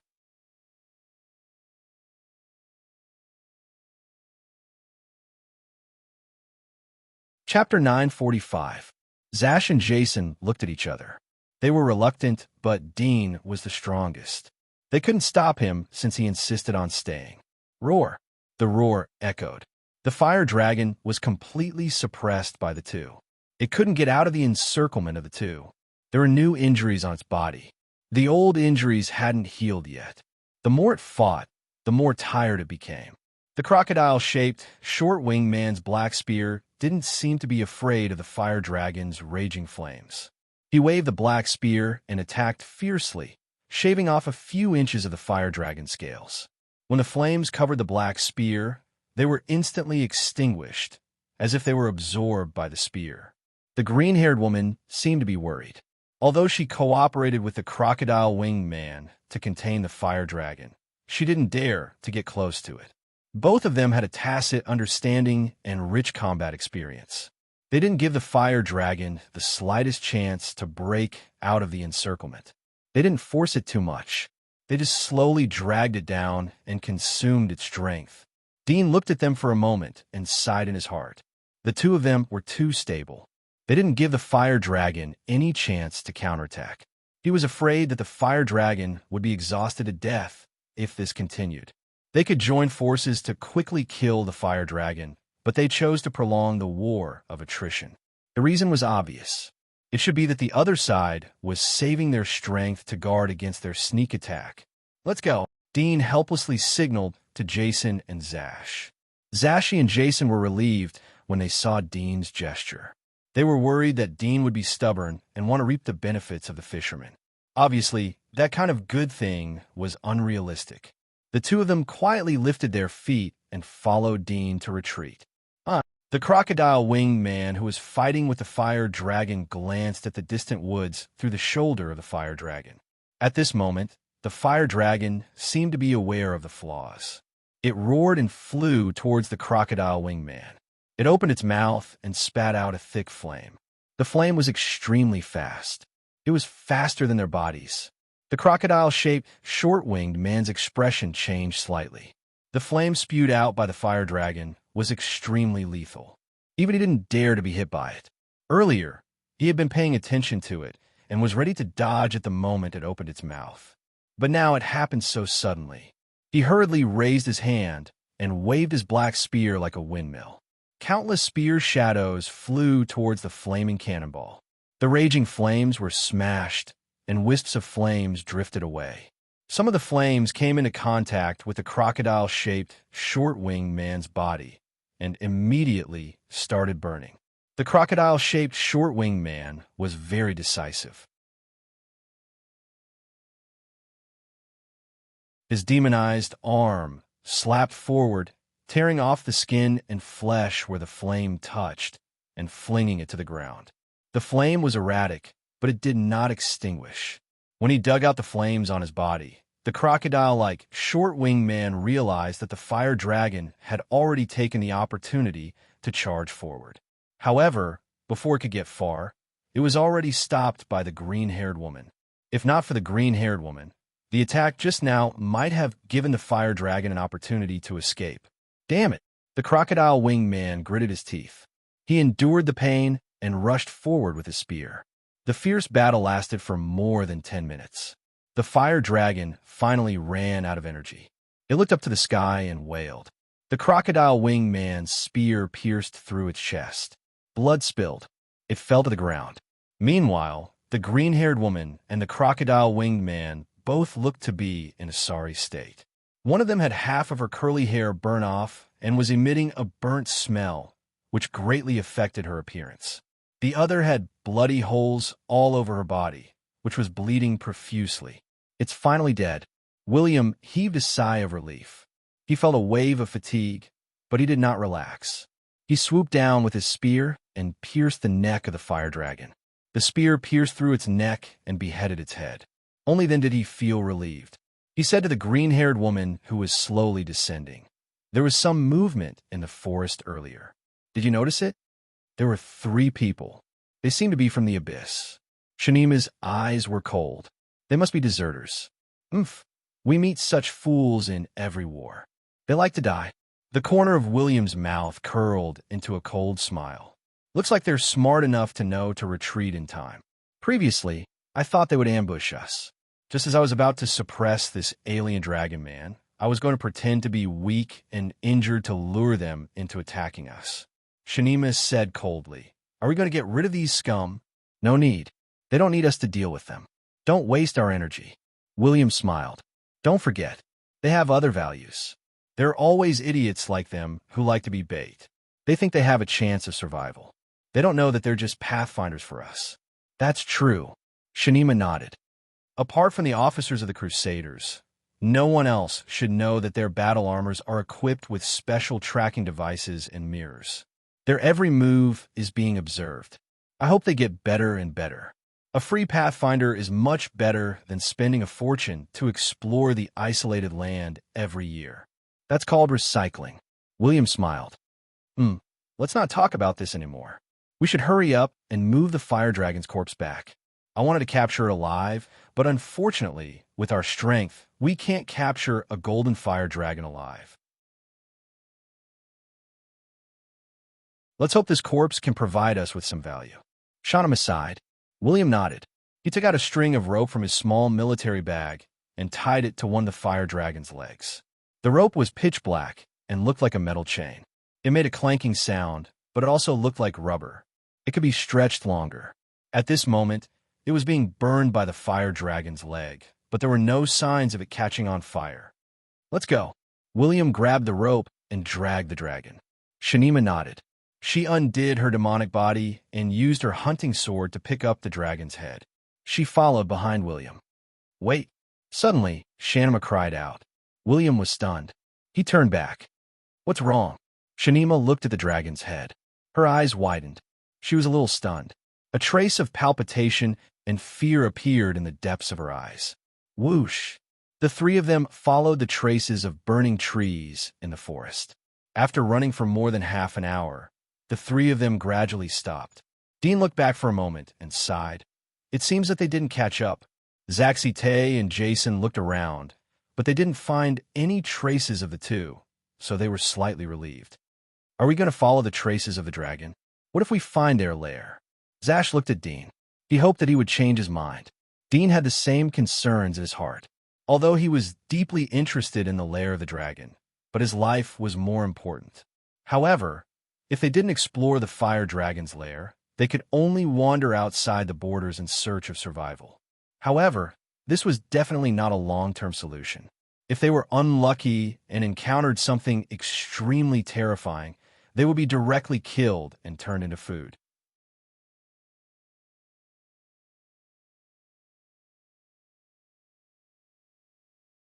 Chapter 946. It seemed that it was the rainy season. Light rain fell from the gray sky, covering the mountains and the wasteland. Everything was covered with a clear shadow. Dean and the other two found a cave. They killed a sleeping thorn-tailed tiger and cooked it. They ate while looking at the rain outside the cave. They sank into their own thoughts. Dean silently looked at the flickering flames of the bonfire. Suddenly, he had the feeling of hunting low-level monsters in the ruins outside the giant wall. However, this place was more desperate than the ruins outside the giant wall. It was hopeless because he couldn't see a home. If a person didn't have a home, he would wander. Wandering people usually didn't talk much. Dean didn't know how long he would have to stay in this isolated place to find hope. He suddenly thought that he should keep moving forward in a straight line. Maybe he would find a new human settlement. However, the earth was so big. How far and how long would it take? There was no human to open up the boundless territory. The monsters had lived for hundreds of years. What kind of terrible existence would be born? He sighed. Suddenly, he heard a croaking sound. He saw a toad crawling outside the cave. It was like a half-year-old baby. It was lying on the ground. Its mouth was slightly bulging. Half of an insect's legs and wings were exposed. It gently chewed and slowly swallowed. Then it slowly crawled in. Puff! Blood splattered. Zaxi threw a stone which penetrated the toad's head. The toad's body flew out and fell into the muddy rain outside the cave. Dean suddenly felt that they were very similar to this low-level monster frog. Would they mistakenly enter a territory and then be killed at will? Peaceful coexistence was advocated by humans. However, no one could do it. Monsters didn't have this concept at all. Rumble. Thunder sounded. The rolling thunder seemed to sweep over the top of his head. Sitting in the cave, Dean could feel a slight tremor. He looked at the sky outside the cave. With the sudden flash of thunder, the flash of white light seemed to be reflected in his eyes. Suddenly, his eyes lit up. Lightning. Dean's eyes were getting brighter and brighter. It was impossible to return to the war god's wall through the wall, but he could fly through the sky as long as he could avoid the detection of the thunderbirds in the clouds. As long as I can control lightning, I can go back. Hope ignited in Dean's heart, and he immediately thought about it seriously. After a while, he thought of two sets of methods. First, find an opportunity to lure the thunderbird away, and then take the opportunity to smuggle. Second, he could create a set of insulating equipment or a conductive device to defuse the thunderbird's attack. This way, he could completely block the thunderbird's attack. I don't know what thunderbirds eat. Dean looked at the drizzle outside the cave and fell into deep thought. The air above the clouds was thin, so there should be no other creatures living there. Did thunderbirds look for plankton above the clouds as food, or other birds? Or was it the thunder and lightning of nature? He suddenly felt that it was necessary to investigate, but the premise was that he had to first create a set of equipment to neutralize the lightning. This was a wasteland without any tools or materials. It was extremely difficult to create a conductive device out of thin air. It was practically impossible, but when there was no hope, it was worth trying even if it was impossible. Moreover, he wasn't an ordinary mortal. It was difficult to cut down trees without tools. Thinking of this, he immediately recalled the knowledge from the super chip. Making tools and then using the tools to upgrade the tools was equivalent to using natural materials to evolve from the primitive era to the era of steam machinery. The rain slowly stopped. The three of them came out of the cave. Dean said to Jason and Zaxit, "Let's find a place with weak distribution of monsters and live there. I have a way to go back." A way to go back? Zashite and Jason were startled and looked at him in surprise. Dean nodded. "Yes, but the premise is that we have to make a lot of tools. We need your cooperation and a suitable long-term living environment. We can go back after 1 or 2 years." Their eyes lit up, and Zaxi said excitedly, "Is what you said true?" "What way?" Jason quickly asked. "Fly back from the sky." Dean didn't hide. "There are thunderbirds over the war god's wall, so we need to make some tools to resist the thunderbird's attack." "Fly back." Zashite and Jason exchanged glances, and the excitement in their eyes instantly weakened. Zashite frowned and said, "That shouldn't be possible. The thunderbirds are scattered above the battle god wall, and their numbers are unimaginable. Even the alien races outside the wall wouldn't be able to invade. That's why we need the help of tools." Dean said, "I know the tools to resist the lightning, but I don't know if I can make them. Let's try." Both of them were stunned and looked at Dean suspiciously. Tools to resist lightning? They had never heard of it. However, now that things had come to this, they had no other choice but to try. "Are we still looking for the traces of the fire dragon?" Zaxit looked at the burnt trees not far away. He could faintly see green worms crawling inside. Dean shook his head. "We didn't have a way to find the fire dragon. We can cooperate with them if they have wisdom, but it's too risky. Even if they can communicate with people, they may not sit down and negotiate with us. It's better not to get in touch with them." "Well," Zaxit nodded. He also had this concern before. "Then let's find a place." Dean turned around and took the lead. The three of them headed towards the depths of the wilderness, with Dean in the lead. They followed the strength of the monsters they encountered along the way to determine the distribution of the monsters. When the monsters they encountered became stronger and stronger, the three of them would change their route and continue forward. After a few days, Dean took Haisha, Zaxi, and Jason to a plain area. The plain was inhabited by wolves, but their physique wasn't high. They had a wide field of vision, and there weren't any large monsters nearby. It was suitable for living. The only drawback was that there were no resources here. Stone and wood were scarce. However, Dean saw the foundations of the old era buildings in the depths of the plain. It was obvious that this area was once a civilized area.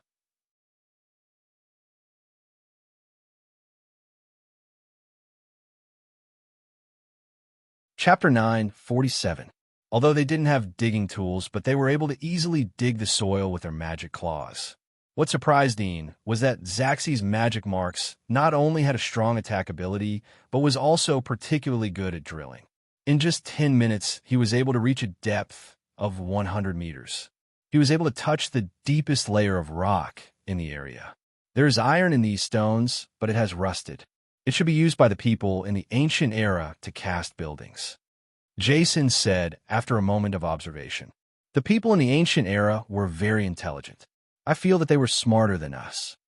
Zaxi replied. He didn't want to embarrass Jason by talking to himself. Dean frowned. We have to move fast. We're not sure if there is any iron ore in this area. If there isn't, then we have to move to another place. Jason stopped chatting and followed behind Zaxi to help him transport the soil. After a few hours, the three of them worked together to dig a deep well with a depth of 4 to to 500 meters. They mined some impurities, iron, ore, and inferior copper, or from the deepest rock layer. There are also some other element minerals. They even mined a very small piece of gold. Although the output was low, and it was many times worse than some of the big mining areas, but it was barely enough for Dean. He let Jason and Zaxi continue to mine while he dug a pit more than 20 meters deep. He used ordinary stones to build a wall around the pit and made an underground furnace. When Jason returned to the surface, he saw Dean busy in the pit. He curiously asked, "What is he doing?" "Refining iron ore." "Do you know how to refine it? Otherwise, why would I ask you to find iron ore?" Jason was choked by Dean and couldn't speak. He smiled slightly, but he wasn't angry. He had some understanding of Dean's temperament along the way, so he didn't care.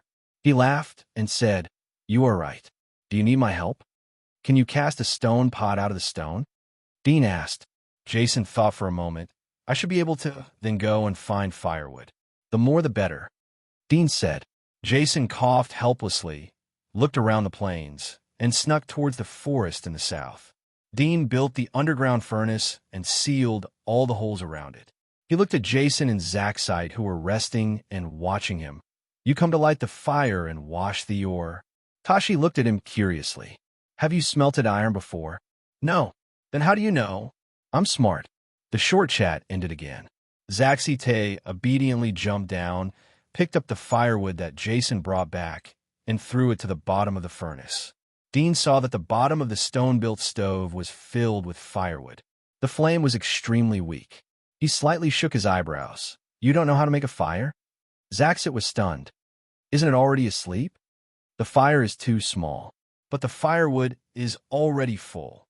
"The firewood is full." "How can there be room for flames?" Zaxi was stunned. Although he hadn't done this kind of work, but he understood Dean's words. He immediately took out half of the firewood, and the flame became bigger. Zaxi was surprised. He shook his head and smiled. "I didn't expect these simple things to have so many tricks." On the other side, Jason looked at the various minerals piled up next to him. He scratched his head. "Do we need to wash the iron? Or?" "There isn't a lot of water here." Dean shook his head. "I'll wash it. You can classify the minerals." Jason coughed. "How do we classify them?" Dean was silent. He bowed his head and picked up the minerals. He distinguished the iron ore from the copper or coal, oil sands, and so on. Jason observed Dean's classification and soon learned it. He also followed according to the law. Then he saw Dean rubbing the sticky stones on the surface of the iron ore and the raised grains of sand. "Is this or washing?" Jason was stunned. Dean slowly said, "It's a simple cleaning of the iron ore, so as to avoid other trace mineral elements in it. It will be more troublesome to refine." Jason understood and followed suit, cleaning up the iron mine. Dean waited until the temperature of the underground furnace was almost the same.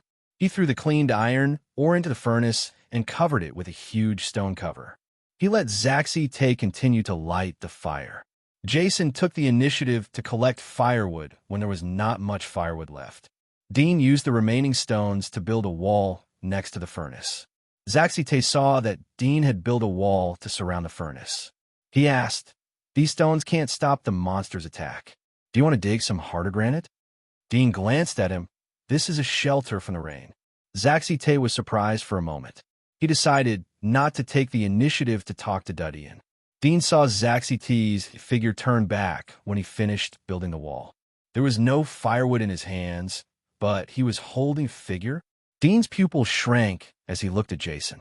Soon, he saw that Jason was holding a human in his arms, but it was a zombie infected with the virus.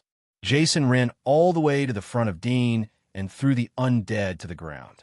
She looked like she was in her 20s, but her mouth was split open, and her fangs were completely exposed. They were about the length of a finger, so that her whole lips couldn't close. Her face was distorted, and her eyes were red. There was no rational brilliance, only brutality. Zaxi noticed the undead here and quickly jumped up. He said in surprise, "Undead? There are undead here?" Dean immediately said, "You go and light the fire first. Once the temperature drops, it will be difficult to raise it again." Zaxite looked at him, but eventually turned back to the underground furnace and continued to light the fire. Dean squatted down to check the clothes of the undead. They were tattered and stained with dried brown blood. Her chest was exposed, but her skin was wrinkled. She had been exposed all year round. Her skin was as dark as an African's. But the woman was not an African, but an Asian. Dean carefully identified for a moment before recognizing that the style of the clothes was from the old era. The expectation in his heart suddenly fell. He said to Jason, "It's the undead from the previous era. It is estimated that this land is the same as the land inside the war god's wall. There are monsters and undead everywhere. There are also fire dragons."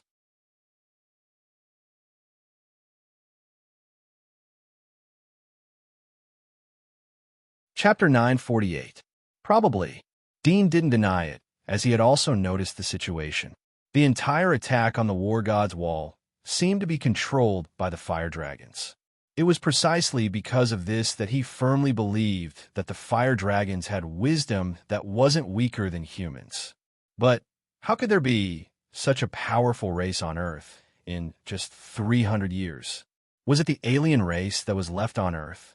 If the fire dragons were an alien race, then what was the giant demon race? And what was the origami that was called God by the kingdom of God?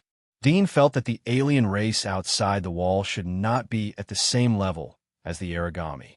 Although he didn't see the power of the origami with his own eyes, but after controlling Sylvia, he read a lot of descriptions from some ancient materials. The power of the origami was beyond the abyss, and they were regarded as God. A corpse of the origami hiding inside the wall could deter extremely dangerous things. This was absolutely impossible for the alien race. Since there is an undead here, do you think there is someone living here? Jason looked at Dean with a bit of spirit in his eyes. Maybe, if we can find a replacement undead, then we can prove whether there are survivors here or not. Dean didn't raise his head.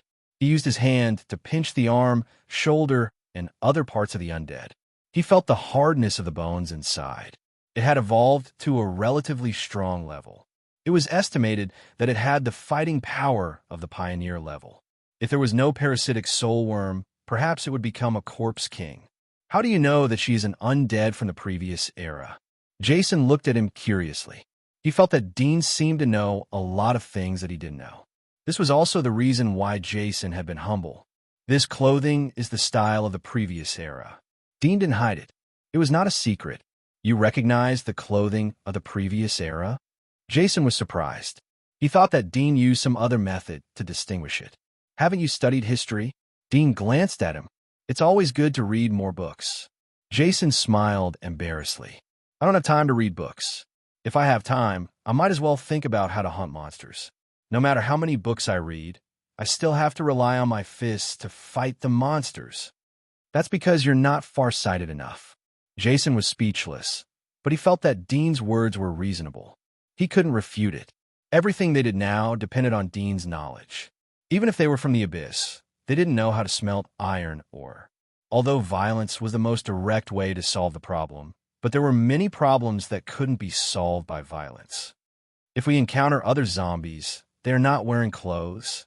How do we distinguish them? Jason asked modestly. This was a very critical question. Only a few undeads had clothes to cover their bodies. Most of the undeads had already worn off their clothes after years of fighting and living in the jungle. Like beasts, they only relied on their tough skin to resist external attacks. By feeling, Dean interrupted. Jason was silent for a moment and suddenly thought of something. He grabbed the head of the female undead and handed it to Dean. Look, what is inside her head? Cold crystal? Cold crystal? Are you talking about soul crystals? Yes. Look at the soul crystals in her head, Jason said mysteriously. Dean saw his appearance, and his fingernails slightly protruded. The calcium transparent nails suddenly turned black like a sharp dagger. With a slight cut, the head in his hand was cut open. Suddenly, a large amount of red jam-like material flowed out from inside, exuding a strong stench like magma. It was very hot. When it dripped on Dean's palm, it felt like boiling water. Dean frowned slightly, shook off the blood on his palm, picked up the hair on the head, and shook it. The blood inside flowed out along the incision and fell on the weeds under his feet. The weeds suddenly emitted light smoke, as if they were corroded. Clatter! Suddenly, a blood-red crystal slid down from the head along with the blood. The water in the blood was evaporated by this rose-like blood-red crystal, and white smoke kept floating. Soul crystal? Dean's pupil shrank. The diamond-shaped surface and size of this blood-red crystal were exactly the same as the cold crystal he saw. However, the color difference between the two was huge. The cold crystal was transparent with a touch of light blue, but this one was blood-red, blazing like a flame. This soul crystal is completely different from the soul crystals we have seen before. The soul crystals we have seen are as cold as ice, but this one is as hot as fire. Do you think the soul crystals in the heads of other undeads are the same? Jason's eyes moved away from the blood-red crystal and looked at Dean. Dean was in a daze and didn't seem to hear Jason's words. After a long time, he slowly recovered. He saw that the temperature of the blood flowing on the ground had gradually decreased. It was not as hot as before, and gradually returned to normal temperature. This phenomenon was the same as when he took out the cold crystal from the head of the undeads. When there was no soul crystal, the body and cranial tissues of the undeads would gradually return to normal temperature. One is ice, one is fire. Dean's thoughts were chaotic. He faintly felt that he seemed to have grasped some clues leading to the unknown, the most mysterious secret. Jason saw Dean's blank expression and finally had a feeling that the two of them were equal. He secretly smiled in his heart, and suddenly an idea came to him. He asked, "Do you think we will have a reaction if we absorb this thing?" Absorb? Dean was silent for a moment. "I don't know, but we will die miserably." Jason sighed. This is also true. One is extreme ice, the other is extreme heat. The body will certainly not be able to withstand the two extreme energies in the body. But do you think we will also have a country here? Dean knew what he meant. When he saw the red flame soul crystal, his mind outlined a new world map. The kingdom of God controlled the cold crystal undeads, and there may be a new country outside the kingdom that controlled the flame soul crystal. In other places, there may be other types of soul crystals. Perhaps each type of soul crystal was controlled by a country. If this was the case, then the area of human forces in this post-disaster world was beyond his imagination. Originally in his imagination, after the disaster, human beings were curled up in a corner of the world, struggling at death's door. At first he thought that the giant wall was the gathering place of the last survivors of the world. Later he learned about the Empire. Now that he was out of the Empire, he suddenly found that there may be other countries outside. He didn't know whether his guess was correct or not, but the flame soul crystal and the fire dragon really made his imagination run wild. If I can see the whole picture of the world at a glance, it will be good. Dean sighed in his heart. Exploring step by step like this was like moving forward in the endless darkness. Although it was exciting, it was also tiring. If I find other undeads, I will bring them back for you to identify.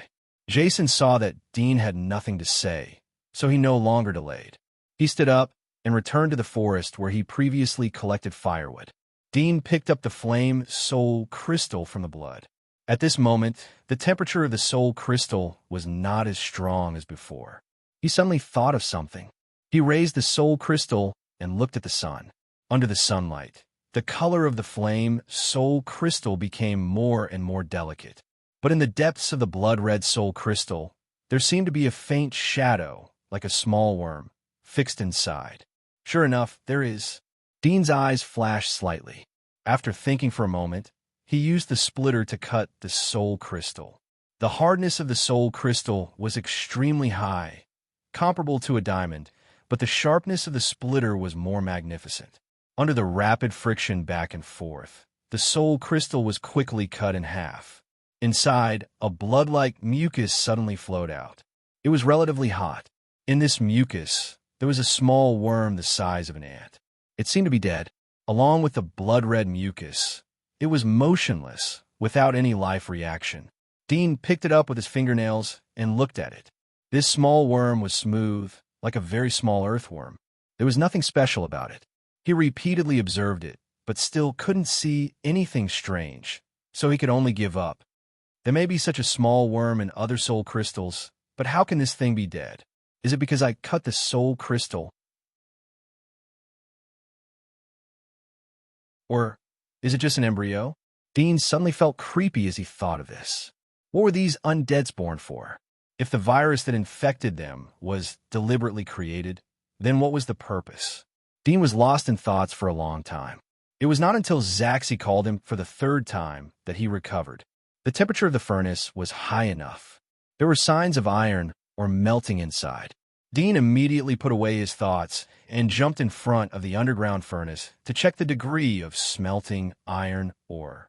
He prepared the stone pot, stone hammer, and other tools. He was ready to forge the first ironware. Dean's requirements for the first ironware were not high. He wanted the purity to reach the farmer's hoe level. Then he would use the ironware to manufacture and smelt it. Then he would be able to greatly improve the purity of the subsequent iron. Time flew. 3 days passed in the blink of an eye. The underground furnace was constantly burning. It had smelted a complete set of large ironware tools and several sets of iron models. The progress was very fast. In the past 3 days, Jason had brought back 6 undeads while he was collecting firewood. All of them were naked. The degree of body mutation was relatively large. Some of the undeads were hard to see as human. Their bodies were protruding with sharp bone spurs, sharp teeth, and monster-like hair. Some of them even had 7 or 8 eyeballs on their faces. It was very terrifying. Even Dean couldn't identify whether these undeads were from the previous era or survivors of the disaster. The soul crystals taken out of the walking corpses' heads were all scarlet red blaze soul crystals without exception. In his spare time, Dean caught 2 small monsters on the plain and used surgery to embed the flame soul crystal into their bodies.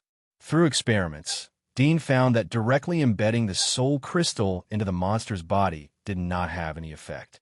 Instead, the place where the soul crystal was embedded would gradually decay, necrosis, and grow malignant tumors. So he implanted the unknown worm in the soul crystal into the little monster's body. It didn't take long for the little monster's body to change, and its physique was greatly improved. When Dean slaughtered the little monster, he found that this ordinary little monster had turned into a named monster with a parasitic soul worm in its body. This amazing discovery surprised Dean.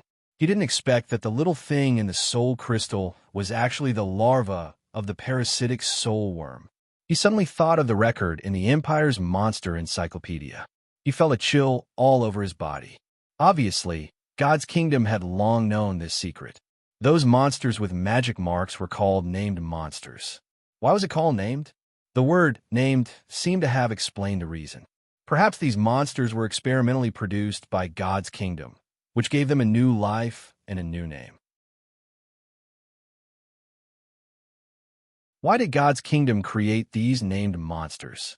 Was it just to use these things to cultivate magic marks warriors? Dean thought of Sylvia's Witcher family. They were fighters before the arrival of the magic marks warrior era. They used the bodies of monsters to mix with humans to create half-human, half-demon monsters. However, this experiment gradually came to an end and withdrew from the stage of history. It was replaced by the more glorious and popular magic marks warrior evolution method. Today's Abyss, and even the Lord of the Abyss, all relied on magic marks. But what about the king above the Abyss? Dean suddenly felt a little confused. He didn't know if the ultimate goal of using magic marks to evolve was to become the Lord of the Abyss. Would this be a wrong path? He felt that his thoughts were in a mess. There were too many things that he couldn't sort out.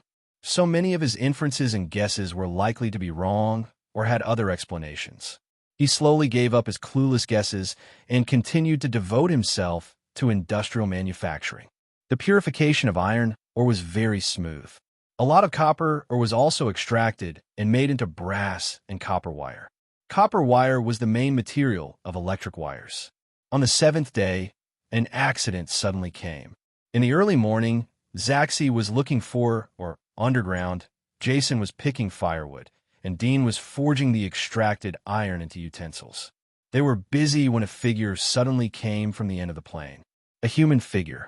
Dean was aware of it as the figure gradually approached. He looked up and was instantly shocked. He had never thought that he would see other humans on this plane, unless they were pursuers from the border guards. But there was a human standing in front of him. Moreover, it was a girl of 14 or 15 years old. She was wearing primitive linen clothes, but her skin was white. She had bright eyes and white teeth. She looked very clean and beautiful. She had a ponytail and looked lively and cute. At the moment, she was also surprised to see Dean and the other two. Her mouth was open, but she couldn't speak. You. The girl looked at Dean and the other two. Dean was startled as he heard her words. He didn't think that he could hear her. Moreover, he didn't expect that she would speak in the common language of the giant wall. Was she from the War God's Wall? You're tuning in to the Warrior Lore YouTube channel.